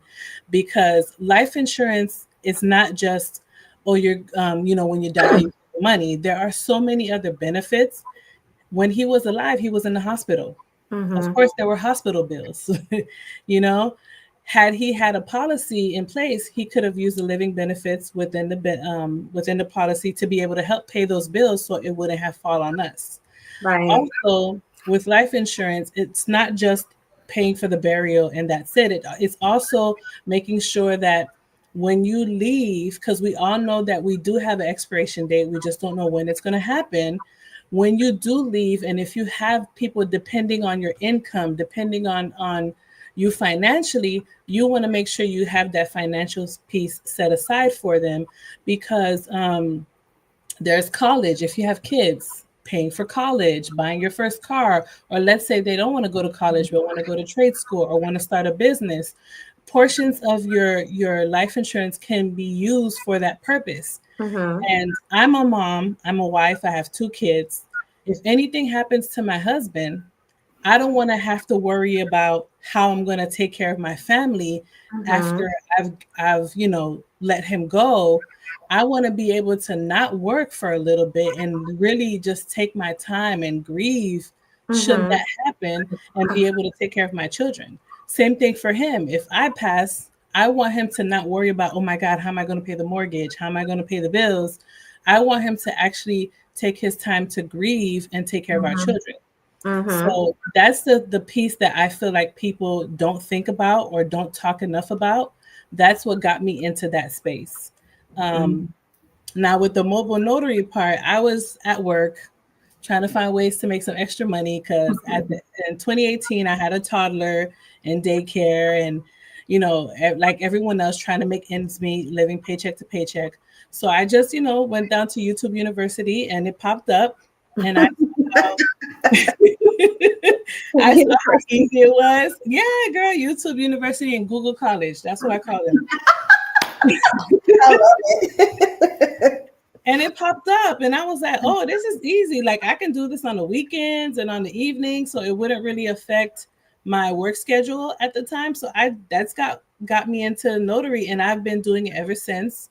I still do both part-time because I did take a break during COVID, and I love it. I really love what I do. I love meeting new people. I love partnering with different businesses like you and I partnering right now. And I'm Mm-hmm. sure we may have many projects in the future, and building that collaborative piece is very important for me. So I feel like in the industry that I'm in and the business that I'm in, I'm able to put my two passions together. That's beautiful. I love it. So the other day you were doing a live on Facebook, and I hopped on because I wanted to support my Haitian sister. You were talking about money planning and saving and all this other kind of stuff, Mhm. and I was just like, okay, this is cool. And the idea started jogging in my head. I'm just like, I was just going and typing what I was thinking. So can you tell us exactly what it was that you were doing on the live? So I was talking about my savings planner. Hmm. It's the 2025 Simple Savings Planner, and it is available on my site, FYI, digital and print. So if you go on simplynobleservices.com, you will find the planner there under new arrival. So I was talking about creating a savings challenge for next year. And that is when my dear sister here popped up in my comments and was just giving idea after idea. She was like, why don't you create a group? Why don't you create a membership? And I'm like, okay, if this girl don't hop off my live and stop commenting, because you're giving me great ideas and that's putting me to work. So that was what we were talking about. And I mean, I definitely took my notes. I can always go back and refer to that live. And I really genuinely have this passion. Yes, I want to make sure you guys have that protection in place outside of your work, because I get a lot of this. I have life insurance at my job. And I would say, do you know your policy information? Do you know what type of policy it is? Do you know how much coverage you have? Do you know any of this information? No, because it's not your policy. It's a Mhm. policy through your job for you. It's a benefit that is offered, but it's not yours. And Mhm. that's another piece is I tell people, make sure you have your own stuff that you have physical access to, not Mhm. having to call HR and asking HR, hey, I need to file a claim because, for example, I have the spousal one through my job. And if I want to file a claim for my husband, should my husband pass away, I have to call HR, try to get a call or email HR, wait for them to get back to me because I don't have policy information. When you sign up for those benefits, they don't send you a packet to your home with all that information. If you have medical, dental, vision, yeah, they might send you the cards, but that's it. So I wanted to have something tangible that is mine, that I know who to call. It's I have physical access to it. I know my information, and it's just mine for me and my family. So Yeah. um that is a lot of the rebuttal that I get is I have work life insurance through my work and it's not yours. It really isn't. I just feel like that's the case too when it comes to like when you say you purchase a home, and a lot of people here in the States feel like that's my home, and I'm like, not necessarily, because No. God forbid you don't pay that mortgage or whatever the case would be, they're gonna take away your home. As opposed to when you go to another country and you buy property and land that is yours. And that's the thing. You said keyword land. Hmm. Your home was built on land. The Hmm. land is not yours. The land is Hmm. never yours. You Hmm. could finish paying off the home and the land is still not yours because you're paying taxes and you're paying taxes on what? Hmm. On the home, on the land. Yeah. That's the same thing with life insurance through your job. It's not yours. Hmm. There's a It lot of really things that's isn't. not ours here in the United States, and people get caught up in it's No, my house and my car, my this and my that. And I'm like, no. okay, you try not to pay that mortgage or that car note for like 3 months. Let's see what happens if it's still yours. It ain't. They are going to send you letters. Uh-huh. And now the foreclosure and the repossession process is quicker than it was pre-COVID. I'm telling you that much. Mm-hmm. Yeah, because people were sitting here buying homes left and right, because they thought they can afford it. And then once them stimulus check stops, once that extra assistance stop, that extra unemployment they're paying people couldn't afford their mortgages. They couldn't afford their car notes. And what happened? They took it away. Mhm. Absolutely. So it's a different dynamic when it comes to that. So that's why I love what you're doing, and especially with the planner that you were talking about. How did you come up with that concept? So I started a 2024 100 envelope challenge earlier this year. And I have a group on Facebook, and I was able to help a lot of ladies internationally as well save. Mm-hmm. And some of them were able to do the challenge multiple times. Some of them did it one time only. Through that challenge, I was able to cash flow my vacation through Jamaica in June. I, Wow. I didn't use not one cent on any credit card. Mm-hmm. None of that. Everything was cash flow through that challenge. And that's the same thing. And last year I did it, but just personally for me. So Mm-hmm. when 2024 came around, I said, maybe a group of people would want to do this with me. Let's challenge Right. ourselves to save and be more accountable for what we spend and how we spend. Mm-hmm. And when I saw how successful that challenge was, I said, maybe I should create my own planner, because I was promoting everybody else's Exactly. saving stuff. And I was like, no, it's time for me to do it. So I Exactly. collaborated with a very good business coach. And she was able to help me take my idea and bring it to life, because I am not artsy, you guys. Like, this to me would have taken forever to do. I'm very analytical. That's my mindset. I am not that, like, Mm-hmm. design type person. That's not me. So being able to partner with someone to help me bring that to life was definitely helpful. So once we got this planner perfected to how we both were comfortable with, I was like, I really want to continue on the savings challenge that I started, but do it my way. Absolutely. Mhm. Absolutely. And I like the fact that you were doing it the way that you're doing it to help out so many people. And that's why when I was on your live the other day, which I felt like was divinely guided to encourage you to 2025 savings challenge, brown butterfly boo. Okay, I guess. Somebody on Twitch is saying brown butterfly blue. That's brown butterfly boo is the name of the person, and they were saying Okay. 2025 savings challenge. So you're getting someone from Twitch that actually is looking into this savings Okay. challenge with you. Awesome. And so this is why I do this, because I'm actually on 3 platforms right now, not just on Twitch. I'm actually on YouTube, Facebook Mhm. Live, and Twitch at the same time doing the Streamathon. Awesome. Yeah, Well, and I people hope put you money guys to I hope you guys reach out. Like, you can find me on all platforms: yeah. TikTok, Facebook, Instagram, LinkedIn.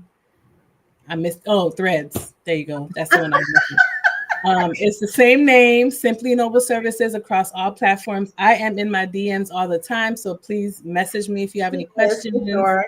Yeah, Book she an is. appointment on my website. Everything is free, minus the planner, you guys. The planner is not free, Oh, of but course. everything else is free. Right. How much is the planner, by the way? So with the digital version, it's $25, and Mhm. the printed version is $45. Okay, cool beans. Sounds good. What else was I was gonna ask you something just now?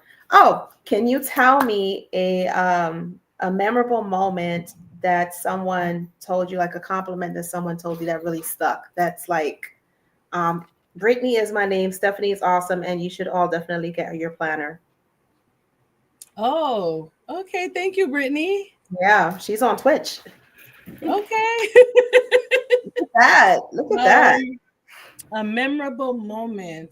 Oh Mhm. my gosh. Just one? You could be as many as you want. It don't have to just be one. Okay, a memorable moment was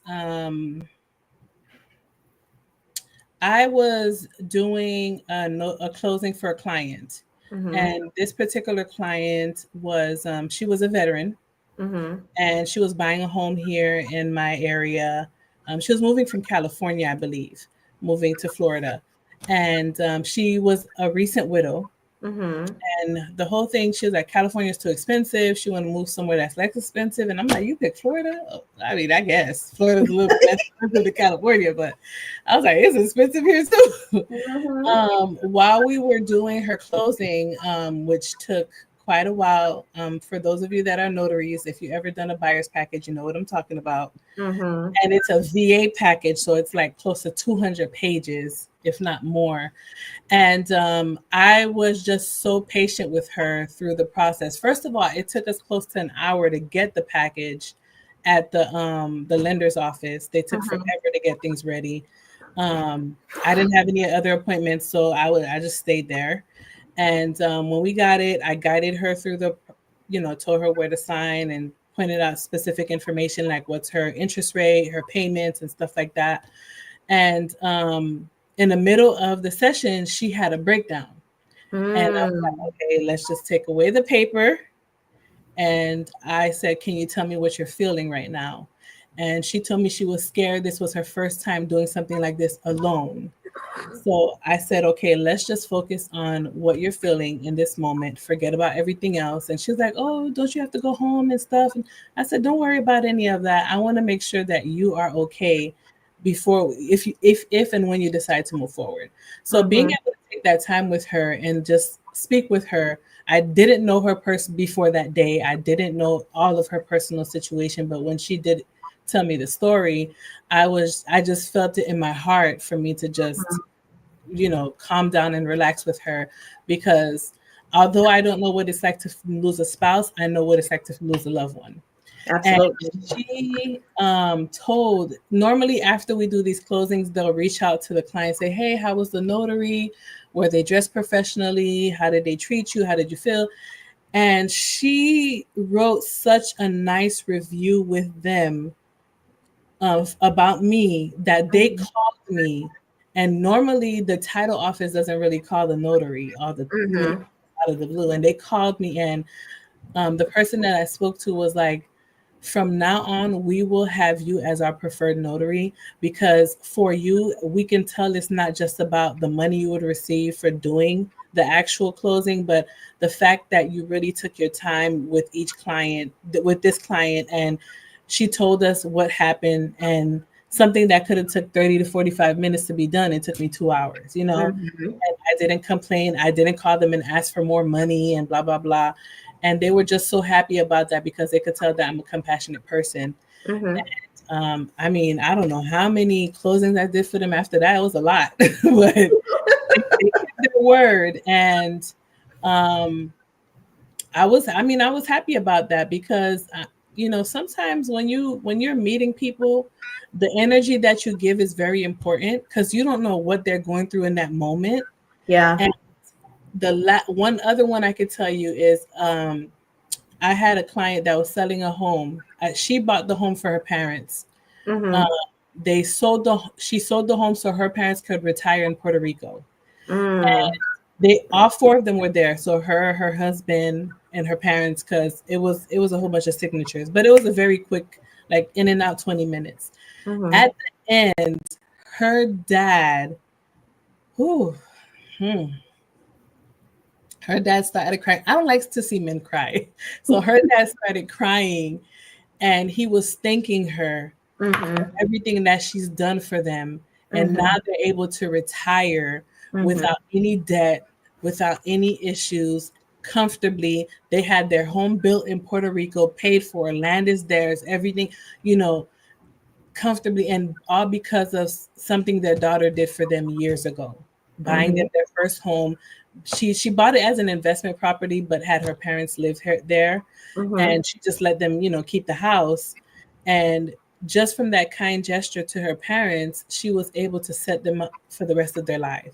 Wow. And let me tell you, these people had like those noise party things, and had champagne. They offered me some. I'm like, Mom, I'm on the job, I can't drink. But I was just so happy. Like, I was crying going to my car. And I was like, oh my God, this was so, what this young lady did for her parents was just unbelievable. And the joy on their faces just made my day that day. So I was just like, sometimes you inspire others and sometimes they inspire you.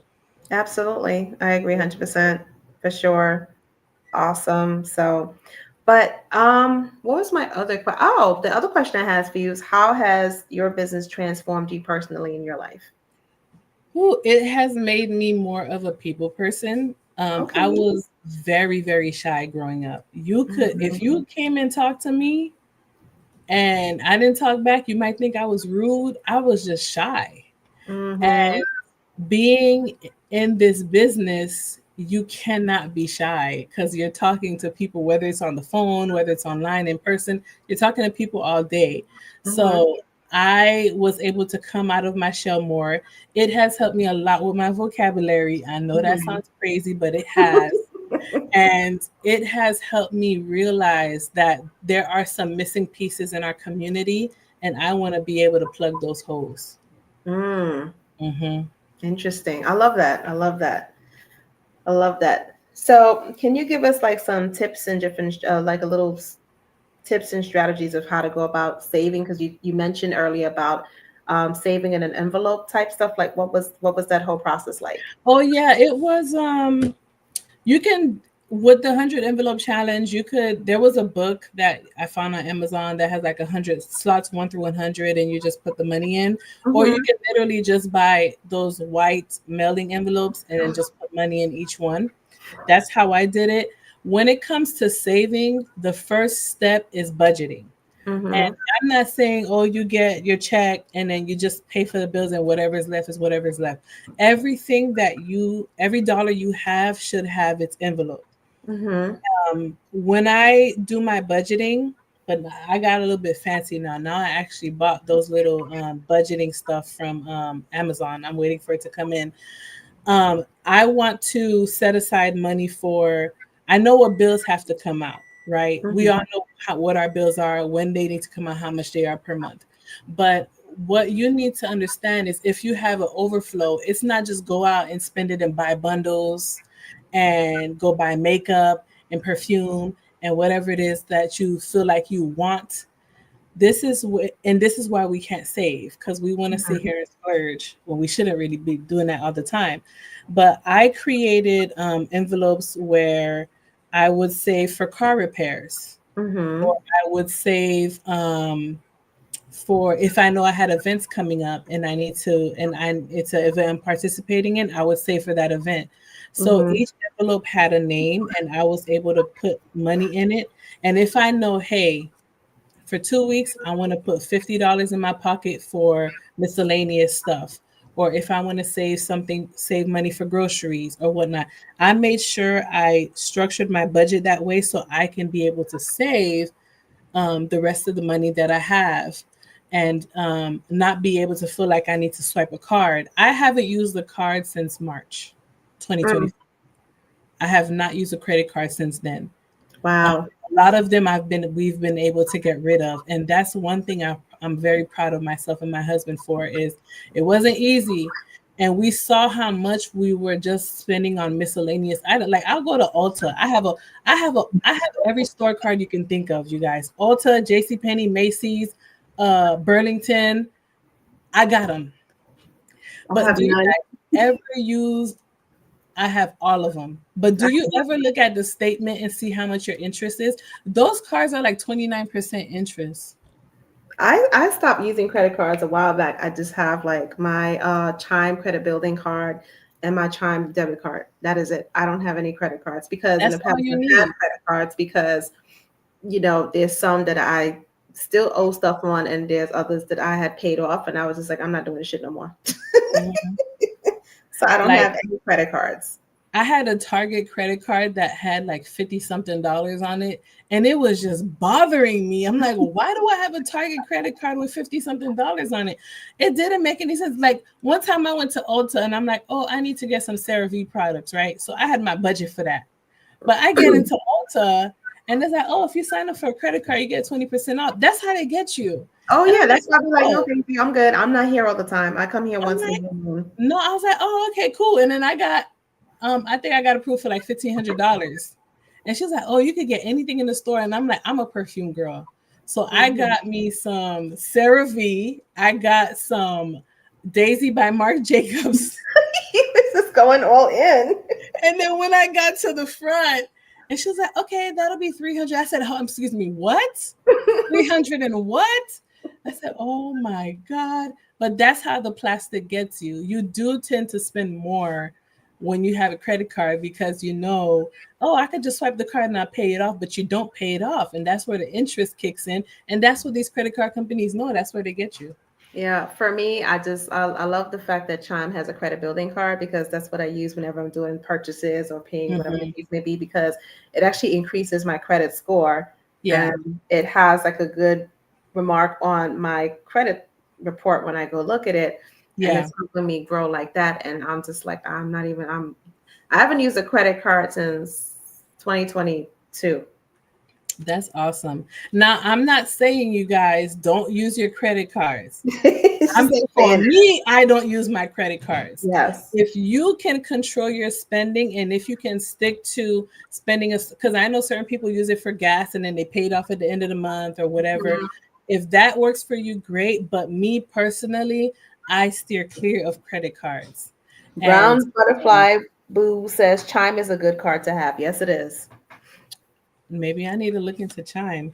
But No, I but do Well, I'll have send you two. Chime. I do have two credit cards, and it's for my business and it's for business purchases only. Or if I'm at a event and I'm purchasing food and it's for business, I write it off as a Yeah. business expense. But I'm not gonna sit here, you guys, like you're not gonna come in my closet and see Dolce and Gabbana unless it was gifted. I just got two purses the other day from one of my very good cousins, and one is a Coach and one was, I forgot the other one. I ain't buy it. If you're gifting it to me, thank you. I will take it, but I'm not buying it. Child, please. Goodwill is my store. I go there all the time. Like, well, that's cute. That's cute too. I don't need to go to all the stores in the mall and this and that. And No. I was just talking about that earlier. When I was a little break, I was talking about how as entrepreneurs and business owners, people find it hard to like want to work with us and trust us and invest in things that we're doing that they know that they need. But let a celebrity go and say, oh, hey, I just ordered this. And they go and they buy from the celebrity.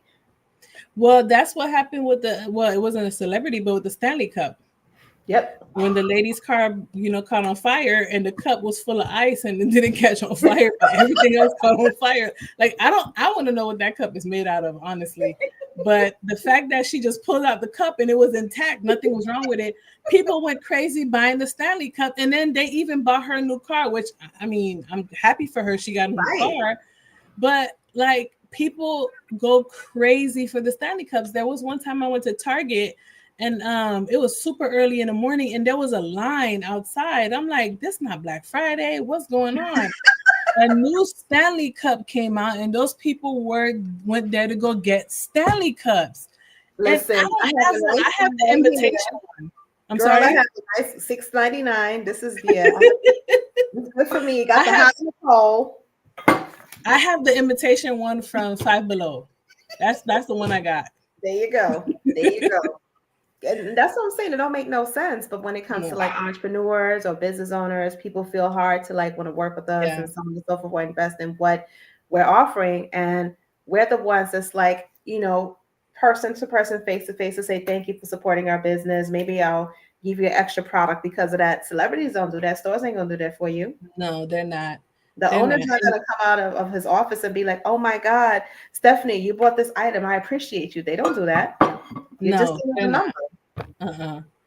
No, and for some people, I know it's because they may have worked with a different business and they've been burned from that business, so it's very difficult to be able to trust another person. I get that. I completely get it, but don't count other people out if you have had issues with another business. Absolutely. Oh, the little ones. Cute. But thank you so much for coming on. I appreciate you.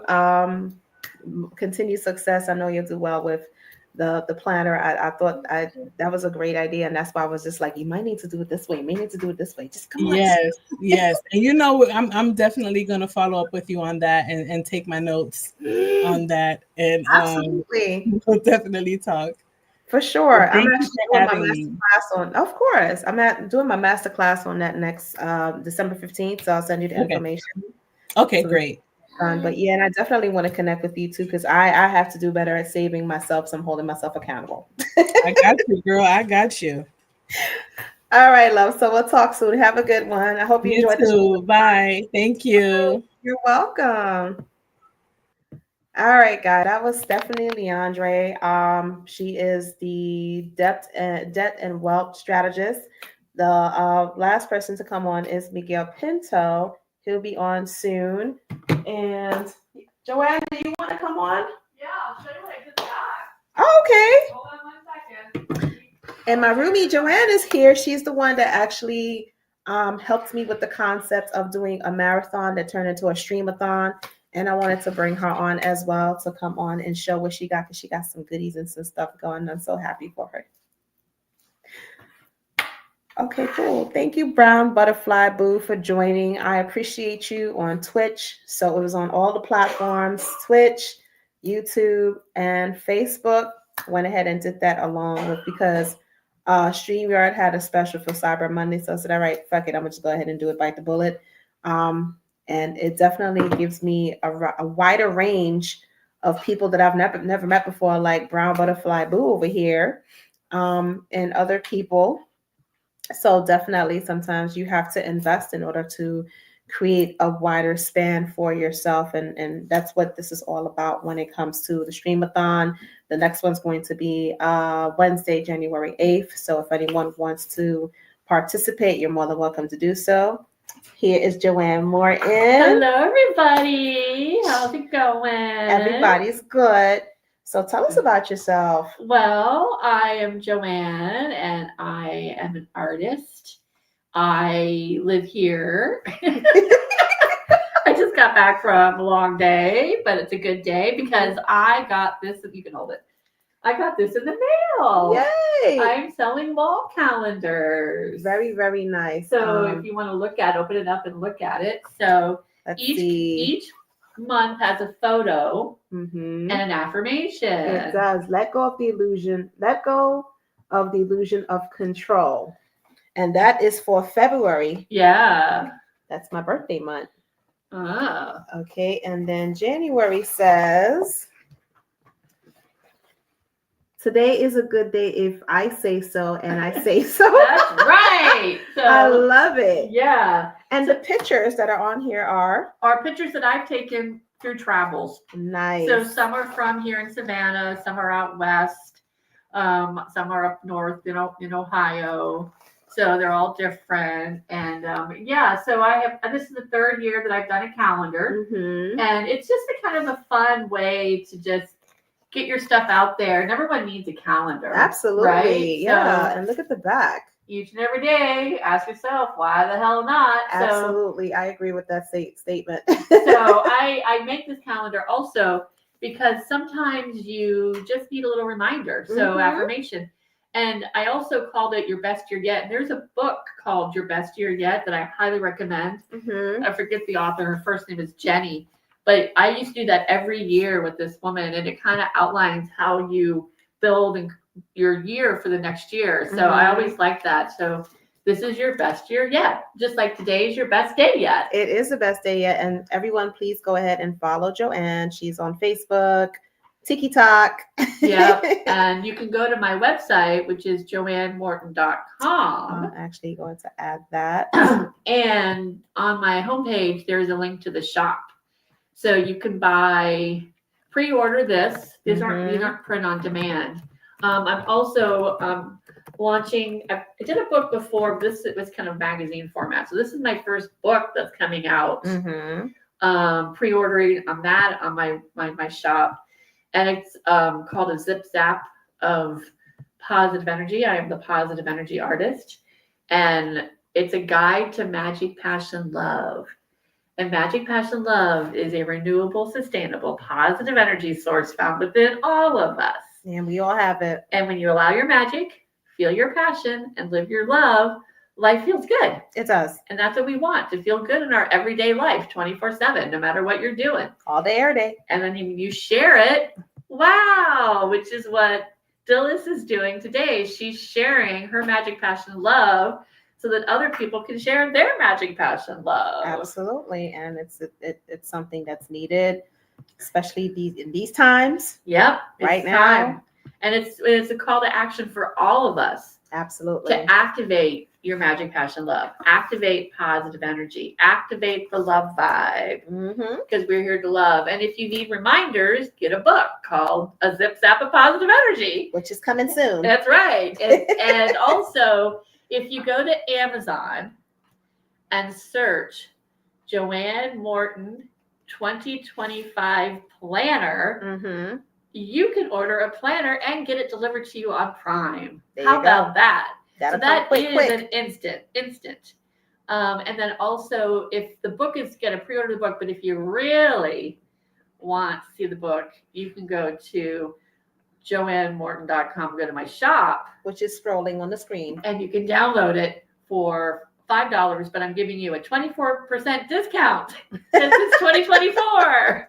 I love it. So yeah, and all of this in supporting artists is, so it's just so important to do. Whether you support me, just find an artist and give them a little love with some money. Absolutely. Because making art is a calling.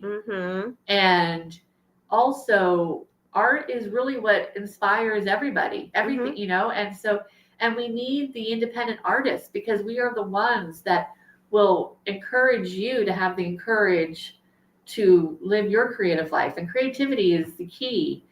And I was thinking about this. So just a little story. So I have two sisters, fucking cool women.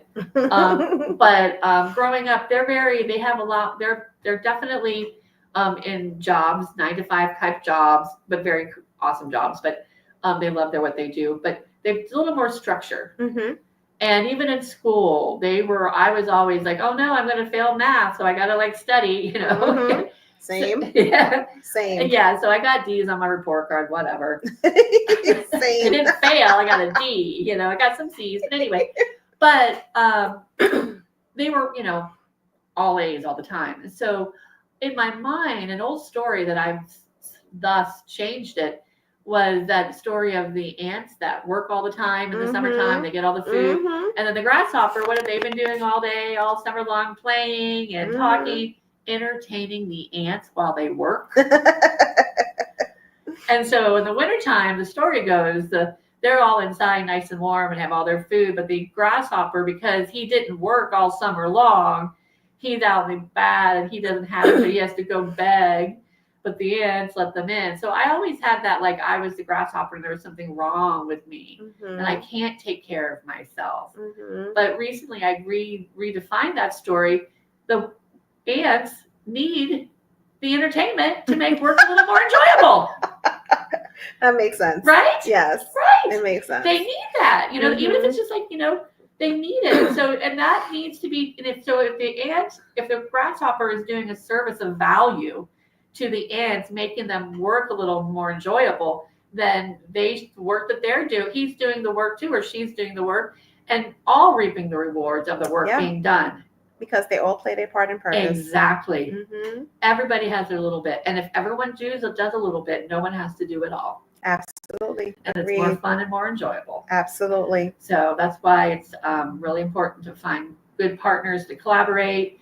And if they're not working out, get rid of them, because that energy just drags you down. That part. And we don't need that anymore. We need to only be with people that get us and want to support us and share their magic, passion, love together. Absolutely. Sounds good. Yeah. So everybody go follow Joanne.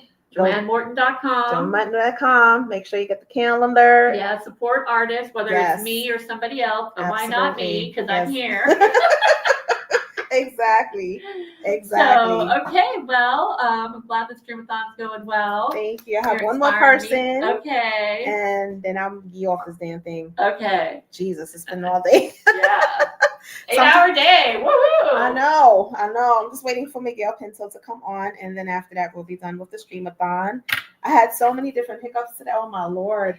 It was just crazy. It happens, right? Yes, it does, but the show must go on. Right, and you just push through it. I do. Yeah, absolutely. You have to push through it. Yeah, and also the thing about you're learning.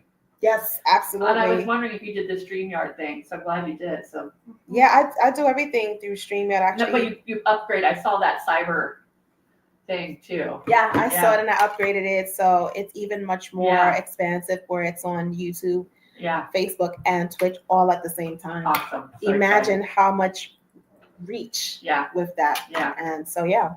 All right, very good. I bought a I bought a cyber Cyber Monday. Cyber Monday thing. I don't know. I should share it with you too.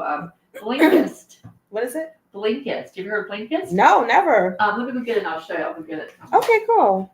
This is for everybody. This is good. This is really. This one.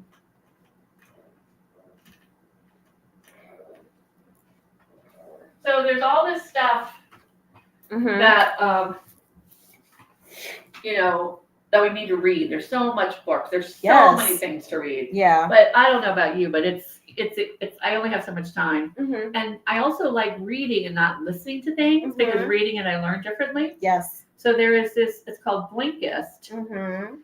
And what they do is they I don't want this. They let me just show The New Earth. The New Earth by Eckhart Tolle. We all know this book. Mhm. So it brings it down. It outlines it all out. Oh, nice. So it's like you're reading the book, like it blinks it for you. Mhm. And there's all different Genres. Yeah. and yeah. Categories. So if there's a book that everyone's like, oh, I should read that book. So these are some titles, What Truth Sounds Like, The Charge, Brené Brown, Marie Love Forleo, me some Brene Brown. So there's all these books that are blinked and they take like 17 minutes to read versus a couple hours. And Oh yeah, I love that. And this way, because information is really what we need. Mhm. So, so I felt like, so they gave a 90% discount. So usually, I did it before and I liked it, but I wasn't going to pay for it. Mhm. $10 for the year. That's not bad. So I'm going to be reading a lot. Sounds good to me. What other people? Did anybody else get a Cyber Monday special? I have no idea. I have no Yeah. idea. I definitely gonna ask. Last person coming on is Miguel Pinto. I'm just waiting for him to show up. Right. I had to do like 3 different StreamYard links, so I'm gonna apologize to him when he gets on. Use this one. I don't see him.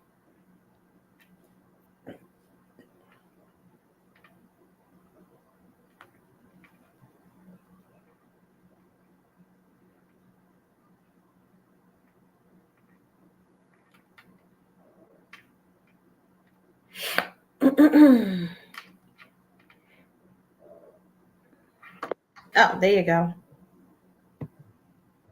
Hey. What's up? Not much. How are you? I'm good. Yay! Finally, we got to have Miguel on. So this is Miguel Pinto. He is the owner, creator, founder of Coastal Hardscapes LLC. I'm so excited to have him on the Streamathon. He is one of my dearest friends, and I just wanted to bring him on to talk about what he does, his business. This man does a plethora of different things. He is, to me, an innovator, a transformative spiritual being, a reader. He's just so many different things. So thank you for coming on the Streamathon. We are excited to have you and listen to all the stuff that you got to say. Awesome. All right. So can tell everyone who you are and, all the things that you're doing and so on and so forth. And I'll ask you questions along the way. All right, cool. Sounds good. Well, thanks for having me. I appreciate the thoughts of getting me on here.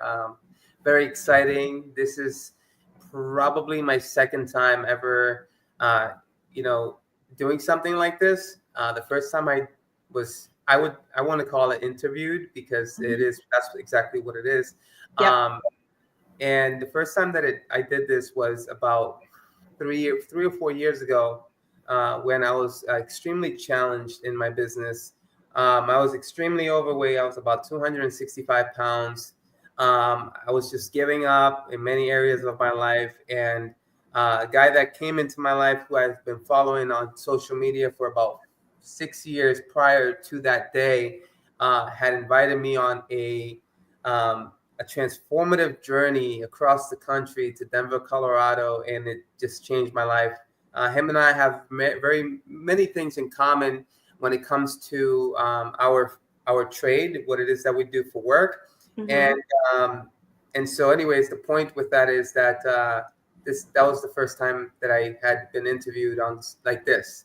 So at that point in time, I was very nervous, and for some reason, I'm very relaxed right now, and I'm excited about the next because it's me. No. Yes, yes, because it's still is, and I do actually feel very comfortable speaking to you, especially whether it be in person and or on video, and I'm excited for this interview. So, a little bit about me.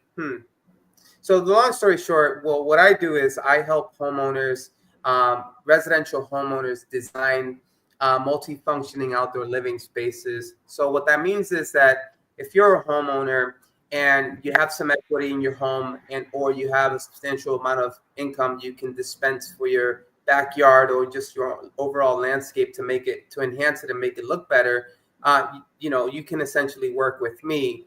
And what I do is I have a very unique approach that many contractors don't have, where we just explore a variety of different questions through a phone call discussion, an online questionnaire, schedule an on-site meeting, and we just essentially discover what it is that you're looking for, what you truly need, and we figure out what that cost is going to be. And if our estimated cost is right in line with the investment that you're looking to put into your backyard, we go ahead and work with you collaboratively to design the space through a 3D rendering process, of which we then go through the phases of revising that design and then finalizing that design to meet that budget. And then we execute the installation process of that specific job. Mind you, a lot of the work that we do, we're focused on is outdoor living design and build. So it can be anything from an extravagant outdoor living space with a pool, a hot tub, all that fun stuff, to a very small walkway, in your front yard going to your driveway. So it doesn't matter the scale of the project. If it's a small job, they don't require designing. If it's a large, substantially large project, then of course we would go through an extensive process. So that's pretty much what I do. And I've been doing that since 2009. And it's now 2024, and I've been in business since 2016. So, yeah, that's what I do. Good stuff. So, what prompted this creation to take place? Was there like an experience you've been through, or this was something that was in the works for a while? Like, what was that experience like for you? So, if I'm understanding correctly, you're asking how did I evolve into becoming, or essentially doing what I do now? Yeah. So basically, back in 2009, the long story short is I started in 2009 as a landscaper, mowing lawns, weeding beds, and adding mulch to garden beds. Mind you, prior to that point in my life, I was 21, and I basically I didn't really work. I just I was kind of lost until I met my wife, of course, and then things kind of just revamped my vision. I refocused. So I started doing that, and then I realized that there were contractors out there installing walkways and pavers, and I said to my boss, hey, this is what I want to do. I don't want to pull weeds. I don't want to install mulch. So we created a division within the company. Mind you, I didn't know that he had a background of outdoor living design. So wow. He had a table that was 4 feet wide, a drafting table that was like 6 feet long. And I would see him design these spaces on graph paper. He would use engineering rulers, all kinds of cool, tools. And I would just watch him, and I was inspired by that work that he would put in, bring to life a design for a homeowner. And that's how it all began back in 2013. Wow. Yeah. So how has this business transformed you on a personal level? How has this business transformed? Oh, wow. So it's transformed me substantially, and I mean, insanely a lot, because so first off, when I first started, mind you, I was getting paid cash, right? Under the table, I'm just a 21-year-old kid, but with the vision that I want to make money on the books. I want to get, build my credit. I want to, invest in all these things. Fast forward 4 years. For 4 years, I invested so much into a company, but at the same time, the company didn't invest back into me.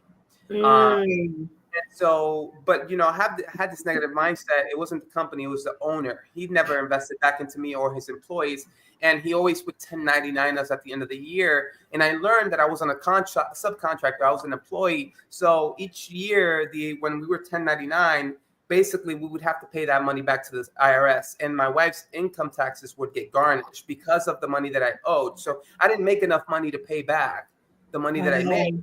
And we didn't know how to navigate that. So long story short, he basically did that for so many years until the point where I had to leave. So the way that it changed me in one way or another was how I treat my employees, right? Let's kind of keep it from a business standpoint. It transformed me into understanding that those who work within my organization should be taken care of, meaning these individuals are coming to your business to do something for your company and for other homeowners with a passion. There's a lot of these guys are either doing this because it's the only thing they know how to do, so they just do it. But a lot of these guys actually do these things with a passion.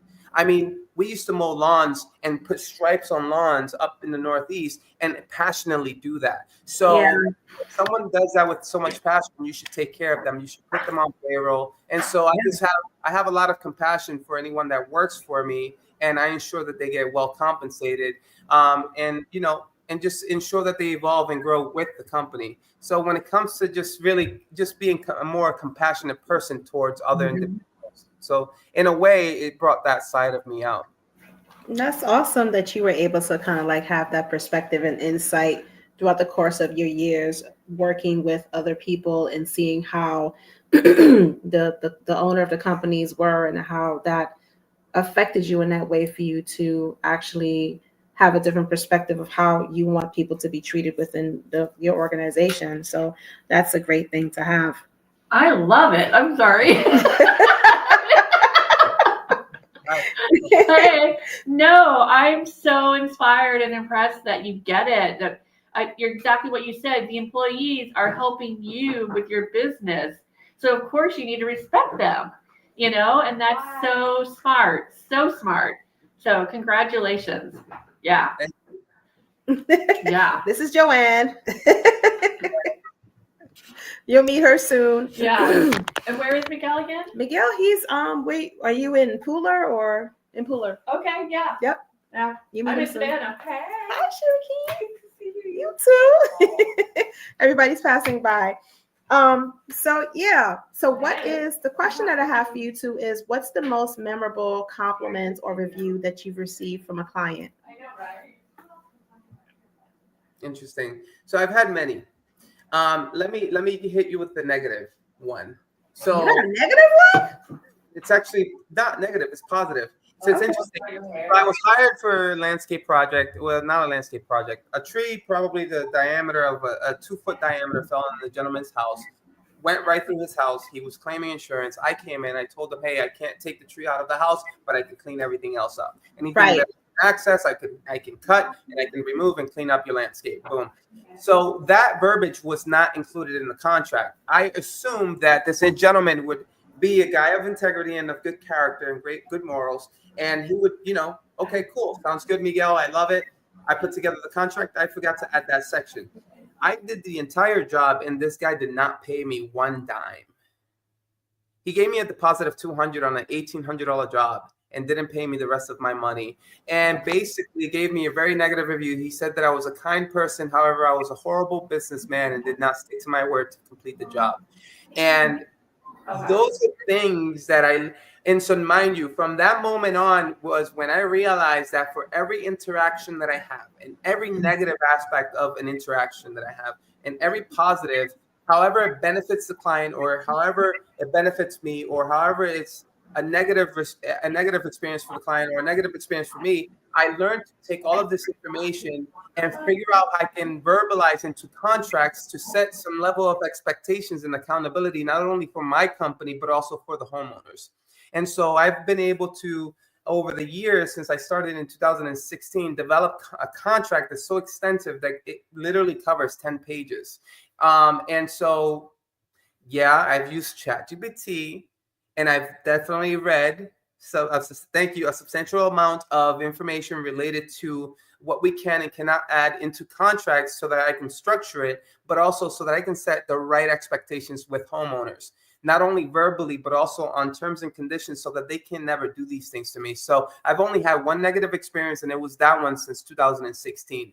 Now, with that said, 3 years ago, I ended up, I was running a company by the name of Savannah Landscapes and Designs. Long story short, that company started in 2020 when we first moved here during COVID, and it did horrible. For the first 6 months, we did okay. We were generating jobs. I had some revenue coming in. However, employee retention was the most difficult thing I've ever faced in my days of business when I first moved here. And I believe that COVID contributed to that because people were collecting a lot of money here and there, and people just didn't want to work. So fast forward 3 years, I ended up working with a gentleman by the name of Brian.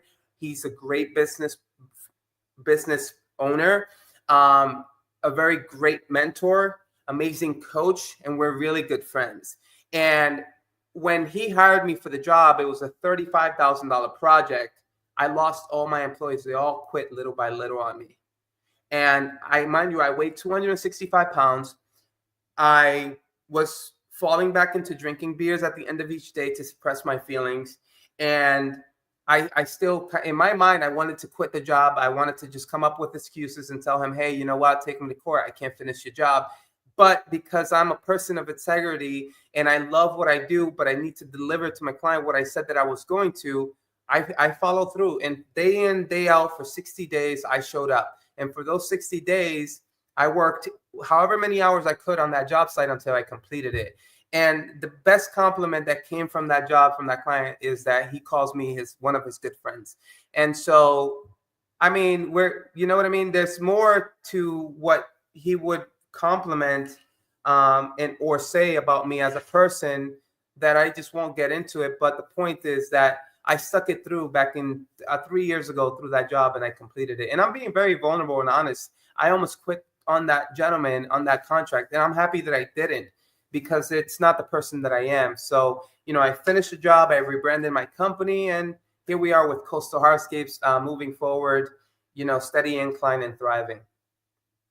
That is awesome. And thank you so much for your vulnerability and for sharing. Because normally when I ask people, like, what was the most memorable compliment, they'll give me a good one or something. But the fact that you gave me something that was negative that turned into a positive, and something that, you were going to give up on, but you didn't, I feel like that's like the most inspirational thing I've ever heard on my Streamathon. So thank you for that.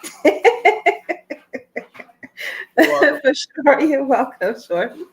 So thank you so much for coming on the Streamathon. I appreciate it. All of your information is on the scrolling banner across, so everyone knows who you are. And it's pretty much being streamed on Twitch, YouTube, and Facebook. So it's giving you a wider range of people who may want to connect with you and work with you in the near future, and so on and so forth. So it's good to have you on here. I'm so happy that we're able to connect in this way. And definitely we'll send you the recorded segment so you can utilize it on your website as a way for people to get to know who you are personally as well as professionally, and to hear the passion about what you do about your business is amazing. Of course. And I'd be happy to come back on board. Just send me some more information. We'll do another segment, and we'll continue to do this and keep touching base in other areas as well. Yeah, sure. I'm happy to support what you're doing. I think it's genius. It's a great idea. Thank you. Very beneficial for everyone involved. So yes, it's a win-win. I said that it's such a win-win. I love doing it, meeting other people that are entrepreneurs and business owners, and hearing the passion about what they do. And it gives my audience an opportunity to get to know you as well, because you never know who may be a client. Like I said, I had 2 people that was on my last one, and both of them are working together because one of them makes candles and the other one wants to add candles to her business. So it was a win-win situation. So you never know who you could meet, and you never know who you can connect with. Right. So we do service. We service anywhere in the South, anywhere in Florida, Miami, up to here, the South Coastal area, all the way up to North Carolina, Charleston. Anything related to extravagant out there, living, design, and build, we'll do it. So. All right. Sounds good. Sounds good. I'm glad that you put that plug in. So we'll talk soon, Miguel. Take care. Have a good one. Okay. Bye. Bye. Good night. Good night. So that was Miguel Pinto, guys. He is the last person on the Streamathon. I'm about to get off here. Thank you so much for hanging with me, being here with me.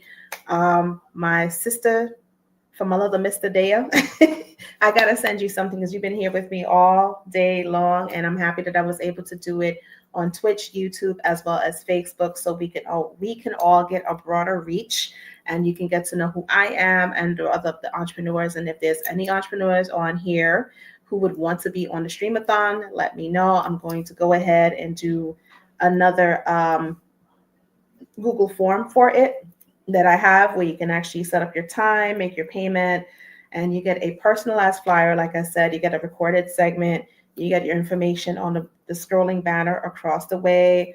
All your social media, all your information will be splattered all over social media land, and so on and so forth. So definitely, this is another one. I enjoyed it so much, even though we had a little bit of technical difficulties. It happens, and the show must go on. So thank you everyone for hopping on with me for the Streamathon. I have an amazing time. Till next time, guys, and have a great night. Bye.